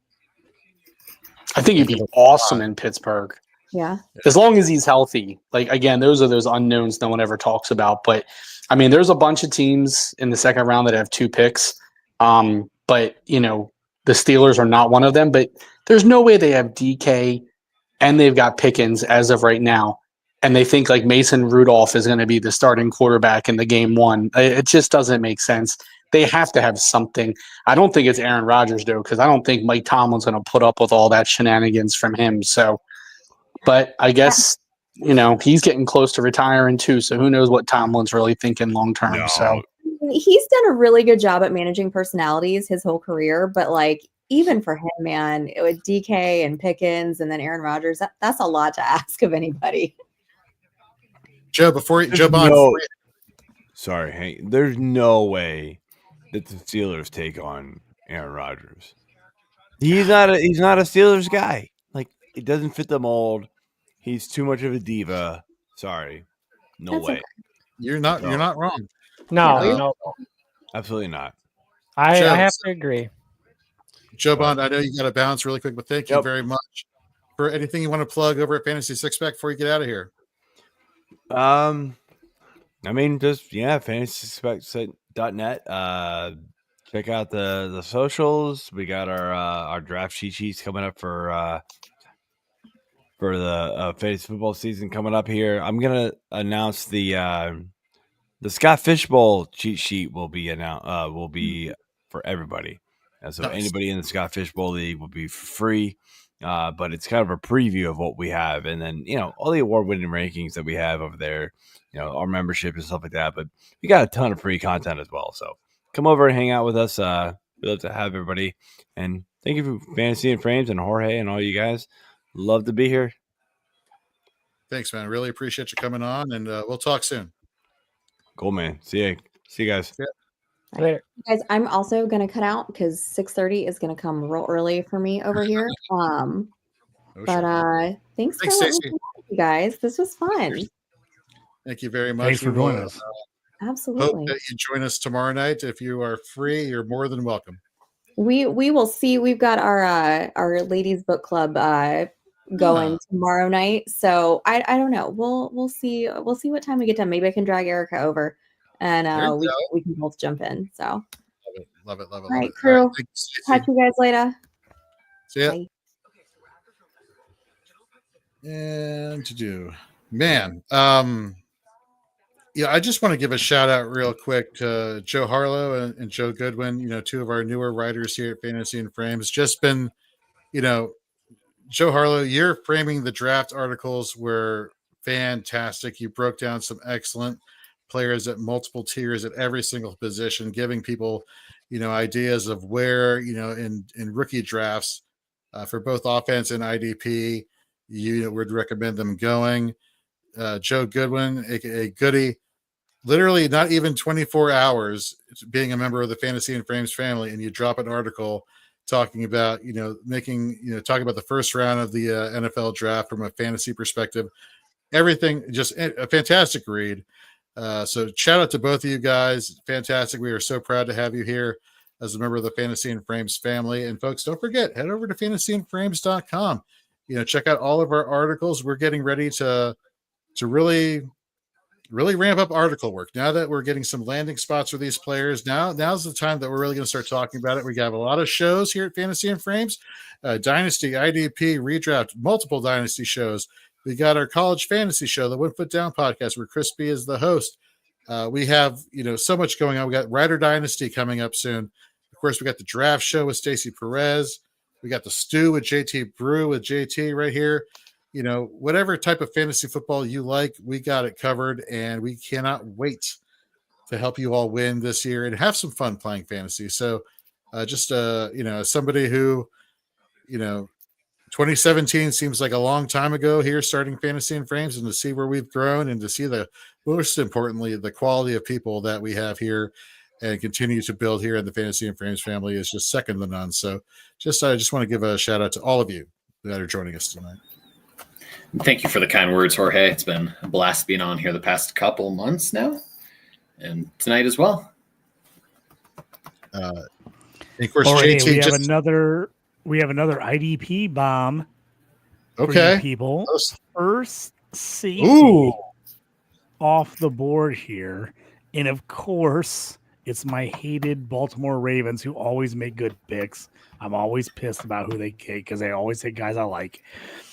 Malachi Starks, pairing him with Kyle Beautiful. Hamilton, which is funny because he's the guy I compared him to Kyle Hamilton. I was like, he's the guy who's just a really good football player, isn't going to crush you on the metrics, but a guy who's just phenomenal on the field, kind of like Kyle Hamilton coming out of Notre Dame.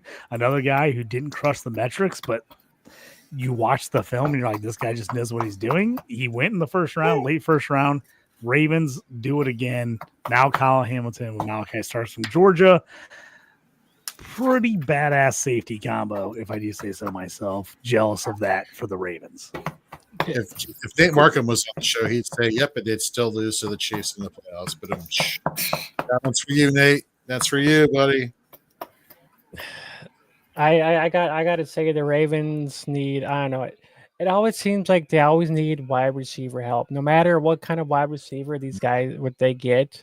It seems like they just really don't do a whole lot. The Ravens. I mean, the only thing they got is Lamar Jackson. I mean, that's it. I mean, he's pretty much the focal point. I mean, they have a couple good tight ends. I mean, every once in a while, they'll have a nice, running back here and there. But it just seems like they're always kind of the plain Jane all the time. They're just really nothing spicy. I have sometimes feel like it could be somewhat of an indictment on like Lamar Jackson as a quarterback, like that these receivers go there and they're not like uber successful. And part of it could be is he doesn't read all the different route trees very well, doesn't get through his progressions fast enough, and then he just runs. And I think part of it looks like Zay Flowers loves catching the ball like 3 feet from the line of scrimmage, and then he likes to run. I think, sometimes I don't necessarily know if more options is better for Lamar. I think the Ravens know exactly how to build their team, which is have a strong defense and the offense needs to be good enough. Now, it's not getting them to a Super Bowl yet, but I mean, I always have a fun game. I used to caddy at a golf course for a really long time. And when I'd walk with other caddies, I used to always look at them and say, would you sell your soul for 1 year and have a Super Bowl or be competitive every single year? And my one buddy is a Rams fan, and it like literally came true for them. They sold out for the one Super Bowl. And then every year after, I would be like, so like you lived this scenario. How do you feel now? And he's like, dude, we won it. We won. I'm like, yeah, but now you're irrelevant. The Ravens are just good every year. As like JT said, like they just seem to make the right draft picks to consistently be a good team. And Malachi Starks and Kyle Hamilton, it's like, holy smokes, as far as like teams are going to have a really hard time dealing with them because guaranteed one of those dudes is going to be in the box a lot coming off the edge. And because their safety, like Malachi Starks, I didn't realize this. I don't know if anybody else noticed it. He played a lot of nickel corner for Georgia this past year. So he wasn't even really playing safety as much. He was actually coming up. So it was he showed he could do some cover. Now, he wasn't exceptional at it, but as a safety who could go down and play a little nickel, it was like fair enough on him. Just another piece of versatility for the Ravens to, again, just have a really stout defense. I mean, that's the thing about the Ravens, though. I mean, they're always in the playoffs. I mean, they're not. I mean, what's it going to take for them to actually get to the Super Bowl? I mean, look at. I mean, the Bills. The Chiefs. I mean, the Chiefs have so many weapons that they can just toss to whoever, and they can just get it done no matter what. That's going to be the thing about the Ravens. What's going to take it? What's it going to for them to actually get over that hump? They're always in the playoffs, but they always kind of, sputter out. I mean, they're the same way with the Bills. They get there, sputter out. There's got to be something they got to do to actually change things up just a little bit. All right, let's see if the Lions have made their pick yet. I think the Commanders are now on the clock, so that tells me that, yeah, the Lions have made their pick. Who are they taking? Let's see here. Sean is in the chat. I'm looking. I haven't seen it. 1 second. Ravens are lacking linebacker outside of Roquan. Agreed. Giving more tackle opportunities to safeties. Indeed. Love that talk. Take there. Come on. Malachi Starks. I'm also not seeing the Lions pick just yet. Commander's social media got a little presumptuous there. We're on the clock. I'm like, are you? Because I don't see. The pick is in. I'm on the NFL app. So I mean, as soon as you guys know, I pretty much know too as well. So I mean, I'm just kind of sitting here waiting. I'm still waiting to see what the Lions. This is where we see Mike Green go off, maybe. What Green? Which I think is Will smart. Johnson's still there somehow. Considering what you call it, Aiden Hutchinson coming off of that gruesome injury last year against Dallas, just they need to, get some depth there, and they didn't re-sign Zadarius Smith, so definitely a need. Yeah, because Mike Green is definitely an Eagles kind of pick, a dude that just, for whatever reason, fell down draft boards, and then Howie Roseman goes, okay, we'll take him. Kind of like AKA like Nolan Smith. He was definitely a guy expected to go a little higher than he did, and he was there at 30. And, the Eagles, they don't seem to get like this most marquee edge rushers, but they tend to like develop them. Like people who really follow the Eagles realize that Brandon Graham for his first like 5 seasons, everybody wanted to kill him. Like, because he was just underperforming statistically, and then just slowly those sack numbers went up from 5 to 7 to 8 to 9, and then people were like, oh, okay, he's pretty serviceable.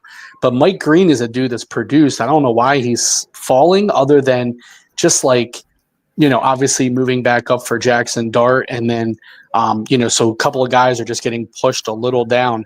So it's definitely interesting. I thought for sure the Eagles would trade out, but now with checking how the leaderboard is, I got a feeling that the Eagles are going to stay put and they're going to draft, but we will see. Detroit is a sneaky good drafting team the last like 3 years. So this is an interesting pick for them. Not necessarily the biggest need for Detroit, but yeah. Then with Mike Green falling with. They took a defensive Fields. tackle. Yeah, Ohio State's Tyler Williams, defensive tackle out of Ohio State, just said that. Okay. Run stuffer. Yeah.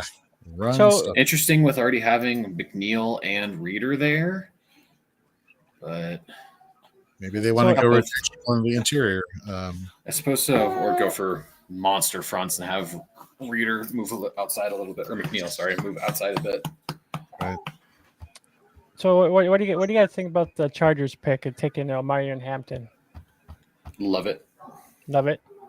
Yeah, perfect fit for this team. Is he a top 5 rookie pick now? Yes, I would say so. I mean, look at the opportunity he's going to get. I mean, there's very, very well a lot of opportunities. I mean, they only have Najee for 1 year. He might be just a tutor for him, and more than likely. So for me, we were just talking about that. There was one game where Marion Hampton had 4 touchdowns, 224 yards in one game against Boston. I think it was Boston College. Pretty much just tore them up, So in my eyes, he's kind of like that, DeMarco Murray, what the Cowboys had with DeMarco Murray. So he's kind of like that, kind of that fitting. So I'm calling my shot right now, JT, and you of course love this. Commanders are on the clock right now. I think if they were going to make a splashy move, here's where your boy goes, Luther Burden to the Commanders. Although they need edge help and they need cornerback help. Yeah. How do you like that fit, JT? They got Debo, who everybody wants to compare him to Debo. I don't think they're necessarily exactly the same type of player. But again, there's so many good players. I actually, you know me. I think Luther Burden would be great on just about any of these teams at this point. He'd be a fantastic fit, if he got there. The Bills. Shit. If Luther Burden goes to the Bills, oh my God, sign me up today. I also think he would be amazing on the Eagles, even though technically he'd be the number 3 behind AJ Brown and Devontae Smith. I think their offense, obviously, they don't throw a ton with Barkley, but I still think he would be really good there. So we'll see what happens. Sean says Amanwore, Washington. No, that makes sense to replace Chin. Maybe that's Chin a nice replacement. I actually think that's a good one. I actually kind of like that move. Ezra Raku or Mike Green as a smaller edge rusher, more of a speed guy that Dan Quinn's always liked, makes sense. Jahad Campbell, potentially. He's a Frankie Louvu-esque player, which they have, and just could cause so many multiple looks up front, which would be interesting. Will Johnson. Will Johnson. Bobby Wagner, late in the years, and he only signed a 1-year deal, so this could definitely be a thinking to the future at ILB. So yeah. Love that. Well, who do you think, being an Eagles fan, Goody? I know you have zero investment in this whatsoever. Or maybe you do. Maybe you're hoping for like the wrong pick. Who would be the wrong pick for the Commanders right now? He's like, who do you hate and want to see the Commanders take? Exactly. So, I mean, like watching last year, right? Like they beat the Eagles once, and everybody thought like that was the most like, oh my God, they beat the Eagles. A lot of people didn't notice that they needed CJ Gardner-Johnson to get like weirdly thrown out of the game that should never have been thrown out of the game. So I mean, for them, like I would love for them to like waste a pick on like one of these like DBs. I think that would be awesome. Like just like worried about the Eagles. Take Will Johnson, Max Hairston still available, which, you know, I mean, any one of those guys would be awesome. Because I don't think it helps them either way. I would, if I was them, I would 100% take a wide receiver. They made a spectacular pick. So the name that has not come up. It has not been Ari. Come on, you're messing up here, buddy. What's going on? Sleeper, where are you at? Give me something. This is a great pick. This is the right pick. I mean, the Eagles are always competition for Dallas. I mean, I'm a Dallas guy. My cousins are all Eagles fans, and so it's always a battle. Like, oh, how about your Cowboys today? And it's just like they're quiet. I know they suck this year, but there's a little picks and prods, you know, about, you know, I can get in there on the little jabs about the Eagles a little bit. But I mean, overall, the Eagles were really a good damn team this year. I mean, with them adding Barkley, I mean, that just it pretty much elevated them. I mean, that's what them adding him helped them win a Super Bowl this year. All right. Should we announce the Commander's pick that is in now? Announce it. Announce it. Throw it out there. I think it's a good pick. You're the Commanders guy. You got to announce the pick. Yep, doing it now. Out of Oregon, offensive tackle Josh Conley Jr. Love it. Let's protect Jaden Daniels. Let's not have to rely on him scrambling. Let's beef up that O-line and get some protection there. Love it. Love it. Love it. Love it. That's your strength. The offense right now. Defense, there are a lot of holes that you can fill in the later rounds if you trade back or make some, shenanigans, some maneuvers. So love it. Love it. I had 14 true first-round grades this year. Connerly's one of them. Great value by the Commanders here. There's a lot of rumors of him going a lot earlier. And well, I'll tell you right now for my Eagles, because I know I talk about him a lot, but Josh Simmons 100% meets the absolute criteria for an Eagles guy. Injured, not injured would be a top 10 pick 100% all day long. And I would not be surprised if that's the pick. You know, just once he's snuck through, like I just saw his name and I was like, gosh, that's exactly what the Eagles do every year. That's how they were able to score Jalen Carter because people were worried about him. So they grabbed him up, Nakobe Dean, in the third round because everybody was afraid of his injury, which obviously at the end of the year, the Eagles kind of got a little snake bitten on that. But up until then, I mean, Nakobe Dean is an absolute leader in there. So, I mean, I'm just like looking at some of these dudes still available and I'm like, wow, like Trey Amos at corner, like that dude is an absolute beast. He is going to be a very good player in this league. So I love him.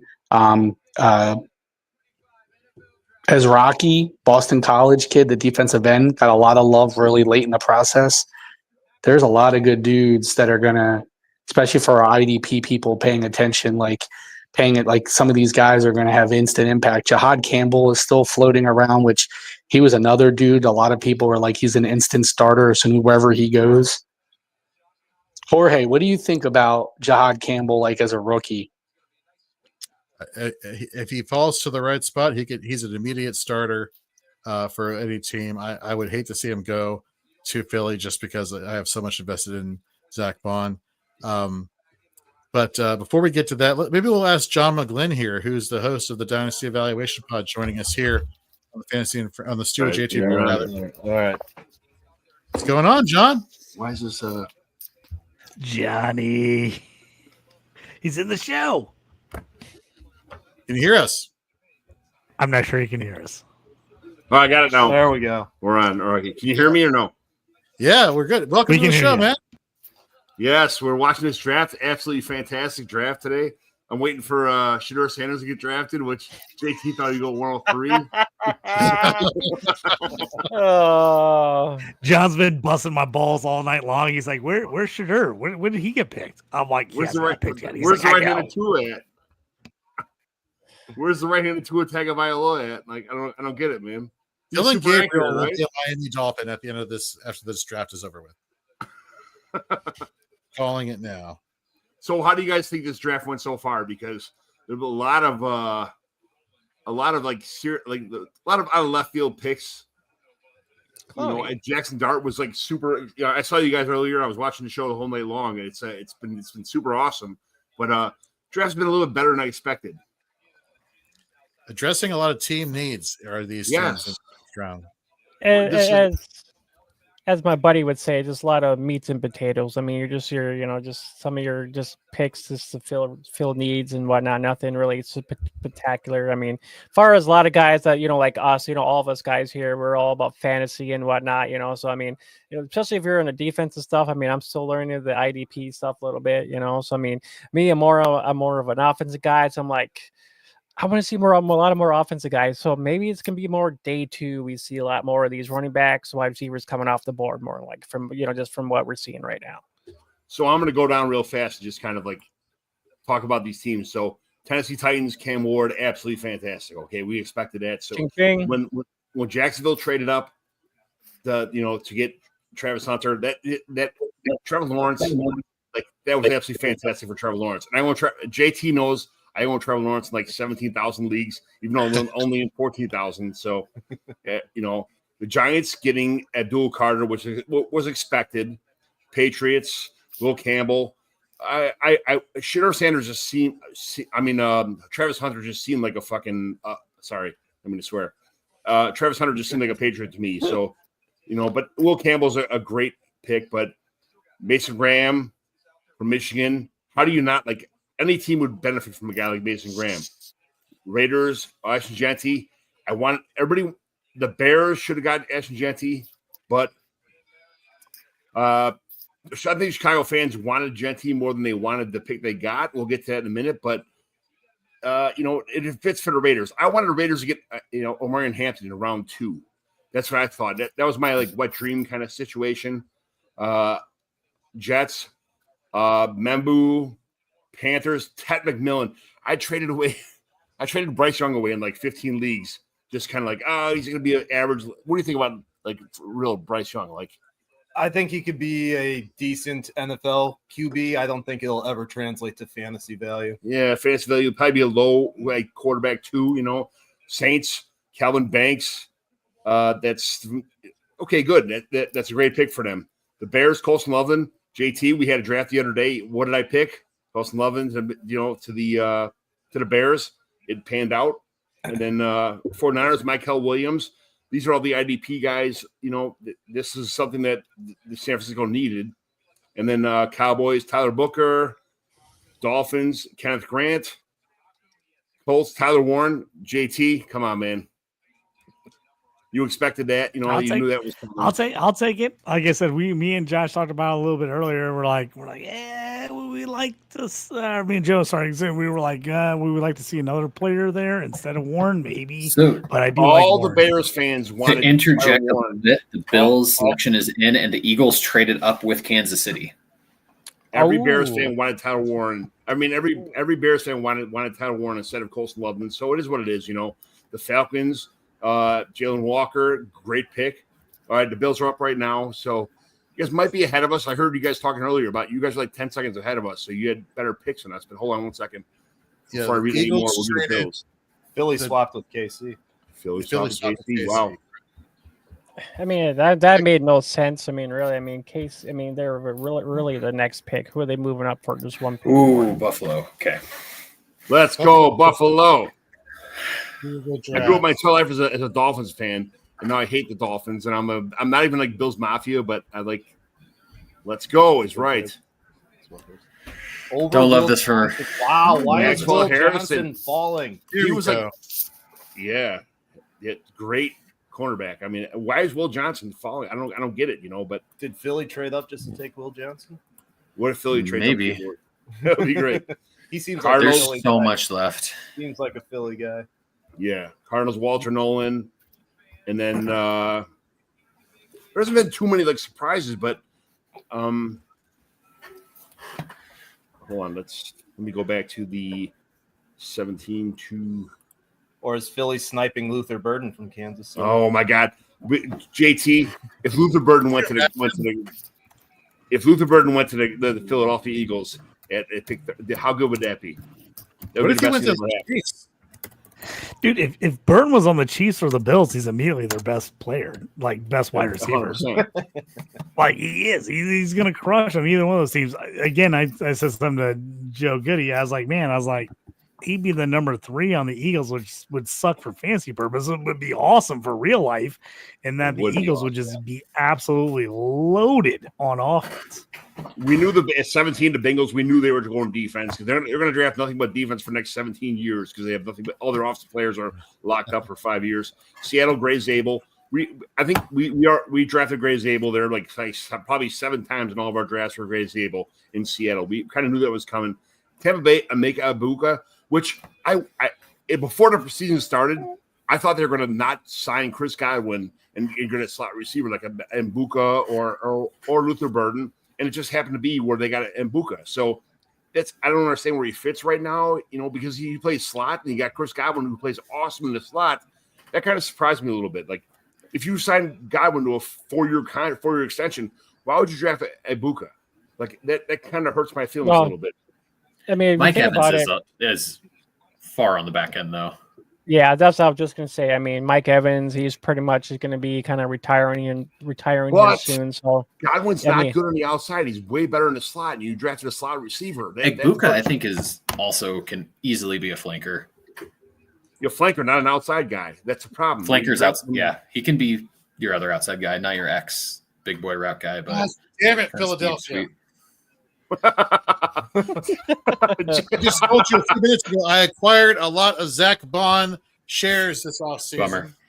And you had to go make a smart move. Broncos, Johnny Barron. We were expecting Broncos to take a running back here. They went cornerback. I was expecting Myron Hampton to be there, but it is what it is. So Steelers, JT. That's all I did was say JT Steelers, Sanders is going here. This is meant to be, and then bam, defensive tackle. He's in the green room, dude, for sure. And then the Chargers take Hampton. We were expecting tight end, like everybody else was, and then you get Hampton. He all automatically crushed all my Najee shares. Yeah, that too. Yeah, absolutely, 100%. The Packers, Matthew Golden, they needed number 1 receiver. They expected, but. Imagine how pissed off Aaron Rodgers is watching his draft right now, seeing Matthew Golden being drafted. He's like, you motherfuckers. 15 years I was there and you drafted nothing but defense. And I couldn't even say Brown and, these terrible receivers while I was there in the 5th round. Whatever. Vikings, Donovan Jackson. Believe me, anytime somebody drafts an offensive guard or a tackle or something like that, it makes me happy because – there's nothing better to build the team around than guard, tackle. You were talking about that earlier, right, Brian? Yeah. If Brian, tell me what your philosophy was. If you became a GM, what would you do? First 2 years of the draft, all linemen, all offensive line, all defensive line. And people would hate you for doing that, but at the same time. Yeah, and then we'd win the Super Bowl year 3. The Giants, Jackson Dart, I love that. I was expecting, when they traded up, I'm like, okay, cool. This might be the Sanders pick. He's an accurate quarterback. Don't turn the ball over. You need a guy with just a golden arm who does what they do. When they text Jackson Dart, I'm like, okay, it surprised me. It's not a left field, but Jackson Dart was predicted by a lot of NFL scouts to be the guy, way better than Sanders across the board and all his talents. So Falcons, James, go ahead. Oh, I was just gonna say. I mean, I know a lot of people say Dart was not even a 1st-round talent. I mean, a lot of people are saying he wasn't a 1st-round talent. I mean, just goes to show. I mean, what's the capability of? I mean, I even broke him down. I mean, I thought Dart. I mean, for me, I thought he was, at least one of the least 3rd or 5th guys in this draft. As far as quarterbacks, I mean, there were some very slim pickings and a lot. I mean, I even love Jalen Milroe. I mean, I love it. I mean, he's kind of like the 2.0 of Lamar Jackson. But I mean, I thought he should be going off the board, but I mean, he's just a project. But I mean, I like Milroe too, but it's just one of those things. It is what it is. I will say I don't see Dart as a day 2 talent either. Yeah, JT, hold your ears, okay? But like Milroe is like a worse version of Anthony Richardson, and it's even worse like situation. Falcons, James Pierce, which is a great pick. That's the Ravens, Malachi Starks. I mean, I expect Starks to be like the top 15 picks, and he dropped down to 27 to the Ravens. That's absolutely fantastic. And then we got the Lions, Williams, defensive tackle. I mean, whatever. They need knee biters there. That's what they go for. So it is what it is. Redskins, or I'm sorry, the Commanders, Connerly. What are the Bills going to do now? All right, let's cornerback Maxwell drafted. Yeah. They just drafted. Okay, all right. They took one back. So Eagles just drafted Jahad Campbell. For those who don't know, Alabama linebacker at 31. Wow! Oh, wow! Ravens and Eagles just doing it again. So at this point in time, do the Chiefs bother with a running back, or what do they do? Luther Burden. I'm just messing. Well, you know what? I'd say Josh Simmons or Will Johnson would make sense. No, Simmons needs to fall to the Bears in round 2. Yeah, the Bears. I would love that. The Bears. So talking quarterback just quick. I mean, just think about it. Where was it at here? Jackson Dart with the top 10 fantasy quarterback in college, 384 points. And Jalen Milroe. Actually, hold on. Dart was actually 8th, and Milroe was actually 10th in fantasy points last year. Dart actually had only 3 rushing touchdowns, where Jalen Milroe had 20. But the downside, Milroe didn't really throw a whole lot. Dart threw a whole lot. So I mean, they're similar players, but only one runs a little bit more. Yeah, I get it. The NFL must see a little more in Jackson Dart for sure. Like for them to make that kind of move to draft. I mean, the problem is that the circus that comes with Shedeur Sanders is that it's not just like him being an accurate quarterback. Every week you don't want the press to see oh, he should be doing this, or the offensive coordinators that he should have been calling this play. They don't want Deion chiming in on social media about everything he does. Though I get it, but all right. I wonder if that's the conversation tonight. Call Papa and go, hey, he needs to be really humble right now, because that's a lot of teams are worried, like the face of the franchise, and you're going to have a kid who's always blaming everybody else. Like even in that little spat with like Cam Ward when they were working out, and how Cam was like digging on him about like, hey, congratulations for having such a high completion percentage, like dumping off to your running back and to your check routes. Like, dude, throw the ball downfield. And then like you could tell how that really pissed off Shedeur Sanders. Like he got in his face, and Cam Ward's like, dude, back up. Like, there's a reason you are who you are and I am who I am. But Sanders he's a talker, man. I don't say that's a bad thing, because some swagger's a good thing. But in the end, I think some of these NFL teams are like, this kid really thinks he's going to come in day one. Like, look at Jaden Daniels. You didn't hear that kid talk at all like that last year. He just went and did the job. Right. Like 100% right. Yeah, I don't think that's super fair for them. You kind of want a quarterback to be a little cocky. I mean, look how good Aaron Rodgers has been over the past 2 decades. Caleb Williams, despite his struggles, was still one of the better rookie seasons we have seen. Joe Burrow's not the most humble guy out there, and he's loved. I mean, you want a little backbone from some of your quarterbacks, but not really like super cocky. Yeah, no, not fully. I'm not a Shedeur guy, but no. Like I said, I'm not either. I would not touch him with a 10-foot pole. I really think the Deion effect is what's causing some of this draft sliding more so than any. I'd agree 100% with that. That and just he has limited physical tools. As accurate as he is. You look at his his adjusted completion percentage on passes of 20 yards or more, near the top of the league in quarterbacks in college football who were last year. So the guy can throw it deep. I think there was some concern about not taking sacks and holding onto the ball too long. Things that I think can be coached out. But So if you want to call that a project, I don't know if that's so much of a project. I think that just is a matter of just improved coaching will help that out. And But with the this arm is- strength for him, it's not a distance. It's a being able to push it through the wind, through the elements, somewhere like a Pittsburgh. I don't think when it gets cold, Colorado gets cold, obviously, having lived there for most of my life. But are we ready for the Travion Henderson that the Chiefs pick right now, or no? That would screw things up. Yeah. No, it would not screw things up. It would be great. What are you talking about? It would screw things So up. many running backs. So many. Oh, this would be. It sounds. Travion Henderson to protect Patrick Mahomes because the offensive line can't. Is exactly what Kansas City needs. I can't wait. I can't wait to just start taking all the Shadur Sanders and Luther Bird in the second round of fantasy drafts. It sounds like this is I thought I was going to have to take him at 1-4. Now I'm going to get him at like 2-4, 2-7. Like everybody hates him. I love it. Sign me up. Give me more. I'm 100% in. With Jahad Campbell going to the Eagles, like you have to remember, Nakobe Dean suffered a really, really horrible knee injury last year. This is a type of injury that I believe it was his quad tendon that a lot of players don't come back from, and a lot of athletes don't recover from. This is not like an ACL. This is legit bad, and so he's probably not even going to play this year. People who are in dynasty leagues, oh my god! Oh wait, no, that didn't happen. Sorry. This is the Nakobe Dean replacement, Jahad Campbell, I believe.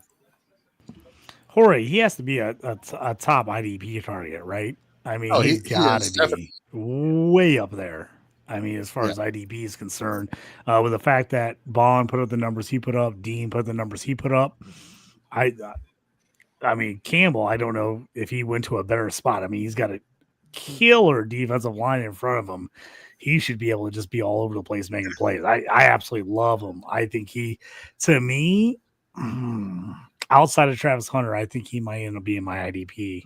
Pick is in 2. Can I ask you guys a question? Go for Do you think Amari Hampton's like their RB1 now instead of Genty with the Bears? You mean with the Raiders? I mean, with the Raiders. Yeah, I still think Hampton's 2 behind GT, but I mean, I'd love going to the Chargers, a team that wants to run the football. I think it's a fantastic landing spot for him. Yeah, I mean, I was just talking about, Hampton. I mean, he pretty much was just there was pretty much 2 games out of the season where he did not have over 100 some odd yards. Only 2 games out of the season last year. And I mean, I love it. I mean, I love San Diego. I root for San Diego, just kind of deep down. I mean, I love Herbert and whatnot. I mean, I just wish they, could get him some weapons. And I just meant, Martin Hampton's kind of like that to DeMarco Murray. I mean, he's just a ground and pound kind of guy. And I love it. I mean, they really don't have anybody than Najee Harris there. And they had Hoskins. I mean, who's going to want him? Yes. I mean, I love it. I mean, Genty is a good place too at the Raiders. I mean, they both landed in good situations where they can see work right away if all possible. All right, and to close out the first round of the NFL draft, as predicted, the Kansas City Chiefs have selected left tackle Josh Simmons out of Ohio State. Great. Damn it. We wanted him to go to the Bears. We wanted him to go to the Bears. Hey, maybe Will Johnson will fall to the Bears. How is Will Johnson falling out of the first round? That's my biggest. Sounds like it's a smart pick by the Chiefs. Smart pick by the Chiefs. You said his knee, Joe Harlow. You said his knee is not looking. Gotcha. Yep. I'm also picking up a lot of Eagles chatter that Jahad Campbell also started his career as an edge rusher, and there is a possibility the Eagles see him as a little bit more of a hybrid guy playing a little bit of everything. He's in that Joe, I think you're completely right on that. He was a guy that played edge, could play off the ball. One of the reasons I liked him the most in this draft, IDP purposes, was I think he can be a linebacker / D end eligibility because he is that type of guy. If you went back and looked at it, he moved at Alabama to off ball because they were loaded at DN with studs that went to the NFL. And he was like, I need to get on the field and play. And that was his fastest way to playing, was moving to off ball. I think he can be an edge still too. I love him. I think he's going to be great. Yeah, like I said, behind Travis Hunter, he's my IDP too right now. All right. Well, that was a very let's face it, not exciting first round of the NFL draft that we were kind of hoping for. Of course, tomorrow night, Jorge, I can't wait for rounds 2 and 3 because you know what? Yeah. All my guys are going to go in the second or third round. All the dudes I love are going to finally go off the board. So I'm pumped about being back here on the Stew with JT Brew on Fantasy and Friends tomorrow for the second and third round because I think we're going to see a ton of wide receivers. I think we're going to see a ton of running backs start to come off the board. I think we're going to see a lot of great value, man. And just great value. I mean, you look at it right now. There's so many guys sitting out there right now that teams are already on the phone trying to move up in the second round because there's so much value that fell in this draft already. I think this top of the second round is going to be electric. This class that's going to be made in the 20 to 45, 60 range. Not a lot of blue chippers, as has been said, but the depth is insane. There's still going through top 100 again today, and there's maybe only 14 first-round guys, but then there's maybe 75 day 2 worthy guys.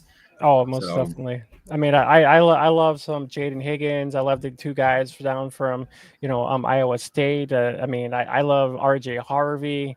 And there's a lot of guys that we covered that I love. I mean, I think there's a lot of other guys. I mean, Kyle Williams. Hopefully he's maybe a day 2. I mean, he might be maybe a day 3 guy, but I mean, Noel, I think he's a guy that should go day 2. I think he's the better slot receiver coming out. I mean, Tez Johnson. I mean, I love Jaden Noel, what he did down there in Iowa. Just two guys that had over 1,000 some odd yards and whatnot. So I mean, there's just a lot of guys that I think should be going day 2. Me and John McGlynn are big tight end friends. I just was saying, John McGlynn, Elijah Arroyo. We were literally thinking the exact same thing. I'm like, Elijah Arroyo, Mason Taylor, all these guys, these tight ends, day 2 is going to be nice. It's going to be real nice. Oh, it's going to be great. IDP wise, Mike Green, Donovan Ezeraku, Nick Scorton. Yes. Mike Green was somebody who everybody had as like a mid-first round pick. I don't understand why he fell too. That's another one. Teams are scared off of with the multiple allegations he's had through high school and multiple university. Fair. Yes, fair. Not new information for them, but scared him off. Yeah. Then Scorton was a projected top 10 pick going into the season, but Texas A&M had him gain 20, 30 pounds and played him I think that's with Shamar Stewart too. That's a big thing to know is that the defense that they used at Texas A&M was very much run first. It was run until it's a pass. So the defensive ends were not unleashed. So that's a tick up for Stewart. Scorton, his Purdue film from 2023 was top 5 overall player. I think coming into the year, he was top 5 on multiple boards. He was top 7 on my board. So that's going to be a steal. I love him for the Bears at 39 or 41. Where is Jaden Higgins going? Because I thought he might be like a late first round, like kind of drop-in kind of thing like that. Where's Jaden Higgins going? I had Trey Harris and Jaden Higgins top half of the second round. I think they both go top half of the second round. I think outside of Ted McMillan, they're the best wide receivers in the group. I think those guys are both going to be really nice picks at the top to mid second round. Higgins to New England makes sense. Oh man, Travis Higgins Hunter to New England, I think would be great. Travis Hunter just felt like he was going to be a Patriots uniform. Like my entire I just envisioned him as a Patriot. Like he just felt like he belonged there, and it's like he didn't go there. I was like, damn it. I'll wrap back around on Higgins. I think he'd be awesome for Seattle. Kind of fill in with DK now gone and like them just like restocking it, and I think he'd be a perfect fit for them. That's a great assumption because he seems like a better version, like I'm not going to say polished, but like a better version of DK Metcalf for sure. Like that's how I feel.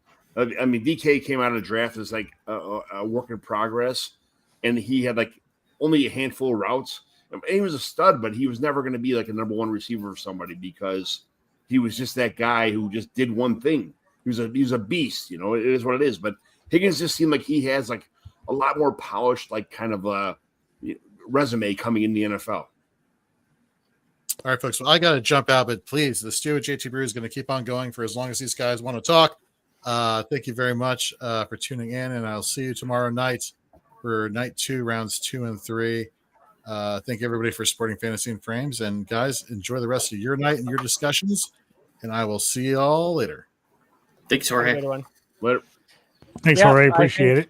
I think I might be jumping too. I mean, I used to be no a problem, night man. owl. If you guys got to I go, used- jump off when you got to go. We've been running this sucker for 4+ hours. I'll stick around and talk as long as people want to talk. But feel free to jump out whenever you. I'm off tomorrow. Let's go. need Let's to. talk for them. And then I'm 15 beers in, so let's go.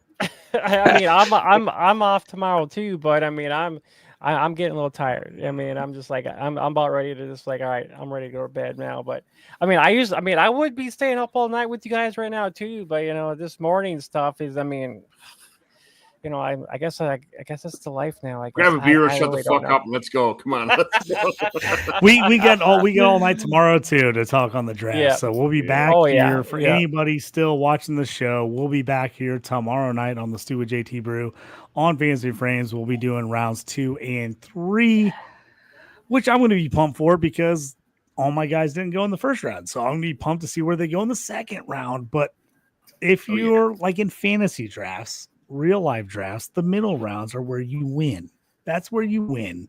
These second, third rounders, super important players, gonna be huge.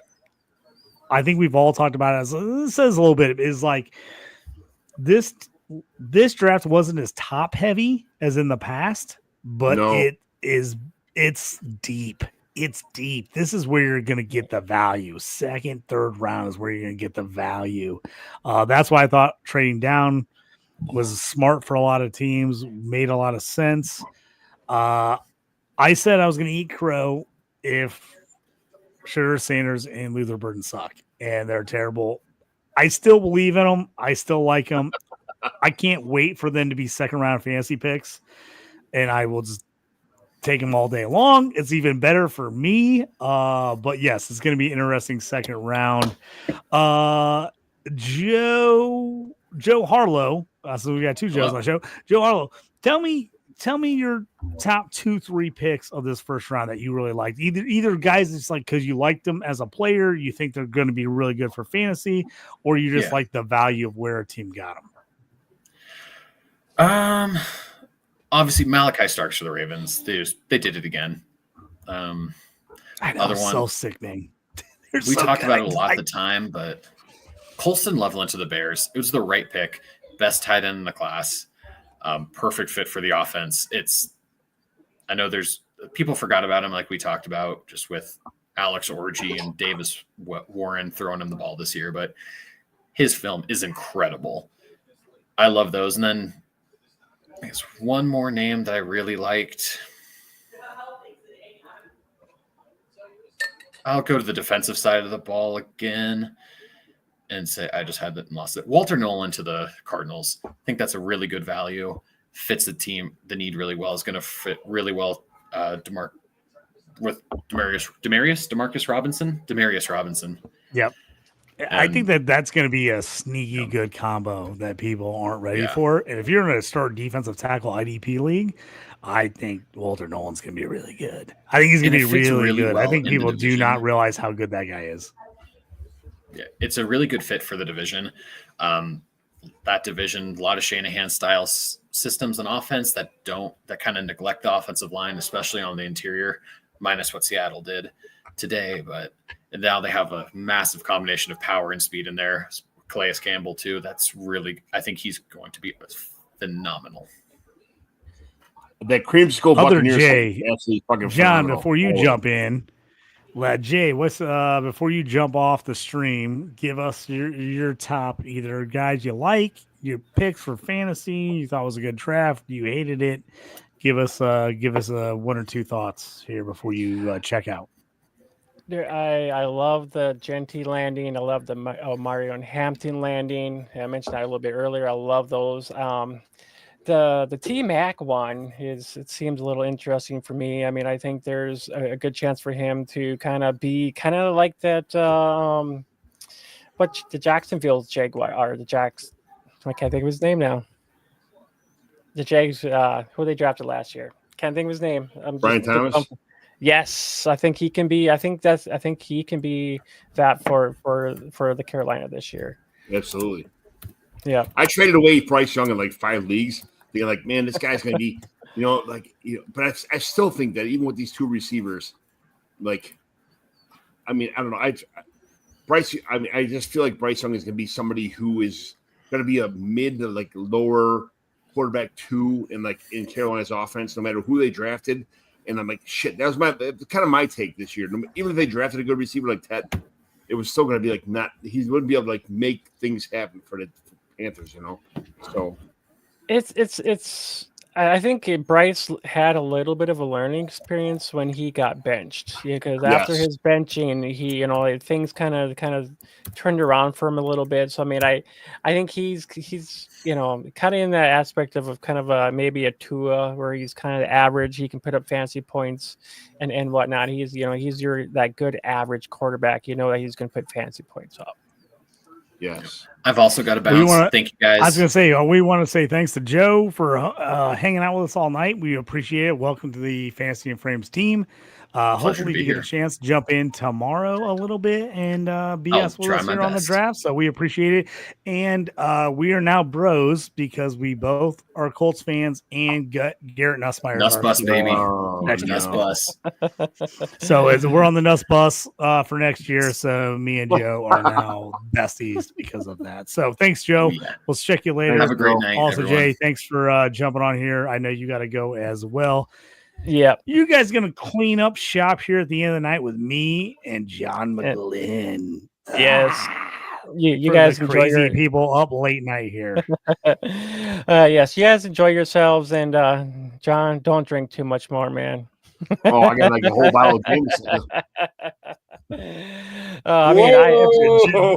John's on one. He's on one. He's on the Jameson. We're on the Jameson at this point. If it's gonna be Jameson, if it's gonna be Jameson, it better be Jameson Orange. Oh, Jameson Orange is fucking phenomenal, bro. That's his favorite drink. He loves it. All right. I love that creature hat, man. It's absolutely fantastic. That's the best I actually have, so a quick question. This is funny. So for Christmas, I wanted one of these hats, and the wife's mom, she ended up ordering one. And for somehow, I don't know what happened or why this happened, but ended up getting a whole, I probably have like a whole another 12 of these ones somewhere sitting back there. And I'm like, it was one of the funniest things ever that happened. I get one, supposedly paid for one hat, and I end up getting like 12 more. Damn. Yeah, I was like, what? Yeah, it was just one of those. You have hats forever. Yes, I have hats forever. Yep. So it's just one of those things. What size hat what's that? What size hat is that? This one's actually the snapback ones. Oh, I hate snapback hats. My whole life, I've always been like a snapback guy, and I got into fitted hats, and all of a sudden, I'm like, oh wow, I love fitted hats now. This is great. And then, I have a few fitted hats. I think I'm 7 1/4 somewhere around there. So 1/4. Yeah, that was great in like 3rd grade for me. I have a fat Irish blood, so I'm like 7 7/8 now, dude. It's fucking terrible, especially before I get my hair cut. It's terrible, but whatever. Yeah, I pretty much, my buddy is a Buccaneers fan. I gave him one. I'm like, here, dude, take this. I know you're a Buccaneers fan. Go set it somewhere and whatnot. So it's just one of those. I love Jameis Winston. I'm a huge Chris Godwin fan. Chris Godwin and DJ Moore are my 2 favorite receivers in the NFL. They're like Emeka Egbuka and Luther Burden in like this year's class, But that's cool. I'm glad. That's awesome. You got like 12 hats, man. It's fucking cool. Yes, it was one of the most funniest thing ever, and I'm just like, yeah, it blew my mind. So I'm like, yep, maybe I do a free giveaway or something. I'm like, all right, maybe I'll send one to JT and he can raffle it off or something. So who knows? Yeah. JT's got this fucking Colorado jersey on there, expecting somebody to get fucking drafted. It didn't happen.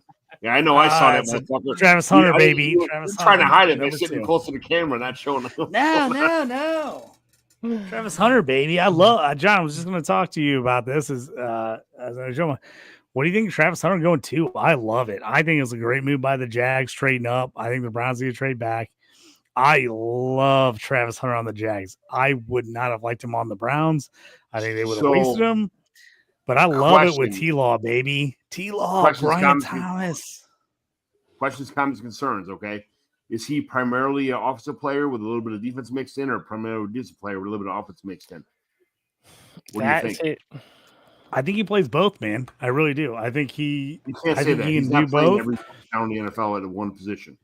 Pick one. I think he can He's play playing- both, he's man. playing I really 75, do. 25. He's a special athlete. I think he can play both. If he even plays, I know you're not an IDP guy, so I don't want to get into crazy IDP talk with you. But if he even plays 60% of offense, I mean, he's an IDP champion. He's going to win you leagues. Right. I think he's going to get into camp. I think the Jazz are going to be like, holy crap, like this guy is freaking awesome. And they're going to be like, we got to play him as much as we can without hurting him. And I think they're going to play him a ton.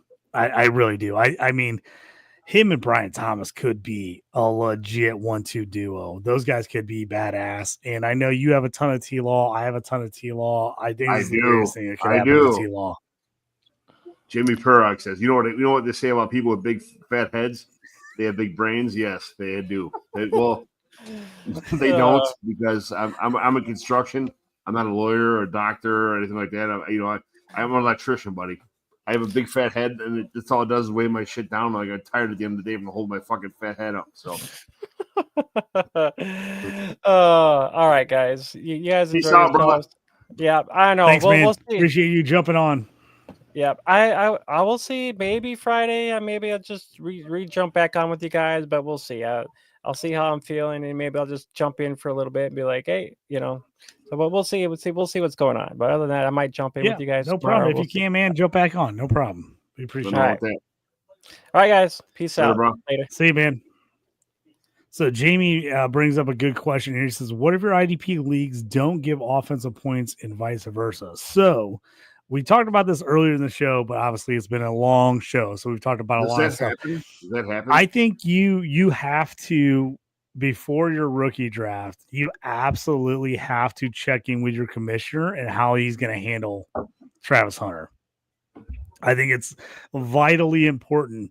If you can play Travis Hunter no matter what, if he gets any kind of IDP designation and you can play him on defense, to me, he's the 101. He's a 101 in an IDP league because the points he get, even if he only plays 60% of offense, he's going to score. And Joe, earlier in the show, gave a fantastic stat that said if Travis Hunter average is 3.5 tackles per game, gets 3 picks on the season, which is real low, and gets 3 catches for 30 yards, he would have been the number 1 IDP scorer out of every DB last year. That's it.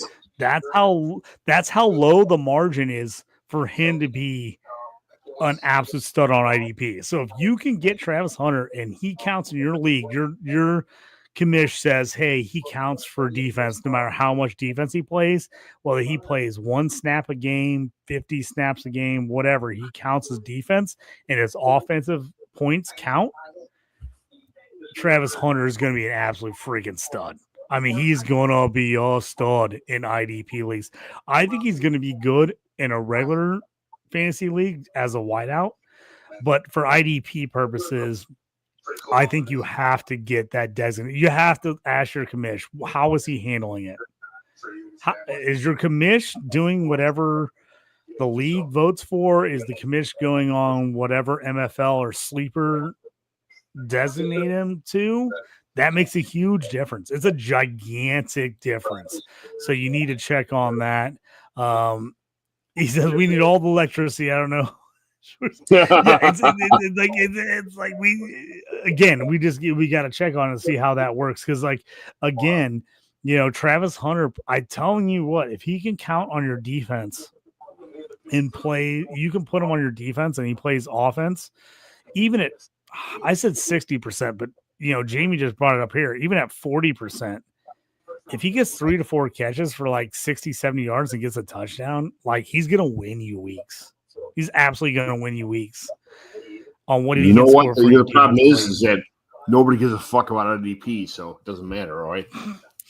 John, I know I have John on who hates IDP, and that's why I wasn't necessarily talking about it. But I love Travis Hunter.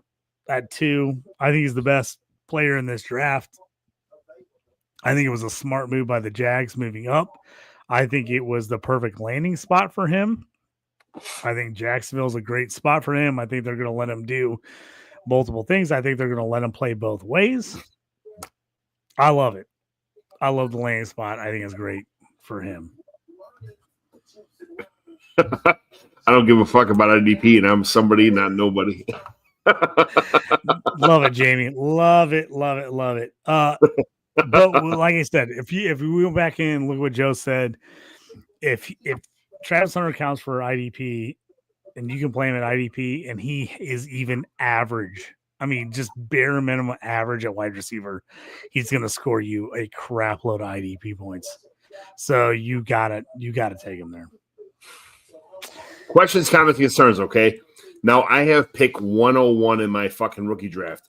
Do I think Ash Genty or Travis Hunter? So to me, in an IDP league, it's 101 is Hunter. And it's a regular non-IDP, regular fantasy draft that most people play, I think you still take GT at 101, man. All right, 102. 102. 102. So the question becomes, with Najee PPR, on the Chargers, PPR Najee on the Chargers, do you think Amari and Hampton's 102? I think Amari Hampton might be 101 for right now. To be honest, I think Mario Hampton's 102 behind GT. I like Hampton a ton. I like the landing spot on the Chargers. It crushes my Najee shares because I like Najee a ton. But I think Amari Hampton could be a Jonathan Taylor. I really do. I think he'd be a JT. I think he's 102. I think GT's 101. He's 102. Cam Ward, while I like Cam Ward, I don't love Tennessee. I don't love everything going on over there. Super flex QBs are king, but I don't love it. I really don't love it. So I don't know where you feel about Cam. Obviously, if you're a QB needy team with only Dart going late first round, it's Cam or bust, I think, for most people, QB wise. It's going to be interesting to see what people think about Dart. If you looked at PFF 3 months ago, Dart was a 6th round pick per PFF, and now he went in the first round. So, how does that go? Where are we at there? I don't know. James says 2026 Dart will be better fantasy QB than Ward. I have to be honest with you. I think you might be right, Jamie. I think you might be right because who's he throwing to? Malik Neighbors. Malik Neighbors is badass. Dude, Malik Neighbors is great. If for some reason the Giants can come back and get like a Luther Burden in the second round, like, oh my gosh, like you're crushing. You're crushing. I like it. I like Wan'Dale Robinson. I think that's good. I mean, I like Cam Ward, but I just don't love the Titans. And I don't know that Cam Ward's better than Will Levis. Swooshy just got over work. Hold on. Hey, there she is. But I don't know that Will Levis and Cam Ward. Why I think Cam Ward's a lot better than Will Levis. I don't know if it matters that much fantasy wise. Yes. Personally, I just think the Titans aren't very good. John, what do you think? John, are you taking? Do you think Jamie asked the question? Do you think Dart has a better fantasy year than Cam Ward? Than who? Do you think Jackson Dart for the Giants has a better fantasy year than Cam Ward for the Titans? Man, I want to wish cast that he does, but I don't know for sure. I mean, obviously nobody knows, but at the same time, like, I think Dart is. I think a lot of NFL scouts saw a lot of stuff in Cam Ward. Jackson Dart for him to move up that far. I mean, people had Jackson Dart like the 3rd round when this whole situation started, and then like he moved up so far to get drafted in the middle of the 1st round. How do you not like? I mean, Cam Ward's the future for a team, but in statistically wise, first 101 quarterbacks. I saw Dave Kluge had a thing today saying like the picks 101 quarterbacks are like, statistically speaking, have been like they started like 67 games for teams you can't disregard that stat. The NFL knows a lot of stuff we don't know. We're just fantasy players. We're just regular dudes, you know. So they must see something in Cam Ward we don't see. I think Jackson Dart is a better all-around quarterback than Cam Ward because I think I've seen so many quarterbacks from like these SEC and ACC schools come in and just like, you know, throw deep like Justin Fields, for example, you know, kind of shit like it's. I mean, he was a Big Ten guy, but like there's so many players that just throw deep balls all the time with a great team and didn't do much, and it's I don't know how to explain it, but it's just I think that Jackson Dart will be a better quarterback, better all around quarterback than Cam Ward for sure in the long run. I like Malik Neighbors. I think he's throwing to better players. I like it more. Since 1980, there have only been 11% of 101 picks to make the Hall of Fame. So maybe the NFL isn't that smart, Jamie says. What? I think part of the problem is picks to make the Hall of Fame is pretty good. 11%. I think you also have to realize. I also think part of that is bad. Back in the day, franchises, bad franchises drafting players like yes, like I think people don't. I think it's highly underestimated how much certain players would have had a better career if they were on a different team. I think people think like, oh well, if you're good, you're good. Like it's not going to matter. I think it matters more than people realize. To the Eagles, like shit like that, you know, it matters. It matters being on a good team. It matters having good coaches. It matters having a stable franchise. It matters, and people want to act like, oh, like there's a reason why guys fall in the draft and have better careers because they end up on better franchises. They're not on toilet bowl garbage franchises, and then they can succeed. It makes a difference. It does. It does make a difference. John, we're coming up on the 5-hour mark. We're going to give a little more here. We know who my favorite picks are in the second round. We know them for sure. Who do you like? Who are you excited to see go here in the second round? I'm excited to see Luther Burden for sure. And then Shedeur Sanders maybe is my favorite pick in the second round because somebody else I know loves him so much. You know, I want to see him be happy, you know. But I want to see, like, Jaden Higgins is my favorite pick. I thought he might be going in the first round. I want to see Jaden Higgins go somewhere. I want to see guys like Jaden Higgins is just somebody I think is somebody that's underrated. You know, that's. People have Alec, Mayor, you know, that kind of stuff. I want to see Jaden Higgins go somewhere. You know who I'm talking about at tight end? Who I'd want to go somewhere, you know. Elijah Arroyo, I want to see him be picked in the second round. That's something, you know, there's a lot of guys who I think are who are underrated. The second round, third round is going to be absolutely fantastic. For fantasy wise, day two is a gold mine for fantasy players. And I agree with you. There's so many guys here at the top of the second round that could crush.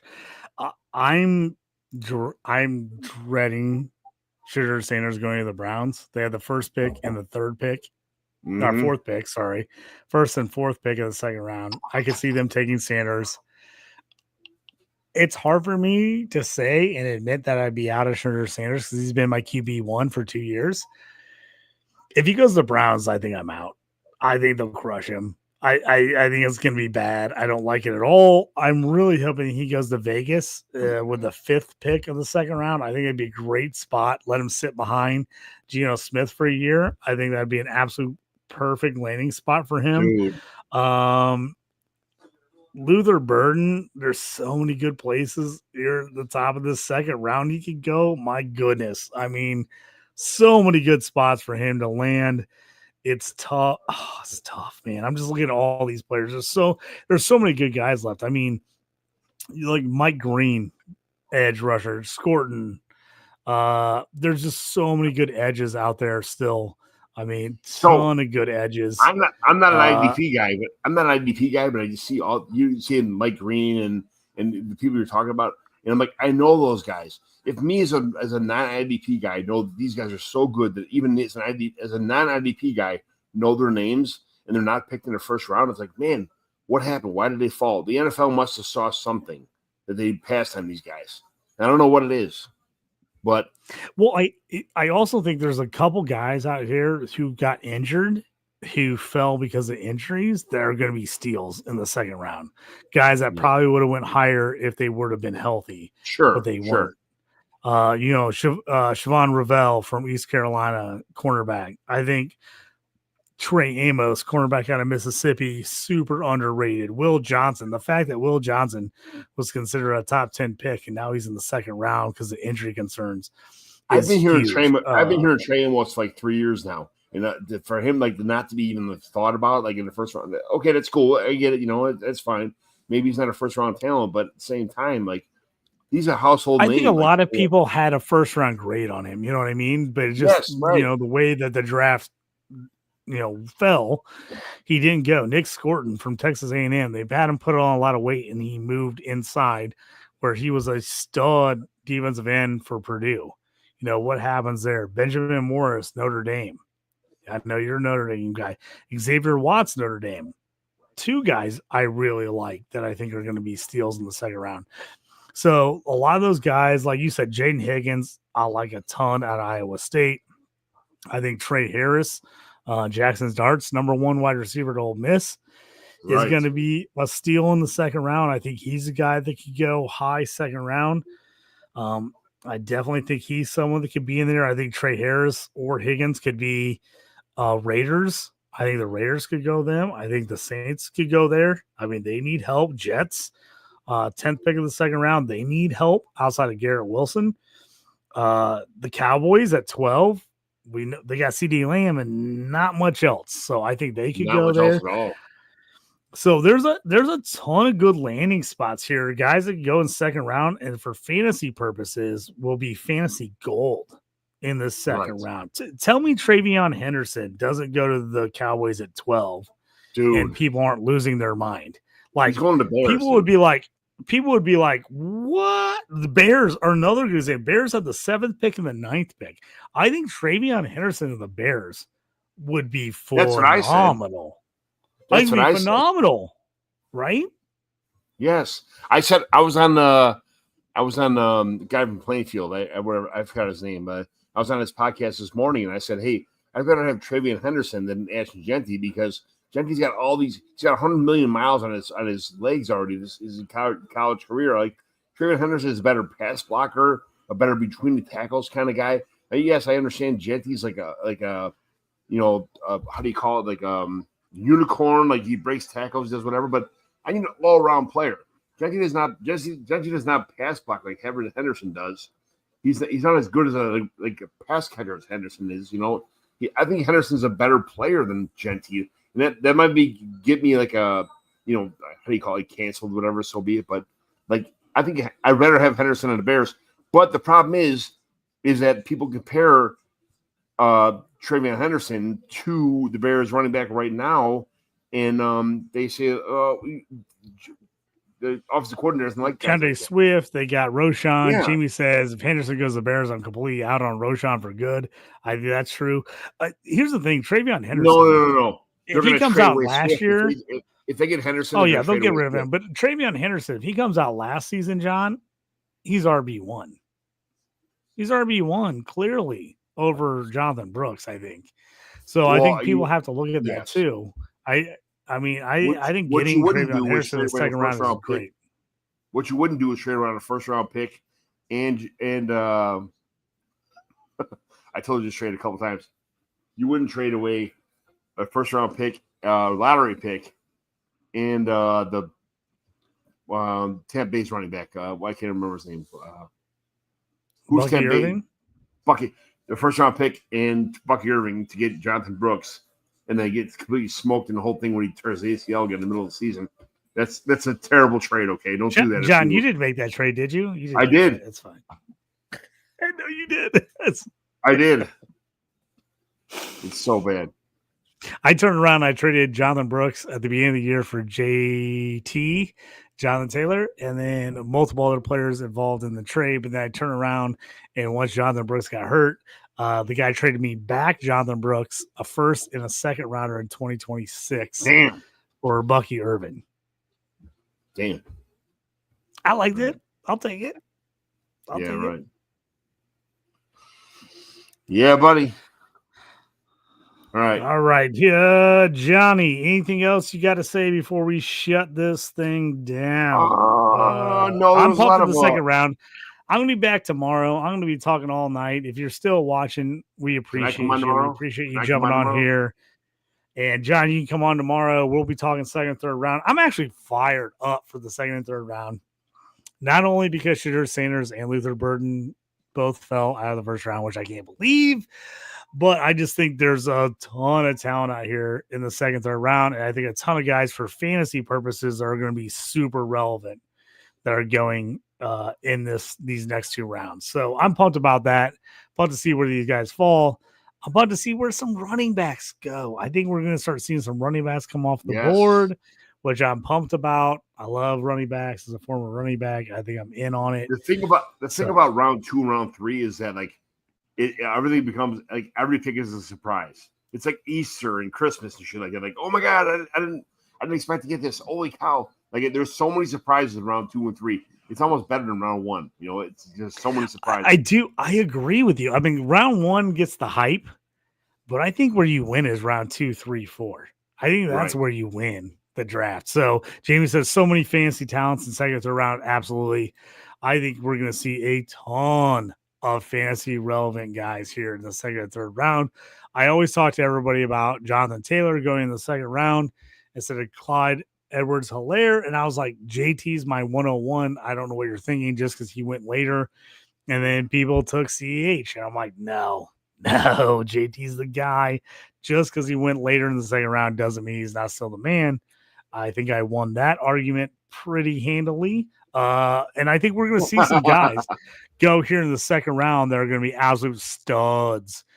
And there are going to be some guys I think you can take over some of the guys that actually got picked in the first round. I really do. I think there's going to be some really, really good players available. So do not fall asleep on the second round of the draft. I know it was a long first round. The NFL has done a magical job of extending the first round as long as possible. That's what they've done. They can do it. But the second, third round, to me, is way better than the first round. Almost my favorite. To me, 100%. the second and third round's better. I think it's better. I really do. 100%. Like, it's like when you go to your grandma's house for Easter, and like, yeah, we have this ham, but at the same time, we have all this other awesome shit. You know, it's like, yeah, all right, cool. I like the ham that you make every year, but there's so many awesome desserts and everything else. You know, like the second and third round just makes like everything better. Like, second and third round is like the way it works. You know, you got to do what you got to do. Dan's still going. Yeah, we're gonna be here for the next like 7 hours. That's right, Jorge. Jorge had to jump off. East Coast guy got to get up in the morning. Government workers got to do his thing. But yeah, me and John are still hamming it up here on the Stew with JT Brew. We don't care. This is what we love. Draft season. You got the John, it was your birthday last week. It was my birthday 2 days ago. April birthdays. We love it. April birthdays in the draft. It doesn't get any better. Jorge says, John, are you joining us tomorrow? Jorge, I'm going to be here for the whole fucking 5 hours tomorrow. Sorry about that. John's going to be on. John's going to be on the stream when we're not even on the stream. John's officially in for. I'll be here before you two motherfuckers. All right, I'll be here before you guys, and I'll be here when you guys leave. You'll be going to bed, and I'll still John, be here. I got the Travis Hunter Colorado jersey on today. I know. You know what I'm breaking out tomorrow? Luther Burden. Jersey's coming out. Luther Burden jersey's coming out tomorrow. It's going to be great. I hope he goes somewhere fantastic. You have to wear that jersey until your boy gets picked, and then after that, you change jerseys. Okay. Then I change. Oh, then I'm allowed to change. Okay. Yeah. Then I can change. So put that at one after. If they're picked like 327, you can probably change jerseys. All right. So people are getting some absolute steals tomorrow. It's going to happen. Like I said, I fully put it out there when we started the draft that there was a chance I was going to eat crow big time with some of these picks. I'm still on some of these guys, but right now the shade is on my face. I'm hoping to it be works honest, out. though, JT, like and honestly, I've been doing like mock drafts for a long time, and I usually get like maybe 4 or 5 people right like the entire draft. It's not as easy. Everybody like, oh my god, I had this. Do a mock draft and then compare it to what really happens and see like how bad you are at like picking picks. You know, it's like you're not the NFL. You maybe get like 20, maybe get if you're good, you get like 10% right, and that's it. Yeah, I mean, it makes a difference on, what team needs are. Obviously, we're a fantasy show, so we look at fantasy, what we need fantasy. I mean, anybody who was really diving into this draft knew it was a defensive heavy draft. And obviously, very few people play IDP, so they don't think about the defensive side of the ball. We knew this was probably going to be a heavy second, third, fourth round for wide receivers and running backs because it's a deep crew, and teams knew that they could wait on those guys in those positions because there was a deep group this year, and they needed to go heavy defense early. Last year for fantasy, we lucked out. It was all offense. Everybody went offense. I don't know if we'll ever see an NFL draft where the first defensive player off the board is at 15. I don't think we'll ever see that again, where 14 straight offensive players go. It just happened to be that way last year, and that's phenomenal for fantasy purposes, but like that's not gonna happen most years in the NFL. Like it's just not. So, right. When Ibuka went to the Tampa Bay Buccaneers this year, it completely caught me off guard, dude. Were you thinking? If anything, I thought he would go to the Texans. I did not think he would go to the Bucs. But I have to be honest. Looking back at it now, I think it's probably a smart call because. I mean, you like Godwin, but you just are not 100% sure he just signed how he's going to come back. Also, Mike Evans is getting older. You have to, at some point, take younger guys and prepare for the future. So I don't think them taking Ibuka means that Chris Godwin and Mike Evans are dead by any means. I just think it means Tampa Bay is like, hey, we had the number 2 wide receiver in the draft just dropped to us. Like, we got to pull the trigger. Yeah, even if it's a luxury pick, you got to pull the trigger. I don't hate it, honestly, at all. If you're a Baker Mayfield fantasy owner, I think you got to love it because you're kind of like, yeah, they're going to keep piling offensive guys and keep trying to score points. So I like it from those purposes. You know what hurts my feelings, though, JT, is that they're going to kick Godwin back out to the outside and make a move to the slot receiver. That hurts my feelings. Like Godwin's way better slot receiver than he is a fucking outside guy. That's a real concern. That's a real concern. It's a huge concern. I think if Godwin gets pushed outside, it hurts his fantasy value big time. 100%. I agree with you. JB says Tampa Bay playing chess while other players are checkers. I agree, man. I just do think that Tampa just looked at long term and was like, we just got the second best wide receiver in the class in the late teens. I think it's a great move by them. I really do. Jamie says so many people missing out on IDP leagues. That shit needs to grow. I agree with you. John hates IDP. I talked to him to a league last year. He's out already. He bailed. Garbage. But I love IDP. Absolute I love garbage. IDP. No, done. C2C is the way to go. Admit it. Just say C2C is better than IDP. Just say it. Honestly, I love C2C leagues. So I've told people I'm a huge college guy. So I love C2C leagues.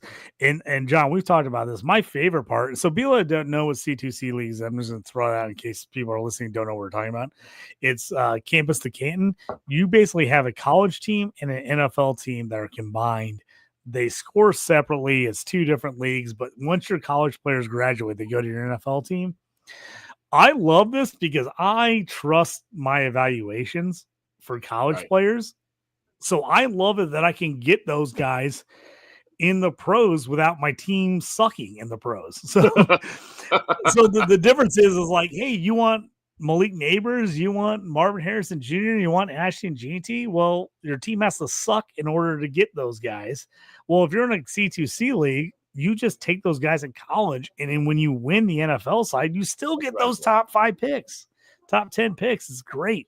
So if you are not in a C2C league, I think I suggest look into it. Suggest C2C. I suggest IDP. I like everything. I'm a big fan of the fact that you can do multiple things for fantasy football. To me, it keeps it interesting. It keeps it, fun and different. If I was in 50 leagues that were all the exact same scoring with the same setup, I would get really bored with it. So I like the fact that there's multiple different areas to go in. Yeah. So that's my little IDP C2C spiel for everybody else. And if you're just a huge college football fan, play in a CFF league. That's just college football only scoring. Doesn't matter about anything about them playing in the pros. It's only college football. You can go to Fantrax, play over on Fantrax. Tell me about that's okay, phenomenal. do me a favor, That's okay? a great time. As a guy who doesn't know, what's the difference between C2C and the college league? What is it? What is it? And CFF? Yeah, CFF. So CFF is just college football strictly. Once that season's over, it's done. Or like those guys will stay in your team, but those guys don't go to the pros. You don't have a pro. Like a redraft, and you just got like a redraft for college league kind of thing. But you can do a dynasty as well. But once the guys graduate, they're just gone. That's like garbage. C2C, those guys go to your NFL team, which is why I prefer the C2C side of it. I prefer to see those guys on my NFL team. But if you're not in that league, you can do redraft or dynasty and CFF, which means you're basically drafting college players, which means guys at lower level schools, G5 schools, those guys who get a ton of stats but are probably not going to be NFL prospects. You want those guys as well. So the drafting is immensely different. It's immensely different. Let me ask you a question, okay? Like, is it only the Power 5 schools in CFF, or is it like everybody in college football? Depends on what league you're in. So some leagues, it's everyone. Some leagues say only Power 5, or now it's a Power 4. Power 4 is right. Yeah, where they going? So it's only Power 4. Some leagues do different. I'm in leagues where people are like, we're only doing Big 10. And it's like only Big 10 players or only SEC players. So No you can way. do it like that way too. It just depends on how you want to set it up. Dude, a Big 10 CFF league would be absolutely fucking phenomenal. Yeah, it's just only Big 10 players. I know a couple friends that do college basketball fantasy leagues, and they do only Big 10 college basketball. Like, you can only draft guys from the Big 10. That makes sense because Big 10 is awesome in college basketball. Well, and then people are just like, well, then I only have to pay attention to one league. I don't have to watch all this other stuff. So, it makes a difference. Right. I mean, the Big 10's good, but you get Kentucky and Kentucky and Duke and shit like that in different leagues, and like, okay, well, it's not the best, but you always have like a lot of Big 10 schools that are pretty good in college basketball too. So. Yeah, Jamie jumps on here. He says Abuka holds a record for receptions yards for Ohio State. Impressive considering the talent he played with. Olave, Wilson, Marv, Jeremiah Smith. Totally agree. What does the NFL highly? What does the NFL see? What does the NFL see that we don't see, like in Luther Burden? What are we missing? The production last year, the injuries. People are recently saying character concerns. I'm not sure how much of that's really true. If it's just like he was frustrated because the offense wasn't good last year. I mean, if I was Luther Burden, I would have been pretty frustrated with Missouri's offense last year because they weren't very good. But also, Brady Cook was hurt most of the year. I mean, the guy fought through, played like a champ, but like he was injured most of the season. So, I think sometimes you see that where teams get, they look at the player, and I think there's a lot of players in this draft that if they would have came out last year, would have got drafted a lot higher. I think Luther Burden is an absolute first rounder last year, like not even close. Right. I think Trevian Henderson's a first rounder last year, not even close. I think freaking Ollie Gordon from Oklahoma State. I don't know if he's a first rounder, but I think he's a high second rounder last year if he comes out. I think there's a lot of guys that maybe had down years this year that were better the year before for whatever the circumstances were. And I think that hurt their draft value a little bit. And I think some of these offensive players are just getting pushed down, not because they're bad. So I think people are going to look at it and be like, oh, is Luther Burden bad? He didn't go in the first round. No, I think the fact that the defense, it's a very strong defensive class. And sometimes that's going to push offensive guys down. It just is. Sure. Right. Of course. And I don't think it means that these guys are bad. I just think it means that, they have other players in their positions. Man, I have trouble ranking Warren on the Colts. His QB, he complete 50% of throws. Jamie, yes. I actually brought this up earlier in the broadcast. I said, not only did Loveland go above him at 10 and he went 14, but Warren was a pretty consistent 2 to 3 or 4 picks ahead of Warren. Warren was 2, 3, 4, 5 picks ahead of Loveland in almost any mock draft I did. I don't think that's the case anymore, right, John? I think you got to take Loveland over Warren with the QB play, a better QB. The question with the Colts, I like AR, but that's a disaster of a situation right now. Who even knows if they're going to play him? Is it going to be Daniel Jones? To me, if I'm taking QB or taking tight end in a tight end premium league or start 2 tight end league, I'm taking Loveland over Warren all day. What if Loveland becomes like the new version of like the slot receiver in the Bears offense? I mean, like there's no more. I think he could be the big slot. I think he could be a big slot there. Yes. I think he could be tough there. I really do. I mean, you got Keenan Allen's gone. He's so gone. Now you have Adunze, you have DJ Moore. They threw the ball enough last year. I think they're going to throw a ball a lot this year. That I think the Bears offenses for fantasy purposes, I think they can easily have 3 fantasy-worthy receiving options. And I think Loveland is highly underrated. He was a guy that everyone thought was the tight end 1 coming in this year, and then Michigan was terrible, and their quarterback play was awful. Like he was open all the time. And they just missed him. Right. It wasn't his fault that his QB sucked. So, again, I think Loveland, plus it's the fatigue of the fact that he was injured and had surgery. So he basically did no pre-draft workout stuff at all. Right. So I think in people's minds, especially fantasy-wise, I don't think NFL, but I think fantasy-wise, he just dropped for people because they didn't see him. They didn't hear about him because he wasn't doing anything. People hate like blocking tight ends, but he's a blocking tight end that receives the ball too. He does everything.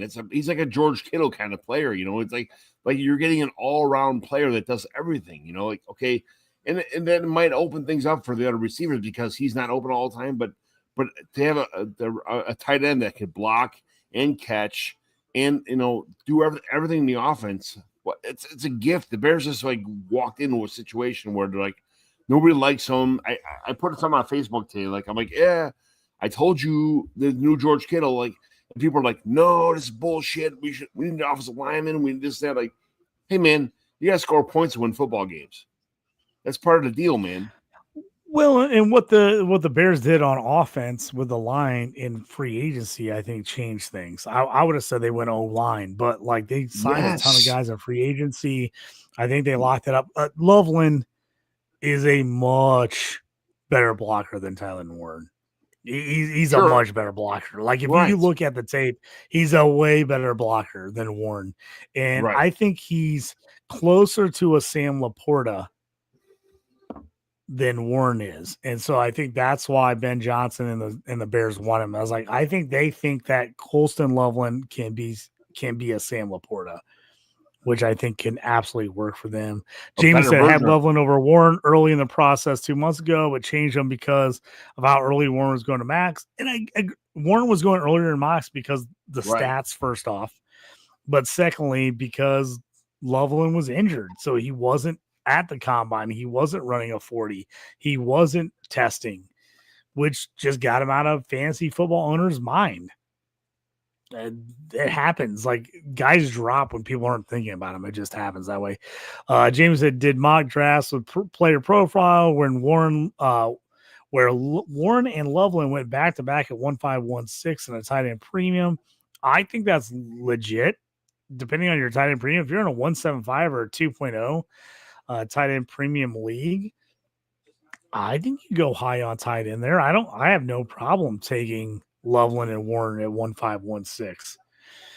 I think they're both really good players. I mean, obviously the knock on Warren, I think the Colts need a tight end bad. The knock on Warren is like, where is he going to be at in the pecking order with Pittman, A.D. Mitchell, Josh Downs, all those other guys? If they don't let AR throw the ball, if he only throws 15 passes a game, what does that mean for Tyler Warren? For fantasy purposes, probably not good, but we'll see what ends up happening there. But I do like both those guys, especially in tight end premium or start 2 tight end leagues. 1.75, 2.0. I think those guys are mid to early first round picks. I watched like these clips on the internet today when they showed like all the players, like the Buffalo Bills fans when they drafted Josh Allen, like, oh, and all the Bills fans like, this is bullshit. And then like the Eagles when they drafted like, their quarterback and like, oh, this is bullshit. They hated the picks. Colston Love might be the best. Like in 3 years from now, and I'd be like, Colston Love is the best thing that ever happened to the Bears ever. He's the next Mike Ditka. Just give him time, like who are you to tell like the Bears who they thought was the best player that they thought that could be on their team? That's ridiculous. It's absolutely nuts. I think Loveland's really good, man. I think it's crazy to talk about a guy going 10th in the NFL draft as a tight end and then thinking he's underrated. But somehow Colston Loveland right now is underrated as a number 10 overall pick. Like, he's got to fly up mock draft boards. I just think he does. 100%. Obviously, if the injury concerns were legit and real, there's no freaking way the Bears take him at 10, right? Like, if they legitimately are, like, worried about, like, how is he going to come back, like, from the injury? You're not taking – if you have injury concerns – that's a guy you take in the second or third round. You're like, oh, if he drops to us, we're taking him. But like, you're not taking a guy that you're like questionable about at 10. At 10, like, you're right? Just not. You're not. Right. I think Colston Loveland's fine. I think he's going to be a really good player.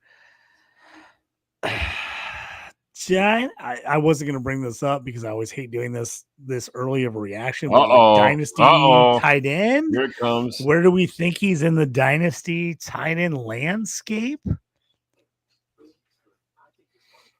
He's top 10 for me right now. Top 10. And he's top 10 for me right now. As a Dynasty tight end, I think he's top 10, and I think he's going to push for higher possibly. The problem is that there's so much. Because some of the guys, a lot of the best guys are getting old, John. They're getting moving out. Like, youth wins in Dynasty. I think he's but the Bears have so many options. I mean, the Bears have so many more options at the receiving option, than what happens if Roma Dunze has like a humongous season this year? Where does that leave? And then all of a sudden, like, bam, you're DJ Moore. There's so many other options on the Bears offense. It's just kind of, I think he'd be a good role player, but not like a top 10 tight end. It'll be interesting to see. I think that the Bears offense is going to be more explosive than people expect. And I think that they're going to be able to produce a decent level of fantasy players. Let me ask that. Okay, here we go. So the Bears right now, okay, are they, let's go. Okay, there's only 4 teams in the division. Are the Bears the bottom?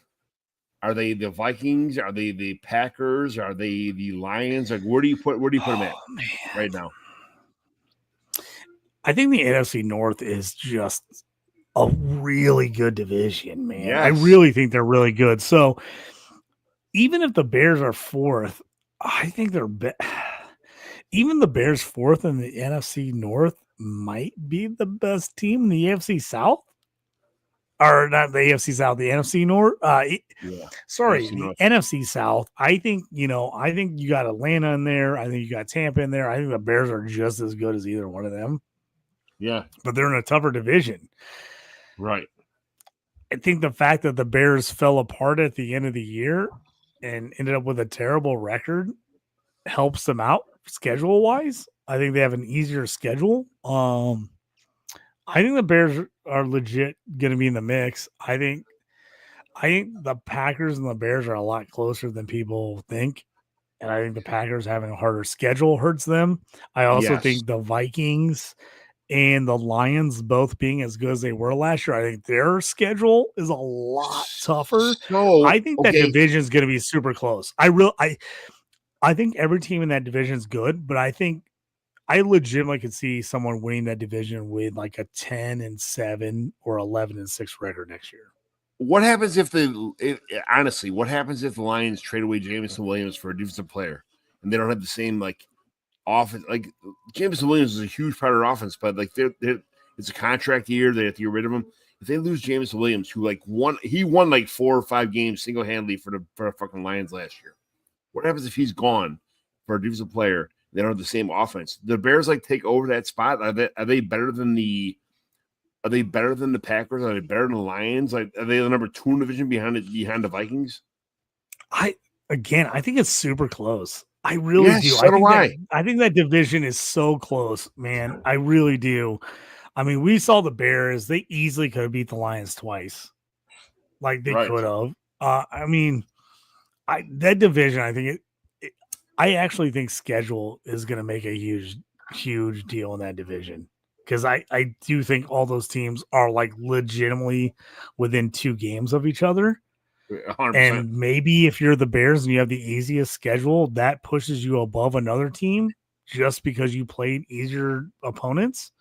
I think the division is going to be super if you're the close. Bears and you're considered the worst team in your division, like you got to be pretty happy about that. Well, with the division the way it is now, I mean, there's a big difference between being the worst team in the NFC North and being the worst team in the NFC South.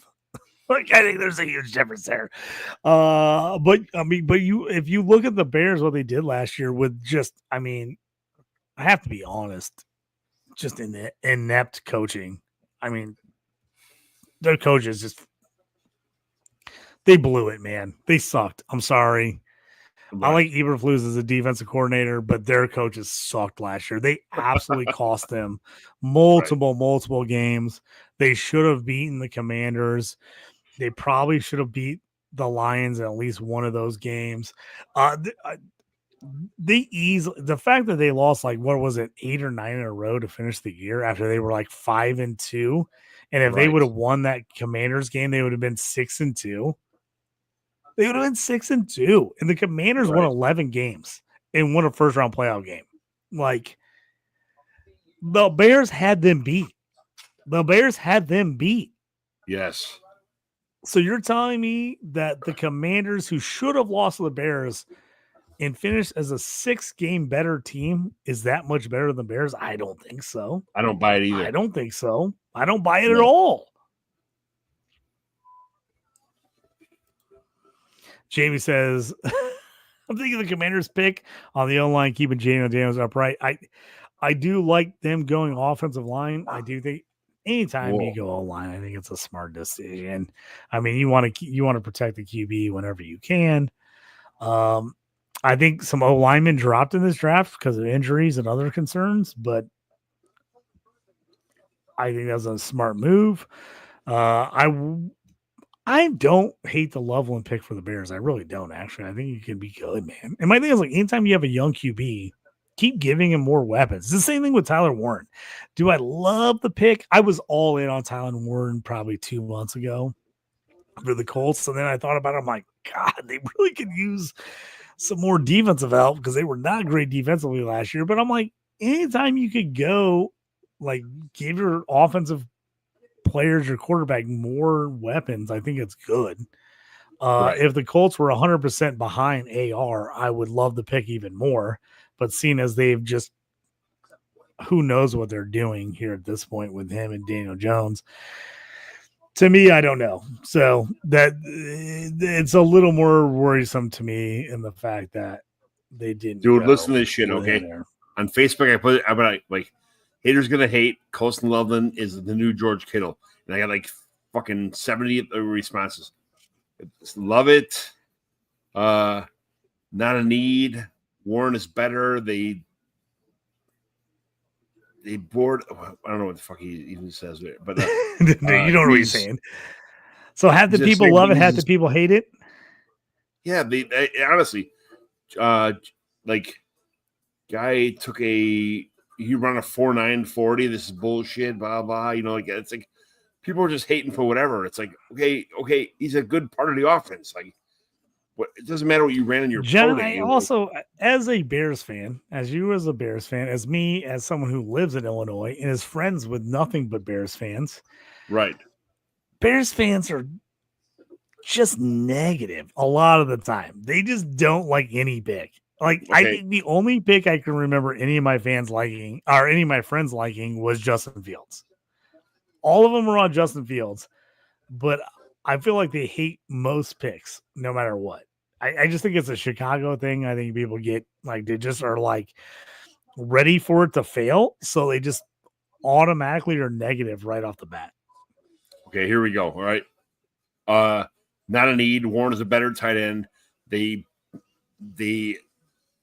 bearded this one, not real.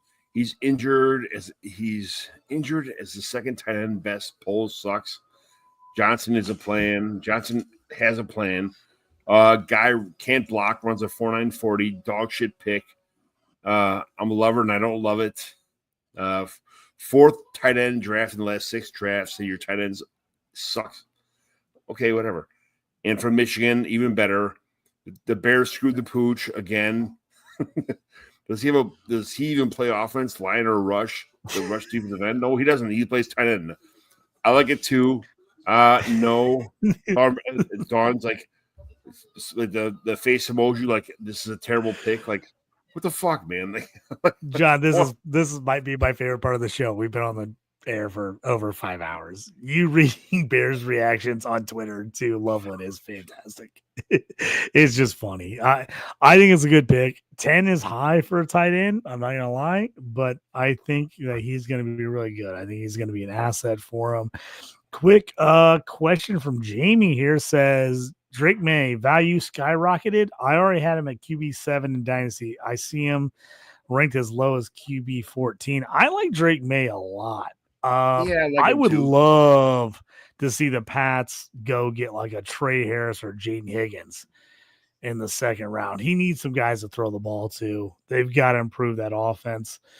I like the offensive line pick. Their O-line was just terrible last year. I mean, literally one of the, if not the worst, one of the worst offensive lines in the league. I like Drake May a lot. I'm going to have to reevaluate. I'm going to have to look at my rankings. I don't know where I have him right now. But Jeremy's comment right here where he says, I'm a Roshan Johnson fan, so I'm kind of like a cousin of a Bears fan. Like, kind of like Roshan is going to have a huge role this year, in my opinion. He's going to be the part of the offense where he's going to be the touchdown scoring back all the time. You know, I don't understand why people don't like Roshan Johnson in his offense. I think they do. I think people are scared that he's going to lose his job. We got Vince jumping in here. Vince, my man from down under. Hey, JT and John, apologies. Been walling over the Shamar Stewart pick. Totally understandable. I was waiting for the Colts to be the Shamar Stewart guy. I was like, who's going to be the guy that takes the guy with a crazy RAS score but doesn't actually get sacks? So I understand you there. I can feel your pain, Vince. Vince says, we're out on Loveland. Long-term option, great value. I think the Bears nailed it. Be patient. You're one, but be patient year one, but he's a stud. Vince, I agree. I think Loveland was a good pick, man. I really do. I think eventually Bears fans are going to be in on him. I think Bears fans naturally react bad right away to picks. But I think Loveland is better than Warren, even though Warren had crazy better stats than Loveland. I think Loveland is the better player, even though Warren went to the Colts.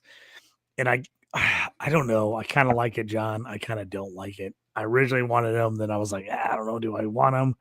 But I think Loveland was the pick. Vince says Roshan, sneaky value for sure, even around two RB capital comes to play. I mean, seeing what the Bears do here, running back wise, the rest of this draft will be interesting, but I don't think Roshan's necessarily dead. What if Roshan becomes David Montgomery and scores 20 touchdowns this year? Well, then you and anybody on the Roshan trade is going to be super pumped because you guys dominated. You're going to be all over that Roshan train. Yes, absolutely, I will be. So, my glasses broke yesterday, so my fat ass head can't. I'm trying to hold I have one arm in my glasses. I'm trying to hold them up so I can see, but the wife tells me to go to doctors and get a whole new prescription. But I think I need a 0.25 and kind of see shit a little better. But they're twisted on my head. I'm trying to hold them straight. You're trying to make it work. Vince says 100% John. Roshan will be a factor. Damn straight he'll be a factor. It's right. Jamie says Roshan 1 million TDs. 1 million. Yes, 100 million. What? 100 million TDs. That's right. All right, John. Million. Well, you know what? I'm gonna call the sucker quits. 5 minutes here. We got 5 minutes till midnight Central Time. We're almost at 5.5 hours on the draft coverage here on Fantasy and Frames. Let's do with JT Brew. Anything you want to throw out? Anybody you're looking for second round? Obviously, we'll be back tomorrow. If you've been joining us, thank you for watching all night. It's been a crazy long show. We've had a lot of guests. Thanks to everybody who joined us throughout the night. I, for one, am super pumped for the second and third round, if only because all the guys I wanted to see go in the first round did not go, and now we're going to be in the second round. So now I can be super pumped about watching to see if they go in the second round. So we're going to see what happens. Can I come on tomorrow or no? Absolutely, John. You can always come back. You're my boy. You're my boy, Blue. You can always be back on the show. So check us tomorrow night. We will be back. Fantasy and Frames. Let's do with JT Brew hosting day 2 and 3 of the draft. It's going to be hopefully fun. Hopefully it's going to be interesting. The best part about round 2 and 3, John, is they go faster. They pick the guys quicker. So that's also it's like horse race compared to dog races. That's the difference. If you ever watch greyhounds race compared to horse races, it's every 4 minutes the dogs race and every 20 minutes the horses race. That's kind of how the shit works. Absolutely. And we'll be on the watch out for Luther Burden if he ever goes. We will be. Shots. If you join the drinking game challenge of taking a shot every time I talked about Luther Burden tonight, you're definitely not watching this show anymore. You're already wasted because I talked about Luther Burden a ton. So yes, I'm sorry about that, but we're going to bring that back tomorrow. I'm going to break out the Luther Burden jersey. We're going to talk about him all night tomorrow night again until he gets picked, and then I'll probably talk about him all night after he gets picked. I'm still waiting on Shadur Sanders to get picked.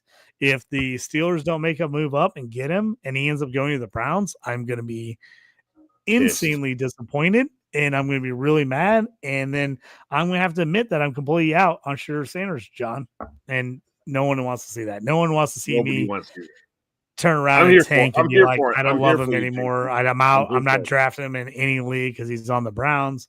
Every league I'm going to be in, everyone's going to just not take him to see if I'll take him because they know I won't. And then if he goes to the Steelers, everyone's going to jump in front of me and take him on purpose just to F with me because that's what people do. That's what people do. Jamie says, JT, I want to send you free Luther Burden jersey. I would love a free Luther Burden jersey. I got a yellow one, a yellow Mizzou one. Send me another, man. Send me all the jerseys. I love the jerseys. I got the Travis Hunter on tonight. Broke it out for the first round. The number 12 Colorado jersey. I love Luther. I love Travis Hunter at number 2. I think John's give me the 5XL. I'll do an XL. 2XL. John's 5XL. We'll see. We'll see what happens. But we want to thank everyone who joined us tonight. Thank you for everyone that checked in. We'll be back talking tomorrow night as long as I don't lose my voice and as long as we keep it straight. We'll keep going. But second and third round, pumped about it. NFL draft, best time of the year. Thank you once again for everybody joining us. We're out of here. Let's do a JT Brew. Back at you tomorrow night. You up on trades and wire moves, you ain't designed to lose. Find you jumping over seemingly nothing, racking up points, makes the game a little more fun to watch. Can drop release, we started with the mock draft and now we making a mockery of the leaderboard. Quite obviously not a scrub, so start an institute, make evaluations like a commissioner do. It's to the point your wife make you watch in a different room. Update your roster and pick and choose when you get some news. Not much that we enjoy more than sifting through through new statistics to make it to our end zones through different routes. Universities, institutes, down to homies who click in groups. I introduce you to the Stu and JT Brew.